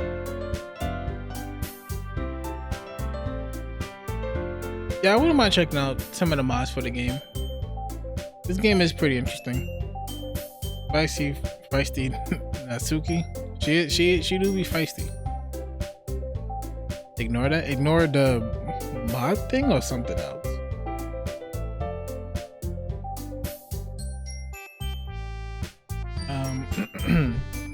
And you guys made it sound like a lot of work, so it could probably use 2 people. Don't worry, baking is a ton of fun. I definitely agree. Just a minute ago you were saying that. That's because... Never mind, okay?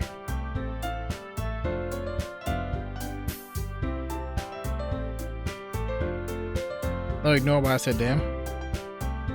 Alright. Who's your favorite character? Who's my favorite character?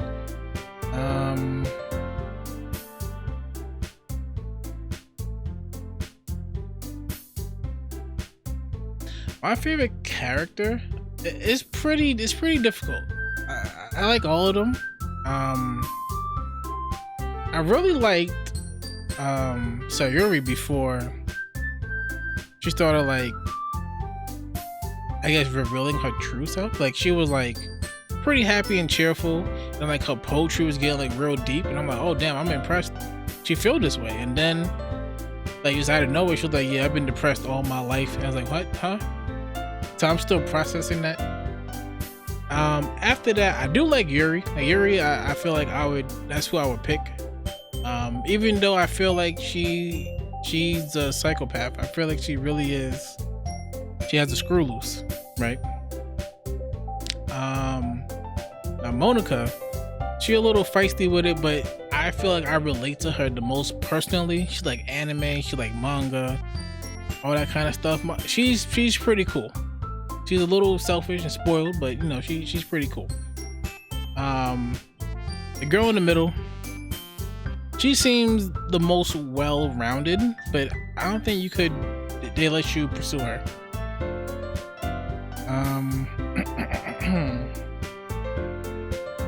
Whatever it was, you're supposed to ignore that. Clarify it. That is a bad habit of mine. I like to get to the bottom of things. I recommend checking out Exit Music. That one's top notch and definitely a great introduction to Doki Doki mods. I'll keep that in mind. Picking a favorite is difficult. They're all flawed but wonderful. That is true. Nice. Yuri was my favorite at first. Cool. We got some things in common.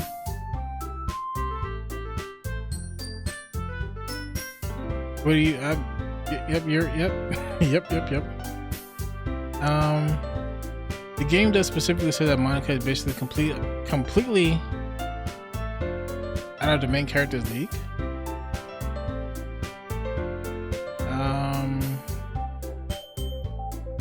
They did. The game says that Monica's out of the main character's league.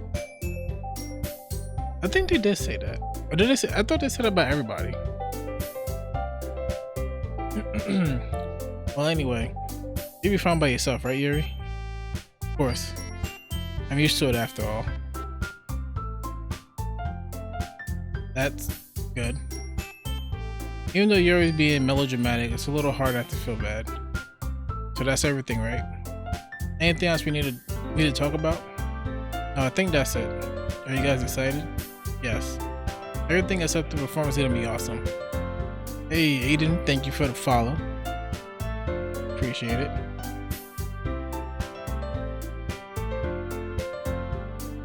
Everything except the performance is gonna be awesome.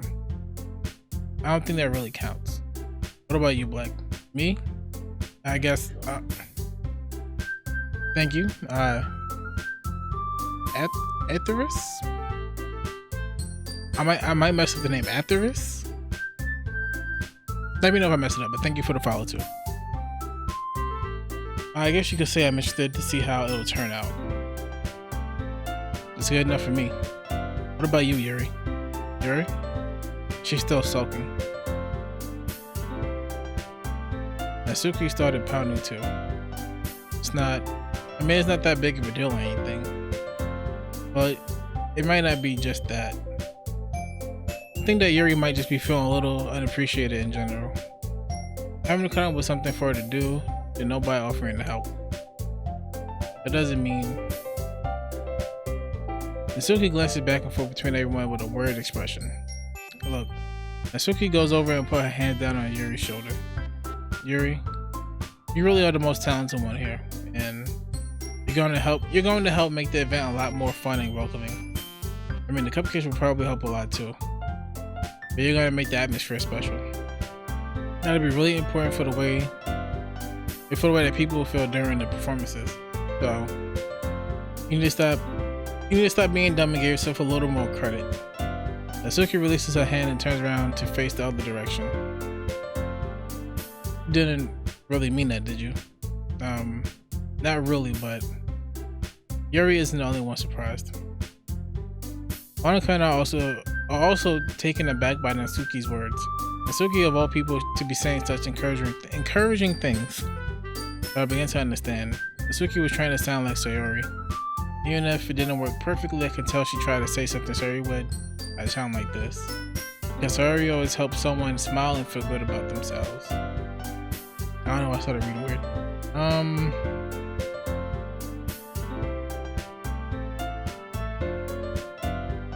Everyone messes up my name, so let me embarrass you. Said it right. I really said it. Oh, cool. I got it right. I'm sorry for being dumb. I'm going to do my best. And all of us are going to make it a really great event. Yeah. Yeah. Okay. Everybody's saying yeah. I learned a bit about coding, specifically the Manda's game. That's pretty cool. Who say video games aren't fundamental?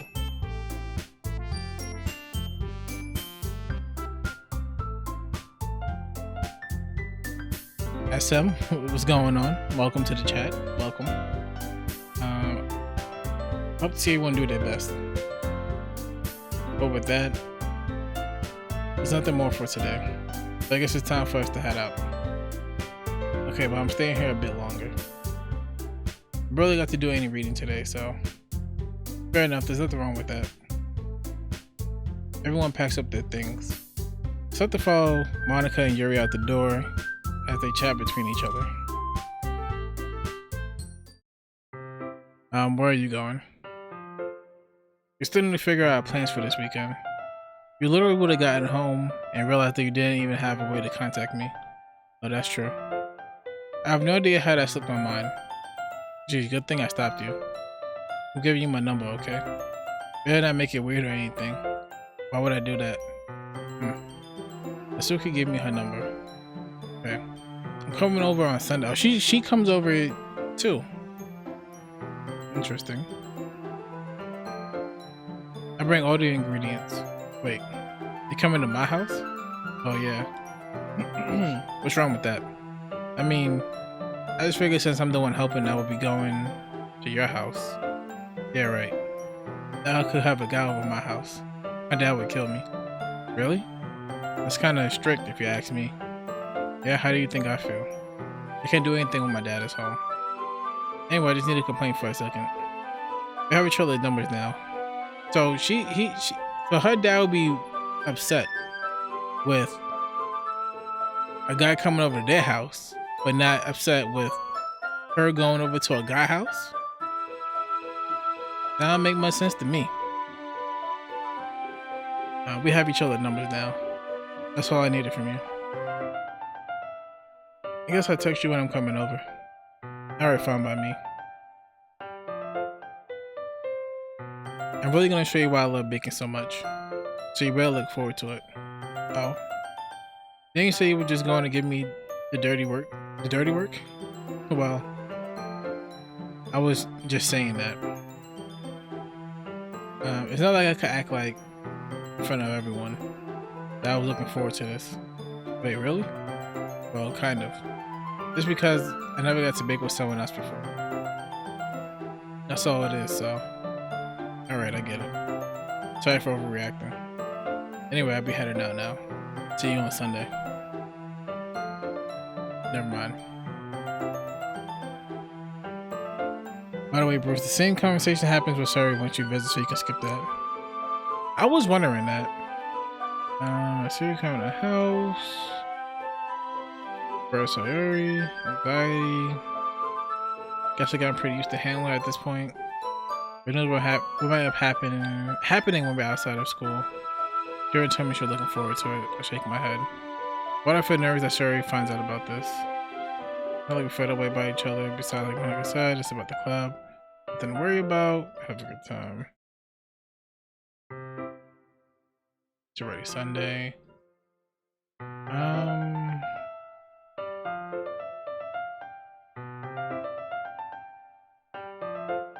Oh, this part is kind of different. We sent each other one after exchanging numbers to double check, but it turned into conversation. She's almost a different personality on the phone. Am I tripping? Or are they like using? They're not saying these things right. She's almost a different personality. She's almost a different personality on the phone. She's using tons of emojis, and cute language. She also realized complaining about things, but I kind of saw that one coming. They're putting Natsuki aside. I haven't heard a thing about her.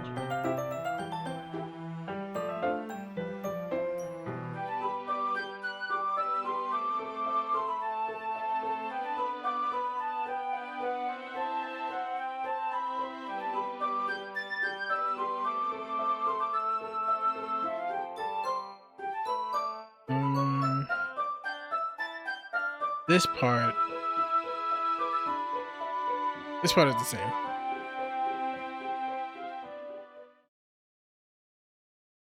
Yeah, we can skip that.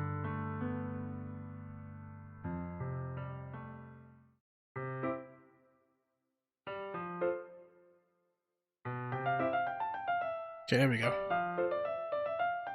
So, hey. I don't know what I was expecting, but seeing Natsuki in something other than her school uniform totally threw me off.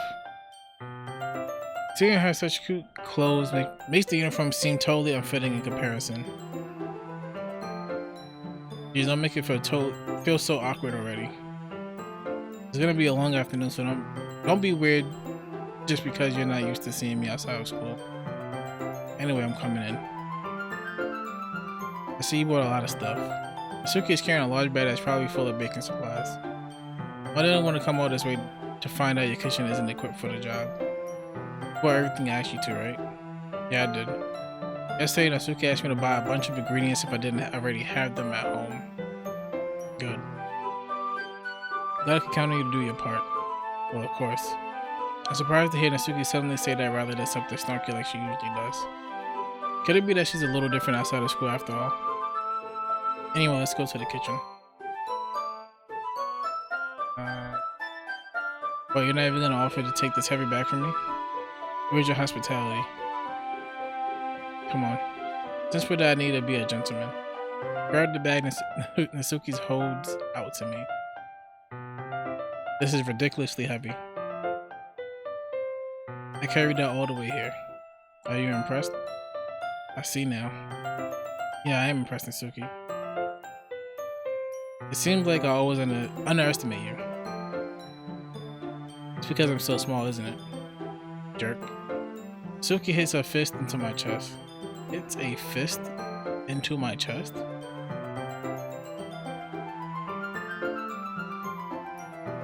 Chest has nothing to do with it. You really hate being small that much? It's not like I hate it. I mean, sometimes I like proving people wrong when they only think I'm worth my size. It's fun when I get to be small and also better than other people. But, geez, never mind. What are you making me say? You don't think you can make me talk about weird things just because we're in high school? You're getting started or what? Are we getting started or what? There's a lot of stuff I gotta teach you. What? It's a little bit more like you. You're more fun when you just speak your mind like that. Okay. Now you are treating me like a kid? I was trying to be a little nicer to you, you know? Just because I don't have a mature and sexy figure like Yuri doesn't mean you should treat me like... Natsuki catches her words and her face turns red. Natsuki, forget it. I didn't say anything. I should apologize. I appreciate that you were trying to be nicer. I should have been a little more considerate too. But also, if that's what you're thinking, then you should know that there are tons of guys who are into body types like yours. How would you know that anyway? Just trust me on this one. What does that mean? What does that mean? Gross? Hey. Was that to me? Who else? And let's just get started already. You get all sad when a girl calls you gross. I believe most people would. I finally find your weakness, Black. Natsuki smiles deviously. Please spare me. Well, if Natsuki decides to dish out money stars like that, there's no way I'm not fighting back. But she's satisfied enough for now, finally starting to pull things out of her bag so we can get started. Oh damn. Webcam, please. Okay, there we go. Thanks for letting me know. I don't know why that's been happening lately. Past few streams, webcam randomly just start bugging out. Before long, the whole kitchen is a mess. Spoons, dirty bowls, flour, spilled fluids. That's a weird word. And plastic bags are strewn about every countertop. The mixture isn't big enough to make all the batter at once, so we had to do it several times. Meanwhile, Natsuki is babysitting all of my movements to make sure I don't mess up her precious baking. Like, where did you put the food coloring? The batter's going into the oven soon, so I need to fill the trays. I think it's still in the bag next to the table. What are you using it for? To color the batter, of course. I'm making each tray a different color. That way, even if the flavors aren't different, everyone can still pick their favorite. That's a cute idea. Are we doing anything like that with the icing? Do you want to? You're asking me? I don't really have a preference, so come on. I'm not putting any heart into this at all. Can you at least try to have fun? I'm having fun. I'm not really sure what Natsuki is trying to get out of me. Meanwhile, I see her separating the batter into smaller bowls and putting a few drops of food coloring into each. That does look pretty cool. See? It's not like baking is about following instructions. The presentation is where you get to be creative and have the most fun. It's a million times more worth it in the end if just looking at it makes everyone's eyes lighten up. Like the ones you made on my first day, huh? I recall Natsuki proudly presenting her cat-shaped cupcakes to Sayori and Monika's delighted expressions. I wonder if I can make Natsuki proud like that too. Yeah. Maybe I will use the food coloring then. Sounds like you're starting to understand. Just make sure you completely finish mixing the icing before you mess with the food coloring. Yeah, let's get in there. We were using the electric mixer for the batter, so I got stuck with a whisk and a huge bowl for the icing. The icing's still all lumpy. Are you even trying? Yeah, well, yeah. It'll just take a little longer. Jeez, I'll be here all night if you do it like that. Here, look. Natsuki grabs the whisk from me and uses her other hand to tilt the bowl back. You really need to beat the crap out of it. After a few seconds, the consistency of the icing has already improved. See? I have to emphasize, Natsuki sticks a finger in the ice and pops it in her mouth. I reluctantly start to do the same. Hey, Natsuki suddenly grabs my wrist. I don't want your gross fingers in my icing. Your icing, huh? Are you forgetting who did all the work? I start to fight back, trying to inch my finger towards the bowl. Don't make me beat the crap out of you next. I'd like to see you try. I push harder just enough for my finger to reach the icing. I triumphantly scoop some with my finger just as Natsuki tugs with all her might. Unfortunately, Natsuki pulling me causes me to stumble, making her stumble in return. Gross. You got it on my face. Whose fault is that? There's a big lump of ice on Natsuki's cheek. She tries to reach it with her tongue, but it's too far away. Please don't tell me this motherfucker's gonna lick her face. You know what? Take this. Natsuki wipes it off with her finger before shoving her finger towards my own face. Okay. That went better than I thought it would. You wish. I'm faster. I grab her wrist with my hand before it reaches my face. Natsuki tries to use her other hand to fight back, but I grab that one as well. Stop. Not until you apologize for calling me gross. Fine. I'm sorry for calling you gross. You know I don't mean it. Just fun seeing you react to it. You do that to me all the time, you know. Saying dumb things just to get a reaction out of me. You really shouldn't tease girls like that. Wasn't she teasing him? Is that so? In that case, I probably shouldn't do this either. I take Natsuki's finger and put it in my mouth. Look at that shit. Okay, that's what I was saying. I'm concerned as much as she is. Did you seriously just? Natsuki is so surprised that she can't even figure out how to get mad at me. Her face is entirely red. You really shouldn't do that kind of thing to girls unless you really like them. You know that, right? What kind of question she asked me just like that? How did the mood turn to this so quickly? Natsuki gazes at me in silence. I notice her shallow breaths. Why am I starting to feel dizzy? I know where the fire alarm starts going off. Natsuki rushes over to the oven. Is something burning? I thought you didn't put the cupcakes in yet. No wonder. You left a dirty tray in here, dummy. Because you make a mistake like that. Should I check before turning the oven on? Don't blame me for your mistakes. Natsuki uses an oven mitt to grab the blackened tray out of the oven. It sits on top of the stove. In another moment, the fire alarm stops. Anyway, I'm putting them in the oven now. Yeah.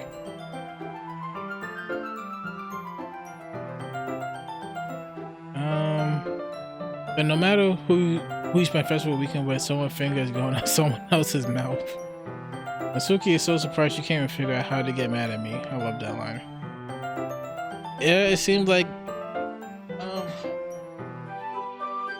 it's the same result with everybody, just a different scenario.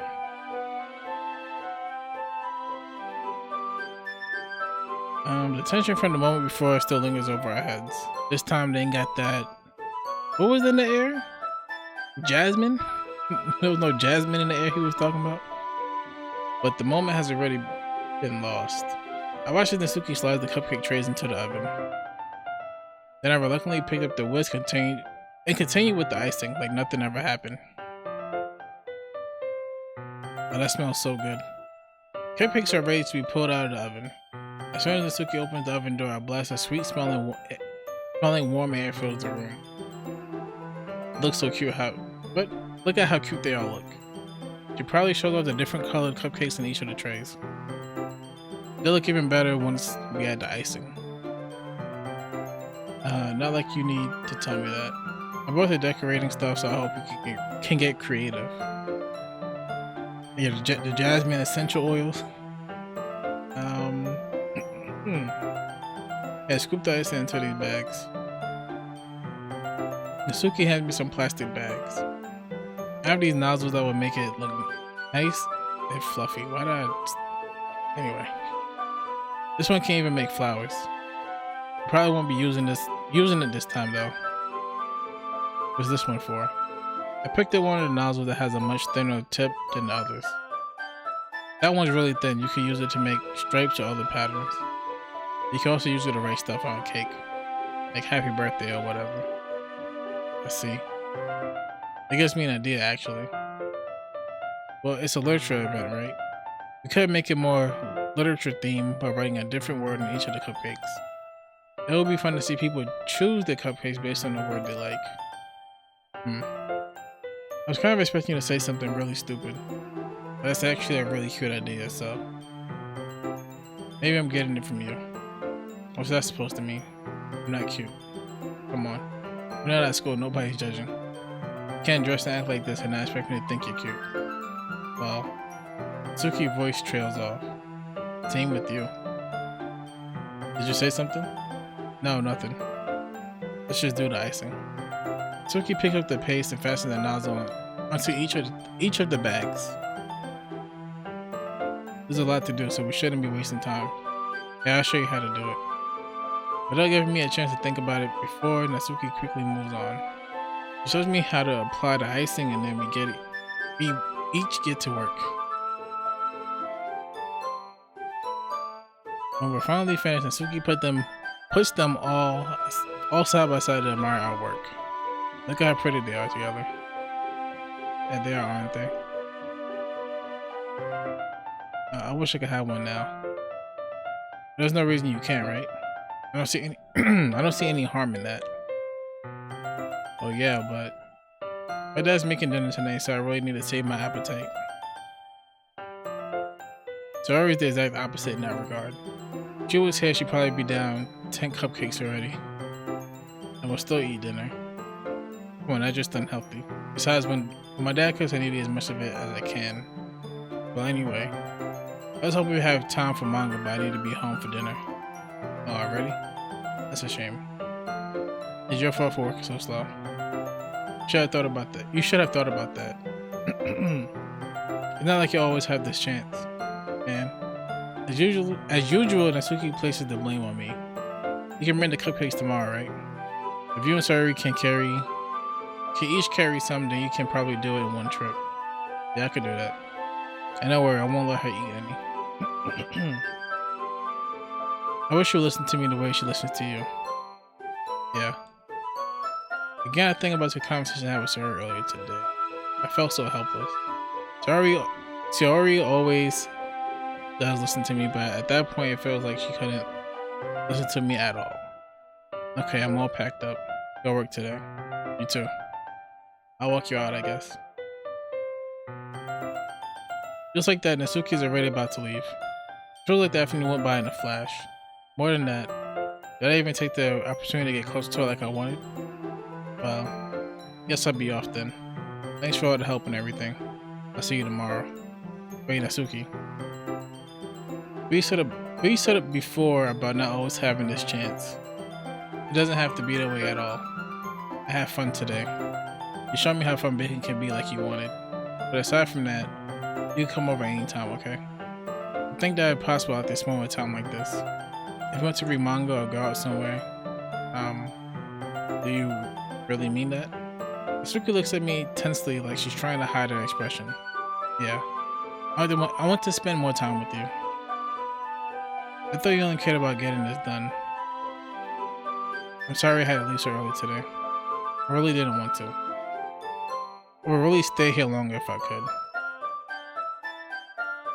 I feel the same way as you, so... Natsuki suddenly gets closer to me. Wait, Natsuki. Standing inches from me, Natsuki looks up at me. I feel her fingers gently clutching at the side of my shirt as if holding on to me. Her rose-colored cheeks and matching eyes fill my vision along with her slightly parted lip. What is happening? My head starts to go dizzy as I feel her soft breaths against me. Soft breaths. I need to clarify that. I felt it for a while now. Natsuki suddenly jumps back. Sorry?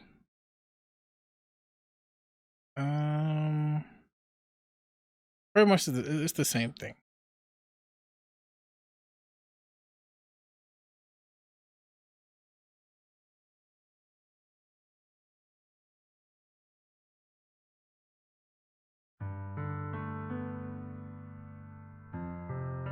Yeah, this is pretty much. All right. Decisions. Firstly, right? First question before we get to the second one. Do we A, go with Yuri, or B, go with forgot her name.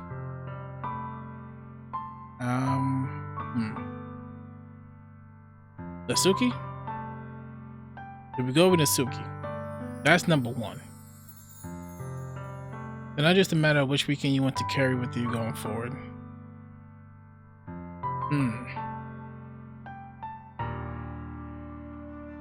I mean, it's like I said, I think Nasuki bonds better with the main character. I feel like she does.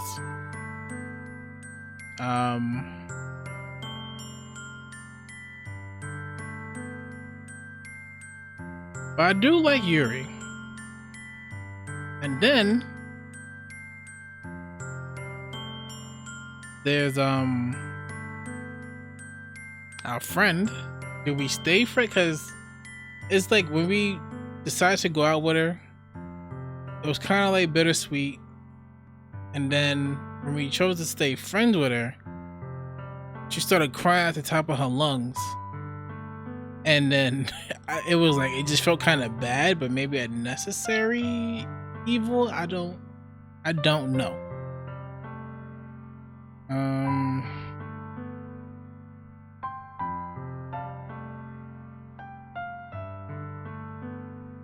This requires some thinking.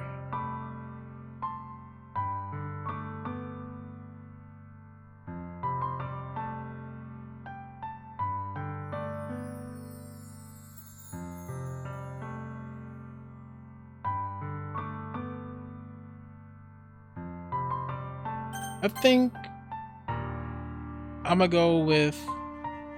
Is this the one I picked? Is this the one where I decided to be her friend?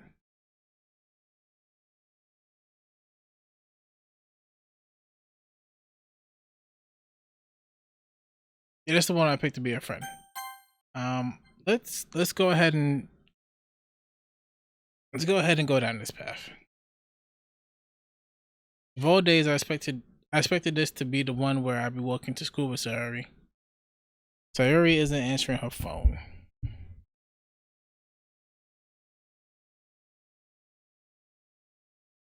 Yeah, friendship route. Yep. Instead of going to her house to wake up, but decided that's a little too much. Meanwhile, the preparations for the event should be nearly complete. The banner Yuri and I painted it dry, and I gently rolled it up to take with me. She sent me a pleasant text reminding me not to forget anything, and I reassured her.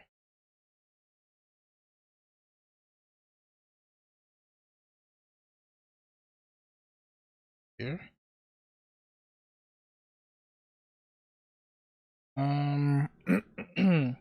Funnily enough, I probably feel the same way as Suki about the event. I'm more excited for it to be over so I can spend time with Sayuri and Yuri at the festival. And knowing Monica, I'm sure the event will be great too.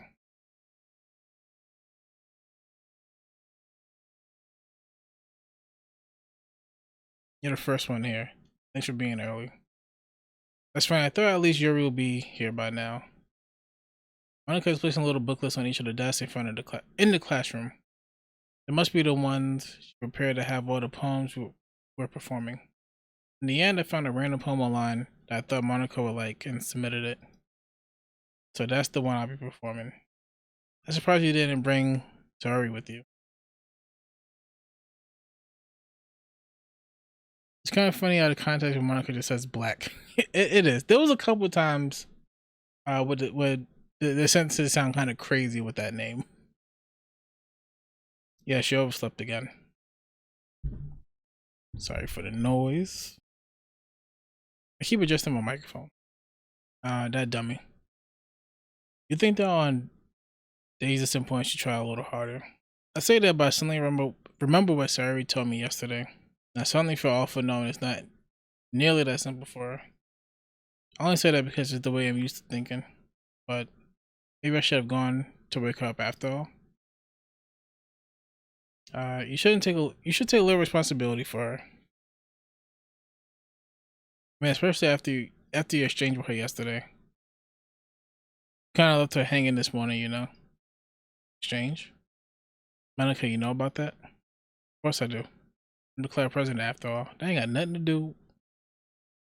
But I stammer, embarrassed. Did Sarah really tell her about it that quickly? But how I basically turned down her confession? That makes me really seem like the bad guy here.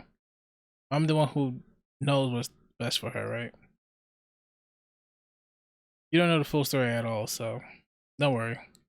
I probably know a lot more than you think. Monica's being as friendly as usual, but for some reason I felt a chill down my spine after hearing that. Hey, do you want to check out the pamphlets? They came out really nice. Yeah, sure. I grabbed one of the pamphlets laid out on the desk. Oh yeah, they really did. Something like this would definitely help people take the club more seriously. Yeah, I thought so too. I flipped through the pages. Each member poem is neatly printed on its own page, giving it an almost professional feel. I recognize the Suki and Yuri's poem from the ones they performed during our practice. What's this? I flipped to Saruri's poem. It's different from the one she's practiced. It's the one that I haven't read before.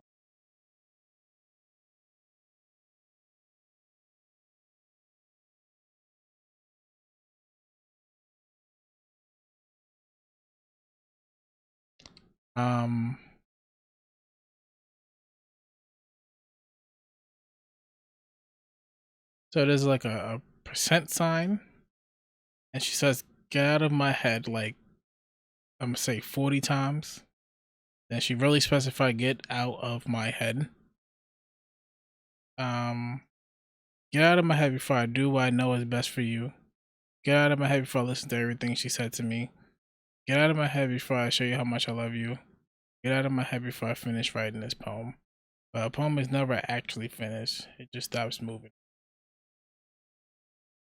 That's kind of concerning. But you know, expression, I guess. What is this? Reading the poem, I get a pit in my stomach. Like, what's wrong? Nothing. The poem feels completely different from everything else I've already written. But more than that, I changed my mind. I'm gonna go get Sayuri, so well, alright. Try not to take too long, okay? I quickly leave the classroom. Don't strain yourself. My uncle calls that out after me. I quicken my pace. How close do we live to the school?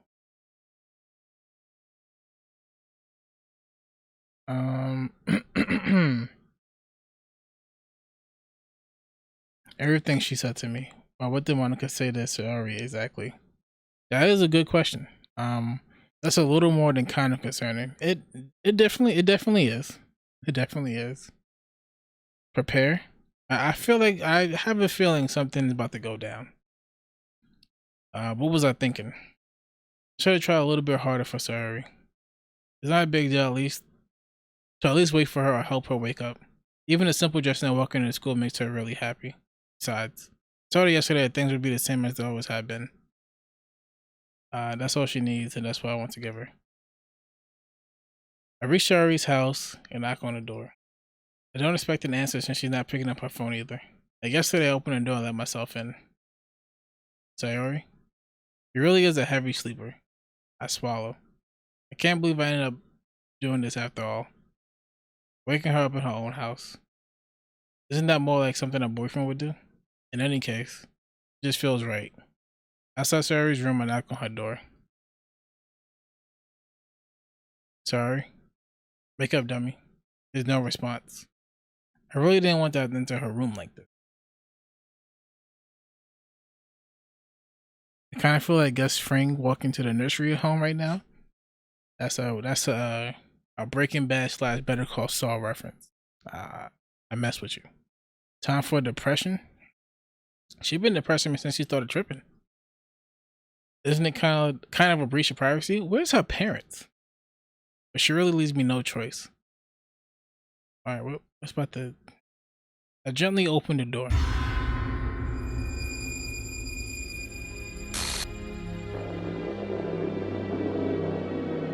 All that.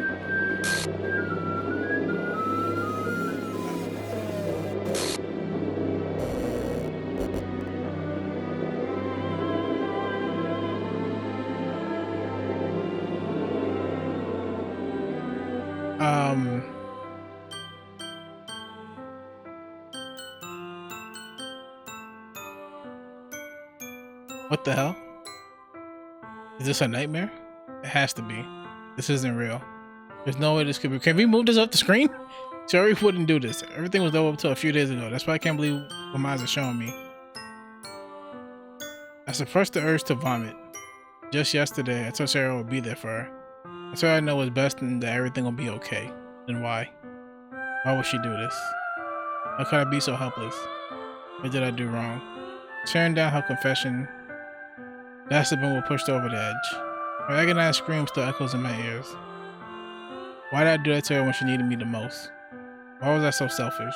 This is my fault. My swarming thoughts kept telling me everything I could have done to prevent this. I just spent more time with her, walked her to school, and gave her what I know she wanted out of her relationship, and I could have prevented this. Jesus Christ, Aiden.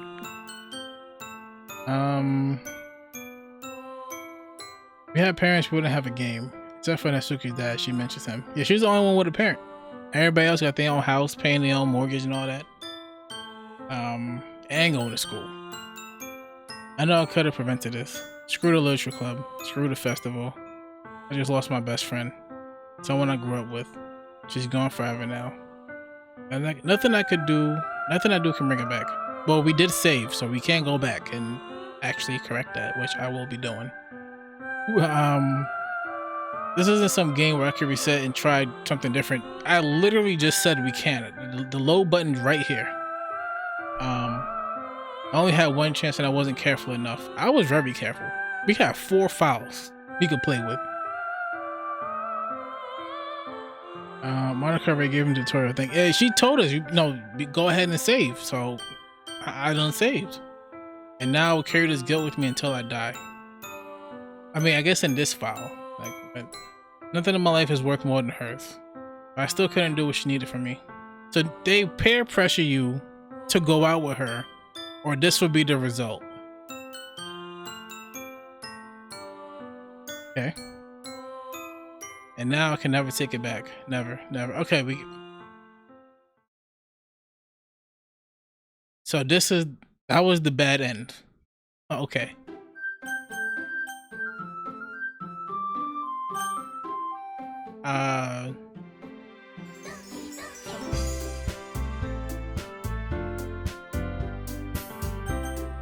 What the hell is this? Why is this here? And why is that glitched out?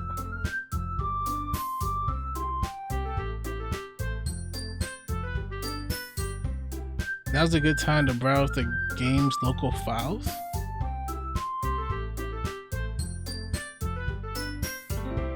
Or just let him play organically for the first time. I actually kind of want to.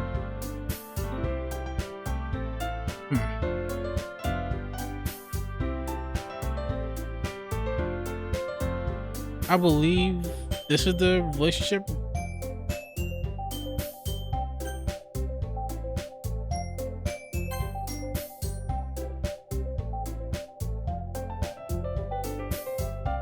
What?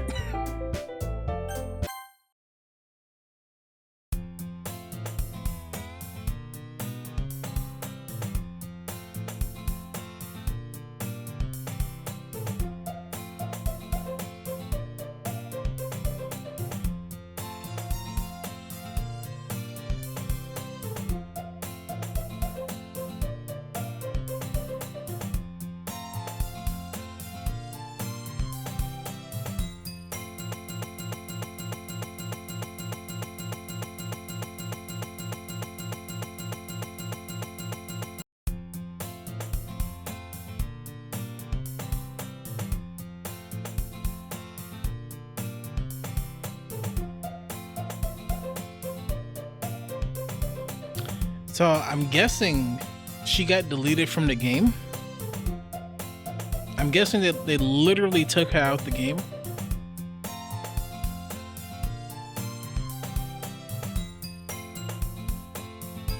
I think this is new dialogue, right?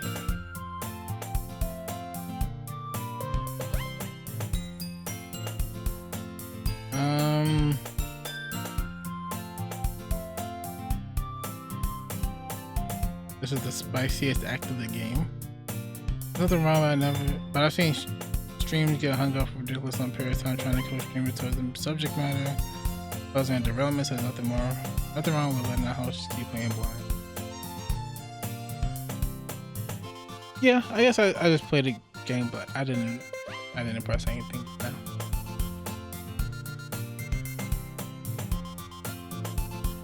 No. All right.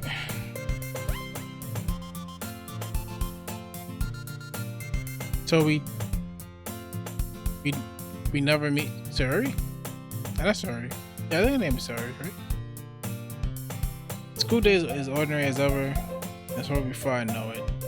Back up my things that still blink out the wall, looking for an ounce of motivation. Clubs. There really aren't any that interest me. Besides, most of them will probably be way too demanding for me to want to deal with. I have no choice but to start with the anime club. Okay, you just seeing like a third or fifth dimensional being just pop up to us.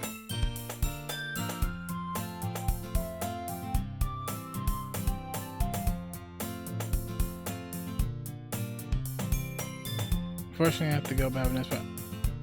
Alright, I appreciate you coming through and for the follow. Hopefully, well, I'm about to go soon too, but I'm so curious to see what happens. The one could just start track her way into the classroom. She did something.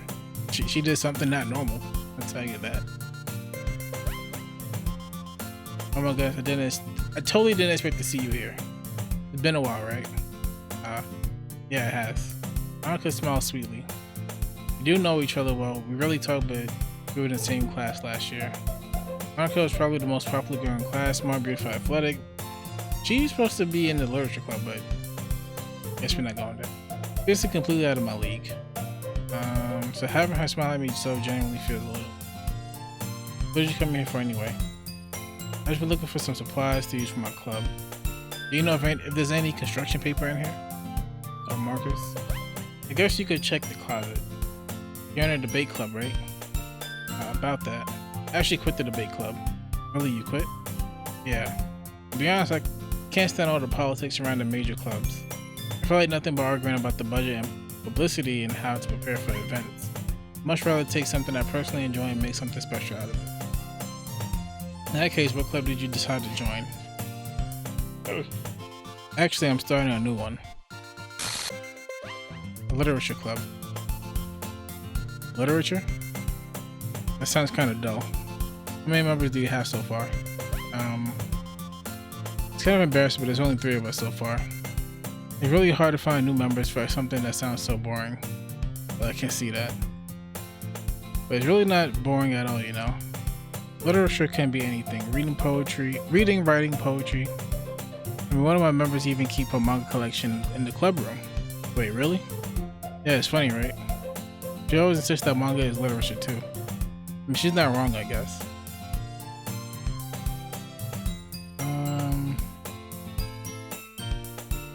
I just think Brother Fellows really helps set the tone and really starts to get into your mind and start theorizing, but honestly, maybe it's best to save that for the beginning of Act 3. Yeah, I guess tomorrow when I come back, we could browse all that stuff. Jedek? Sorry if I say your name wrong. Welcome to the stream. What's going on? And besides, a member's a member, right? Did Monica say she? Hey, Black. By any chance, are you still looking for a club to join? I mean, I guess so, but in that case, is there any chance you could do me a big favor? I won't ask you to join, but if you could at the very least visit my club, it will make me really happy. Please. I need to go sleep, so I'm gonna go now. All right, Aiden, I'll see you next time, and then thank you for the follow again. I'm gonna fuck this up. Jadiki Vader. It means you're fat dad in Dutch. I definitely probably said it wrong. I know nothing about Dutch, but interesting name. And I learned something. Well, I guess I have no reason to refuse. Says how could I ever refuse someone like Monica? But I guess I could check it out. Oh, awesome. Really sweet, Black, you know that? There's nothing really. Should we go then? I look for the materials another time, you're more important. When exactly. Exactly. And thus today marks the day I sold my soul to Monica and her irresistible smile. Oh, last time he said just the day he sold his soul to Sayuri and some cupcakes. I timidly follow Monica across the school and upstairs, a section of the school I rarely visit, being generally used for third-year class and activities. I remember when we got a cupcake for our soul for the first time around, empty standards are slipping. Yep. Going lower and lower. Monica, full of energy, swings open the classroom door. I'm back. And I brought a guest with me. Alright. I guess. Okay, so how come Yuri glitched out, but she didn't?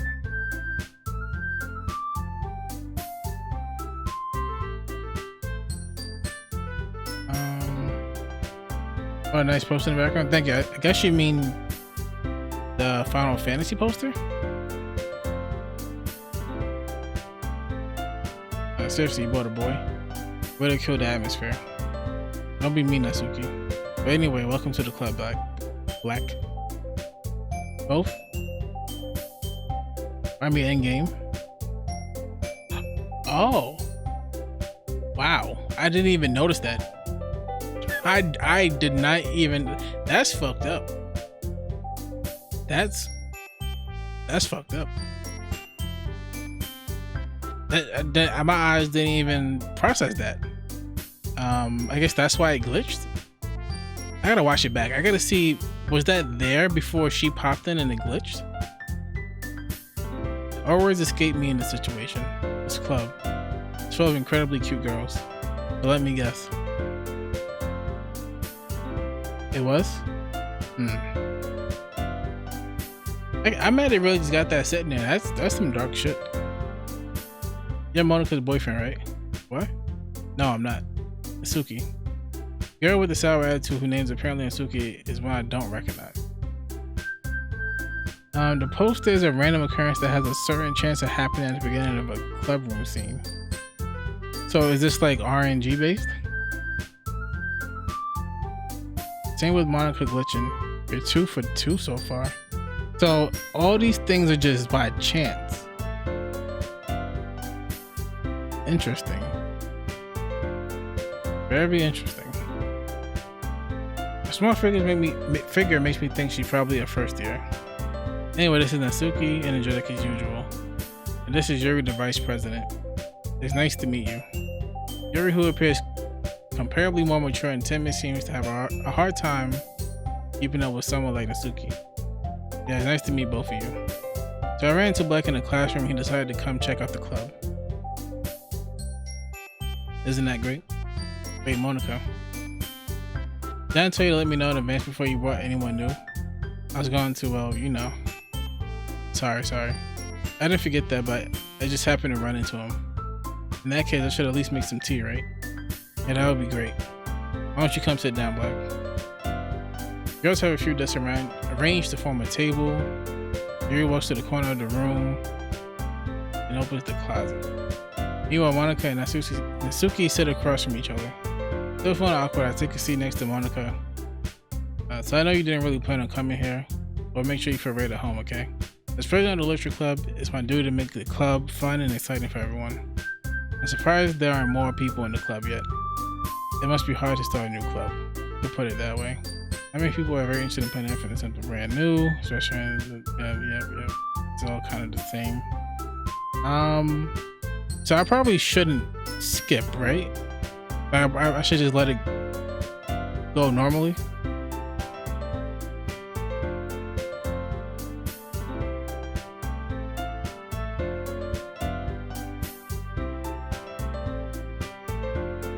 You can't skip at this point? Oh. I didn't even realize it was grayed out. Maybe the club grow. I guess the secret reluctantly agrees. There's different girls on trade in the same goal. Uncle must have worked really hard to find these two. Yuri returns to the table carrying a tea set. He carefully places a teacup in front of each of us before setting down the teapot in the middle. Keep a whole tea set in this classroom. Or the teacher gave us permission. Yep, hot tea, yep. Don't let yourself get intimidated, you're just trying to impress you. That's familiar. Joy, yep. What kind of books do you read?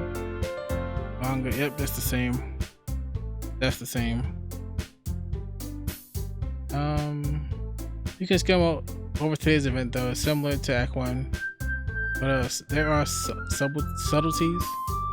A significant change doesn't come to the end of the day. Okay. I can change what I'm saying, so blah blah blah.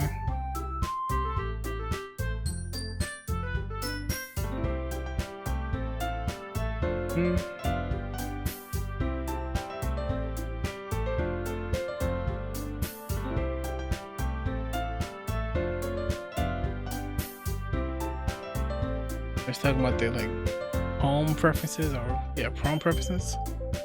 Preferences.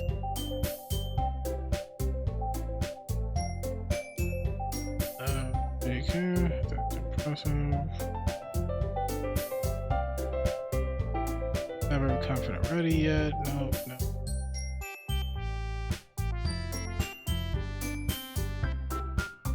Okay, I'm gonna write our own poems. I'm sure the words are gonna be kind of crazy.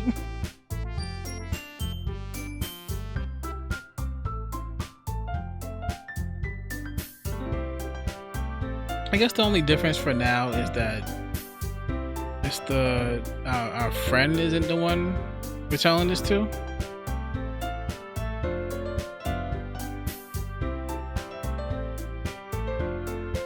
Oh.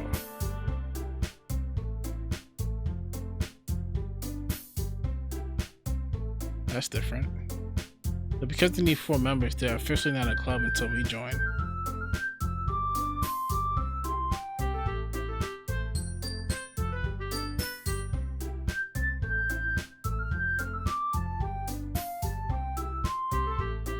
No cupcakes this time. No cupcakes.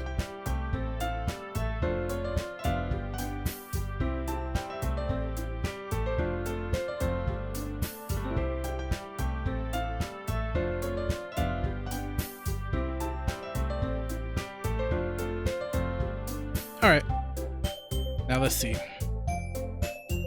At that, I depart from the club room and make my way home. The whole way my mom wanders back and forth between the 3 girls. Suki, Yuri, and of course Monica. Will I really be happy spending every day after school in a literature club? Perhaps I have the chance to grow closer to one of these girls. Alright. I just need to make the most of my circumstances and I'm sure good fortune will find me. And I guess that starts with writing a poem tonight. This is gonna be nuts. You have unlocked a special poem. Would you like to read it? I'm gonna say no.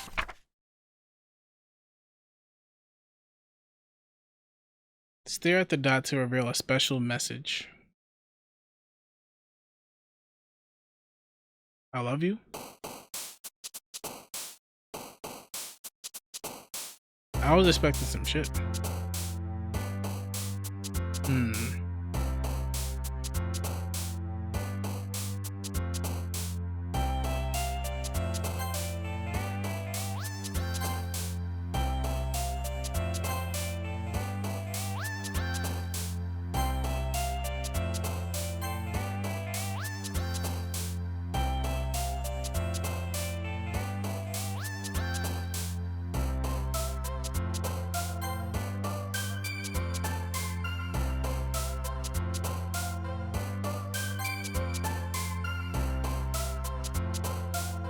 She's moving away again.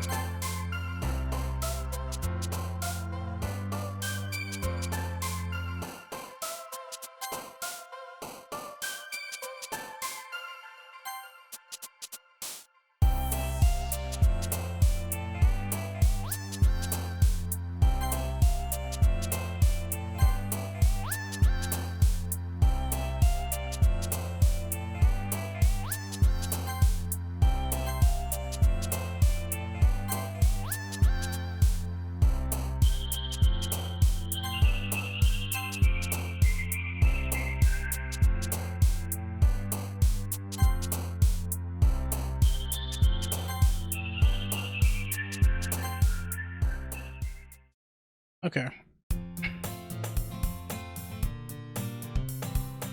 Hi again, Black.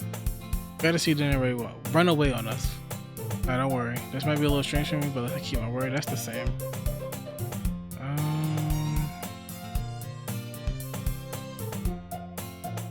Okay, that's another glitch. Thanks for keeping your promise, Black. I hope this isn't too overwhelming of a commitment for you. Making you dive headfirst to lure you when you're not accustomed to it. Another. Want to wash your face, Yuri? It looks a little glitchy today. Suki tried her new transformation reading. Everybody's trying something new today. And what's up? Come on, he deserves any slack. I ain't do nothing to you. Yuri had to be dragged here by Monica. I don't know if you plan to just come here and hang out or what. Did the beach just do something? If you don't take it seriously, then you won't see the end of it. She's over the text. She's not behind it. She's over the text. Over here breaking the rules. Am I tripping or she look really big? Like, is she like, was she always that tall? It's the Doki power? It must be.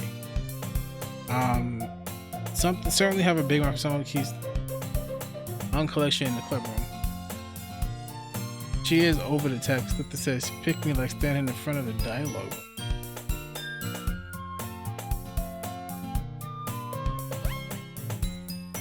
Oh, but that was a hint.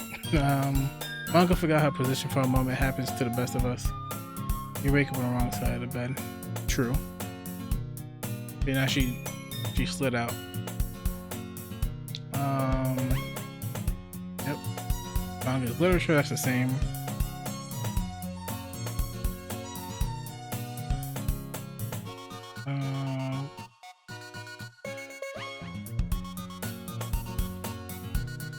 She's gonna hand us the book she gave us before. I feel like she's bigger than before. Like they expanded her character or something. For sure. For sure. Okay. Hand me the book, please.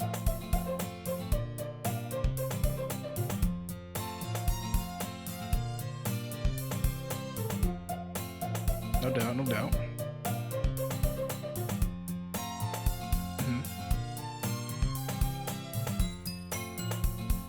Yeah, she was definitely bigger than before.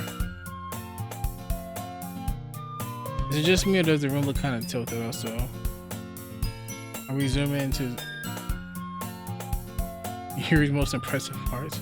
I don't know. Is the room tilted?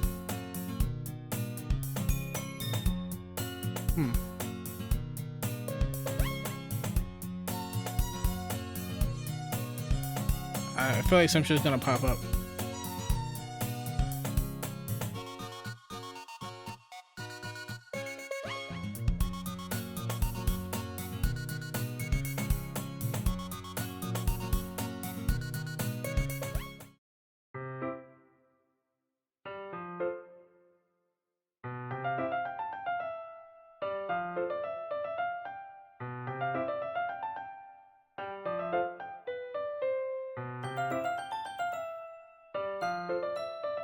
Yeah, she's normal size now.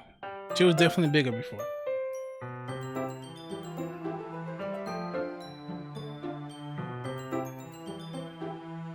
Thanks Thanks for fixing your display resolution. I appreciate it.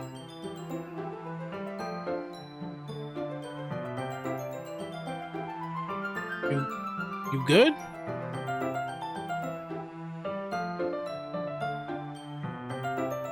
She good. She good.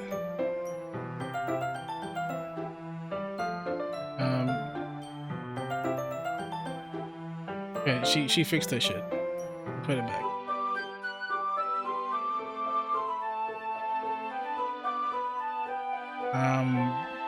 Conversation is pretty much the exact same. Just her eye wandering.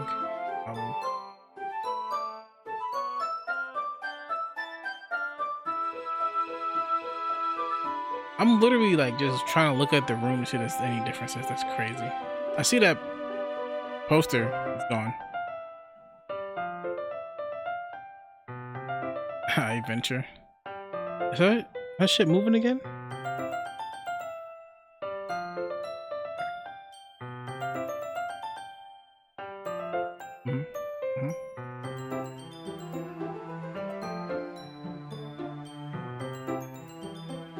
Same book.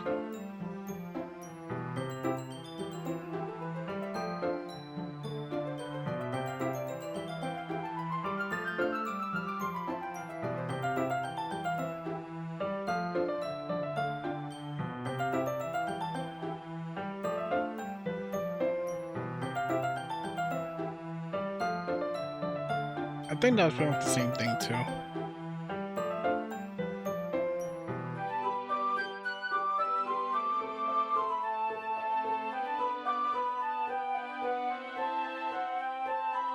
The change, do you see the change in the book description? Yeah, I think the dark eye thing was the same.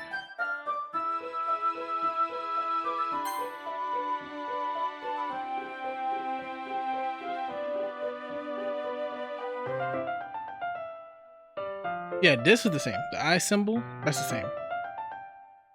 Basically it's about this religious camp that was turned into human experiment prison. And the people trapped there have this trait that turns them into killing machines that lust for blood. That's not the same. But the facility gets even worse and they start selectively breeding people by cutting off their limbs and fixing them to, but that might be a little bit of a spoiler, but really I'm really into it. Look at me now about the limbs.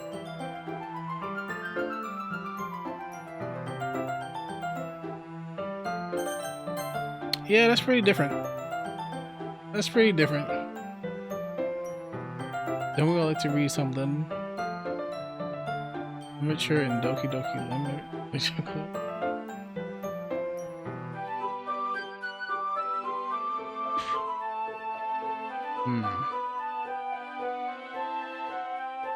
This kind of challenges you to look at life from a strange new perspective. It's a weird perspective. But horrible things happen not just because someone wants to be evil, but because the world is full of horrible people and we're all worthless anyway. Alright, Yuri. Then suddenly... Alright. Your life lesson taught by Yuri Sensei. I will leave the club. After this conversation, I will leave the club. Okay. I have this problem. Other things like books and writing fill my thoughts. My whole body. It got deleted. It's not there.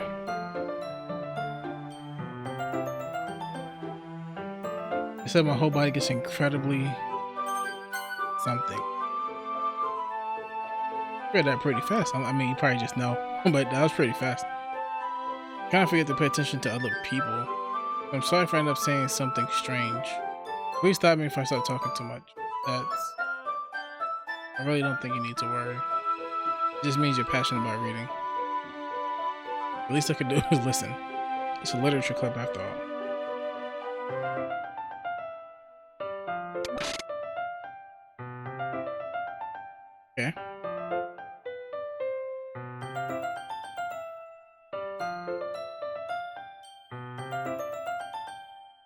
That's all.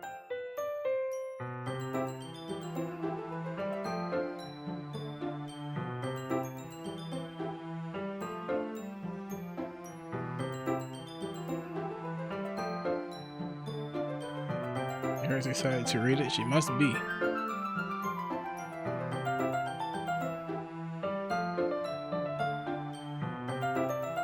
You never know when something strange gonna happen.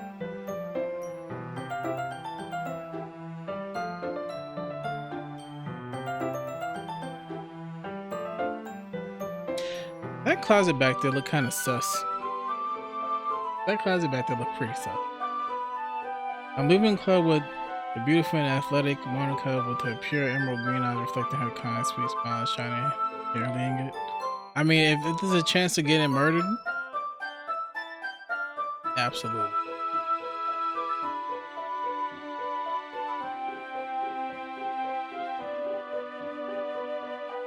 The same. I feel like this is gonna be different. I would just be. It's not popping up in the history no more. I was just bathing. It was something.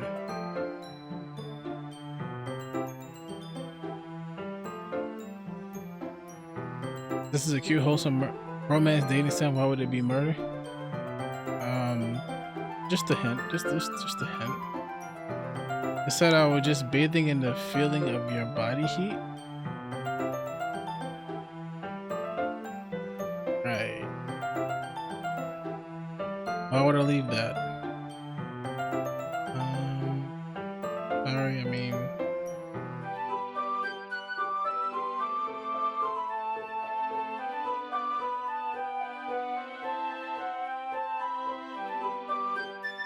They gotta. How do we? This was supposed to happen on the second day. Interesting.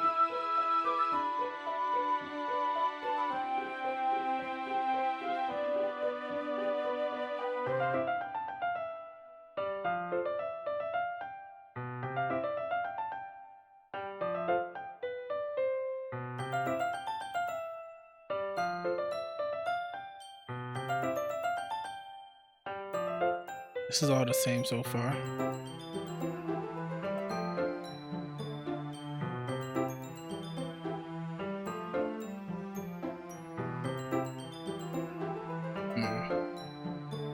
Yeah, all this is the same.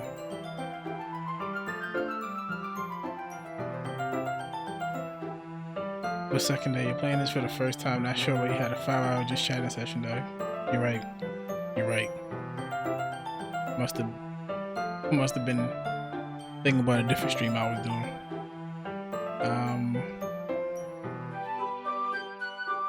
Main character reminds of her. Okay. Something else.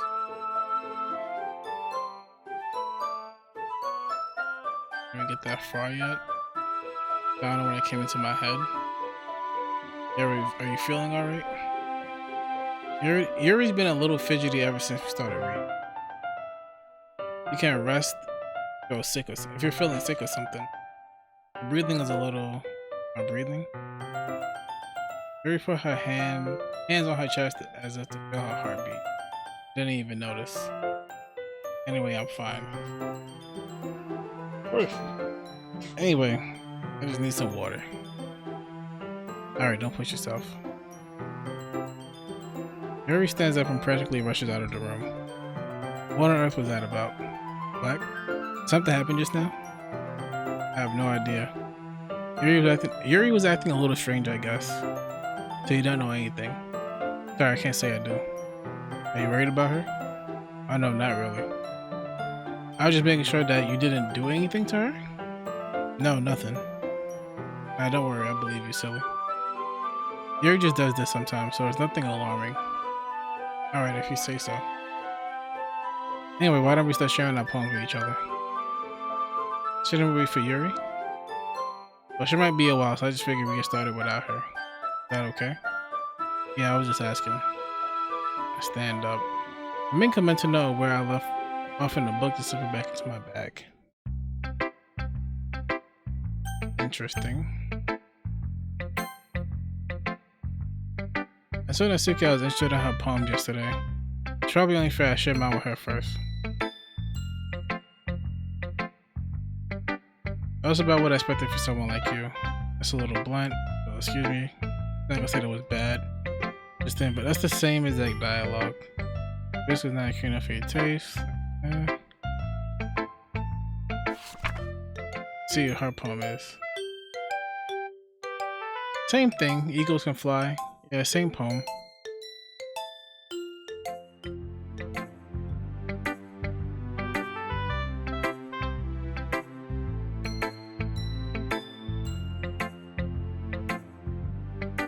Oh, future Kuno, hello.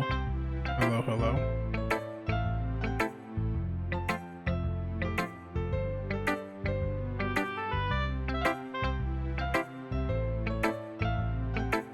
Yeah, this is similar.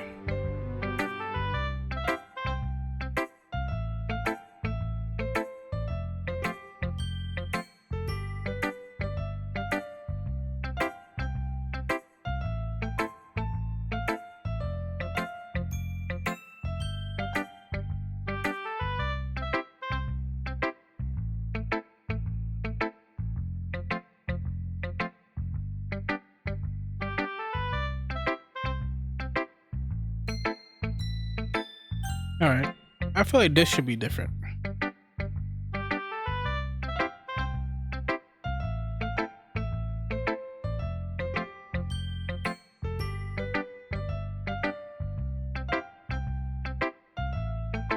This is the same so far.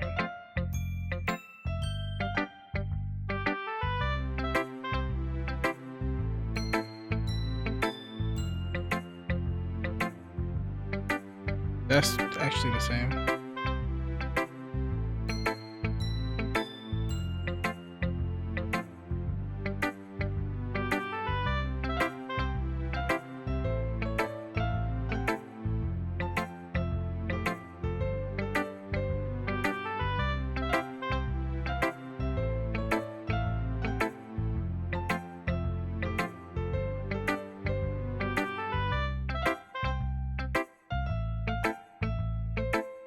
I think if she gets too stimulated, she ends up withdrawing and looking for some alone time. Suddenly the door is open. Fury. I'm back and I believe she's extra tall. Again. Did I miss anything? They shrunk her back down. Not really. But we all started sharing our poems with each other. Already? Sorry for being late. Don't need to apologize. We still have plenty of time, so I'm more glad that you took all the time you needed. Alright. We'll get my poem now.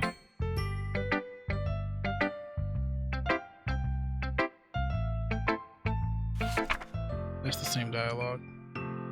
Hole in the wall.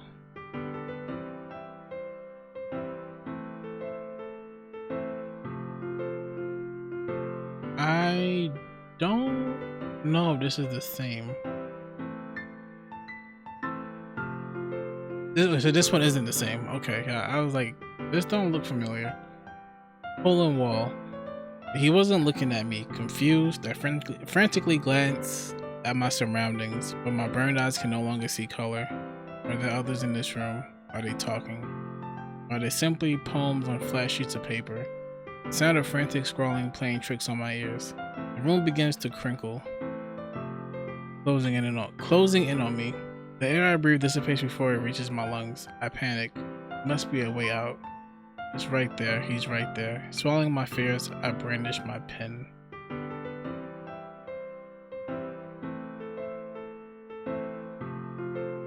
Right.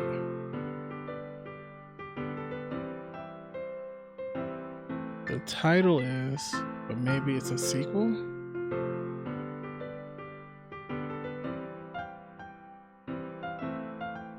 You gotta do a lot of remembering in this game. So what do you think? It's very freeform. Yeah, this is just the same so far.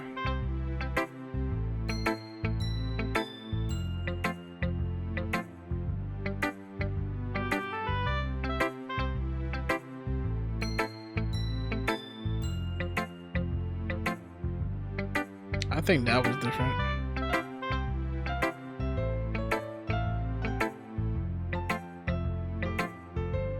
This is the same. This tip.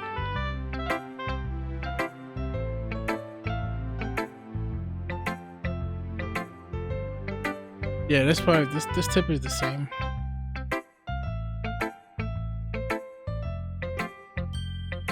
Okay, so now Yuri is last. Ooh, we could save now.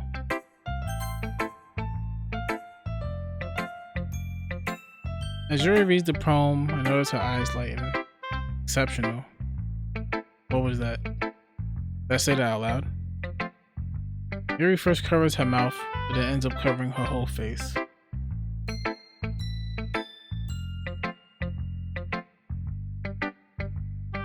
The skip option becomes available when you match dialogue from Act 1. So whenever it's not skipped, like right now, it's something new. Okay. That's good to know. I thought she said something else. Is you going to hate me? Really didn't do it. Is that gonna show up? Yeah, it does show up. Okay. You really didn't do anything wrong, Yuri. I guess you're right. What am I getting so nervous for? Yuri takes a breath. So, what kind of writing experience do you have? Your use of imaginary imagery and metaphors indicate you've written a lot of poetry before. Really? That's a huge compliment coming from you. This is actually my first time, really. Huh? Yuri stares at me blankly, then looks at my poem again.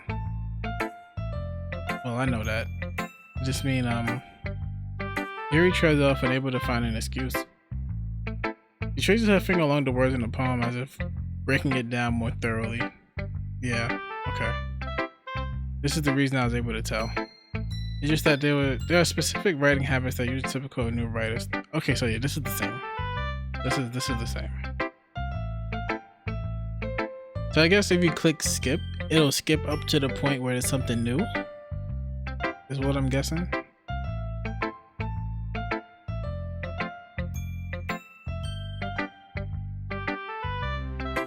Yeah, this is.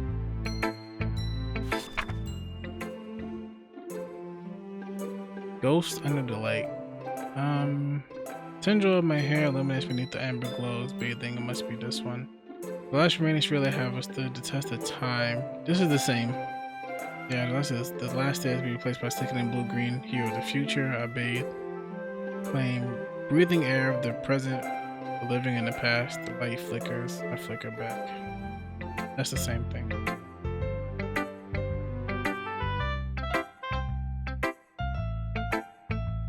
Yes, it's okay. All the same. Whenever it's grayed out, looking at something new, yes. Alright, that's helpful information to know.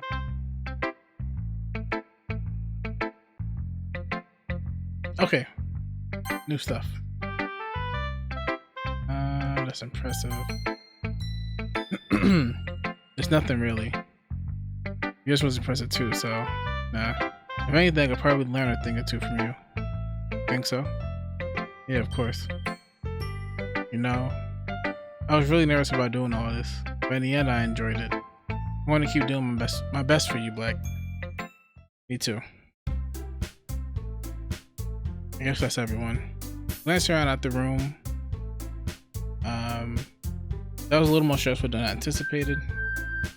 Besides, I have everyone that judged me for my mediocre writing ability. Not really.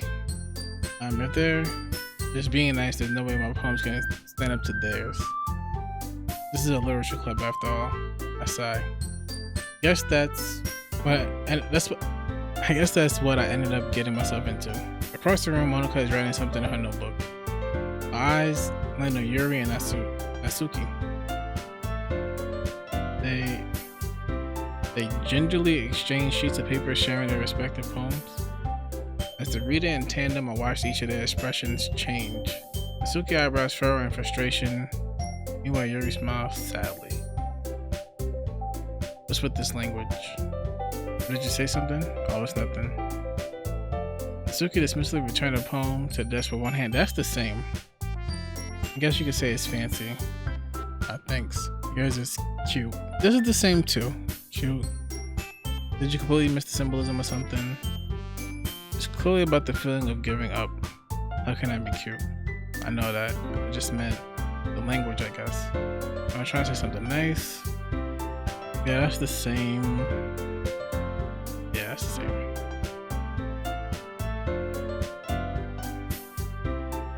This, I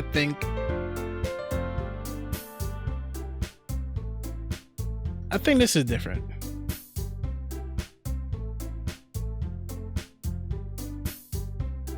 I'm sure Monica or we can prevent a silly cat fight. True, hopefully. But I think this is different.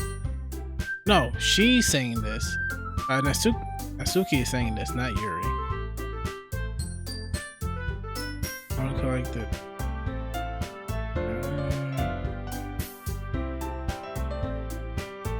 That's the same.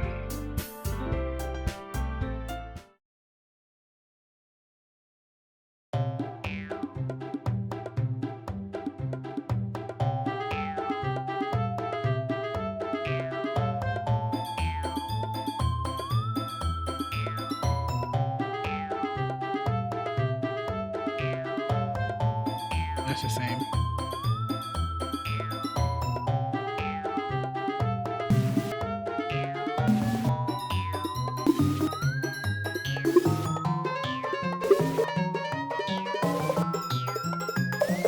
Okay, now it's getting crazy.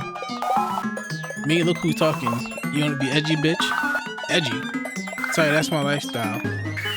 Sorry, that's my lifestyle. It's too much for someone of your mental age to comprehend. See? The saying that proves my point. Most people learn to get over themselves after they graduate middle school, you know. If you want to prove anything, then stop harassing others with your sickening attitude. If you think you could counterbalance your toxic personality just by dressing and acting cute, why she not fuzzy? The only thing cute about you is how hard you try. But be careful, you might cut yourself on that edge area. Oh, my bad, actually, you do, don't you? Wow. Did you just accuse me of cutting myself?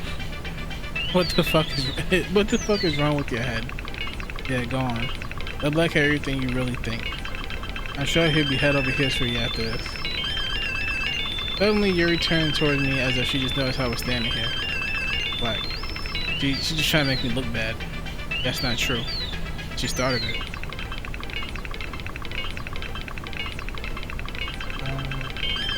The background music is dancing?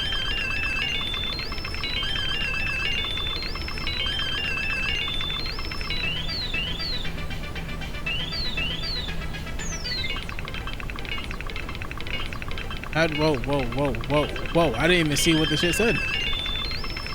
What are you asking me?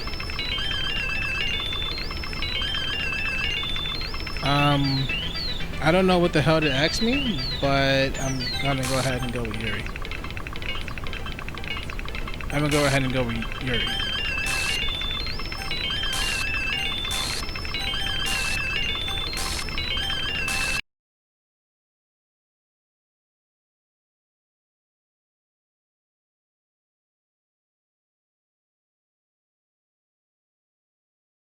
So the game crashed.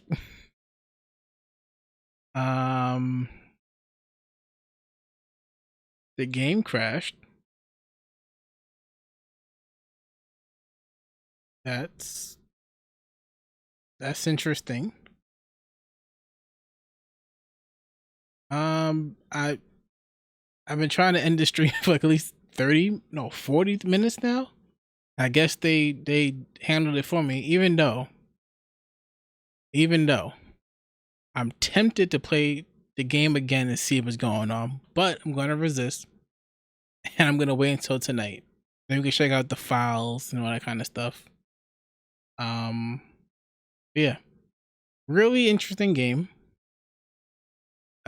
Pretty cool. I appreciate everybody for coming through and giving me the guidance and interactions. I appreciate that.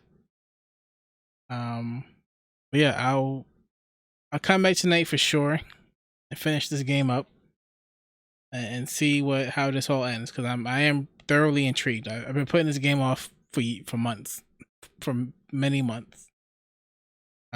Anyway, I'll see you guys in the next one.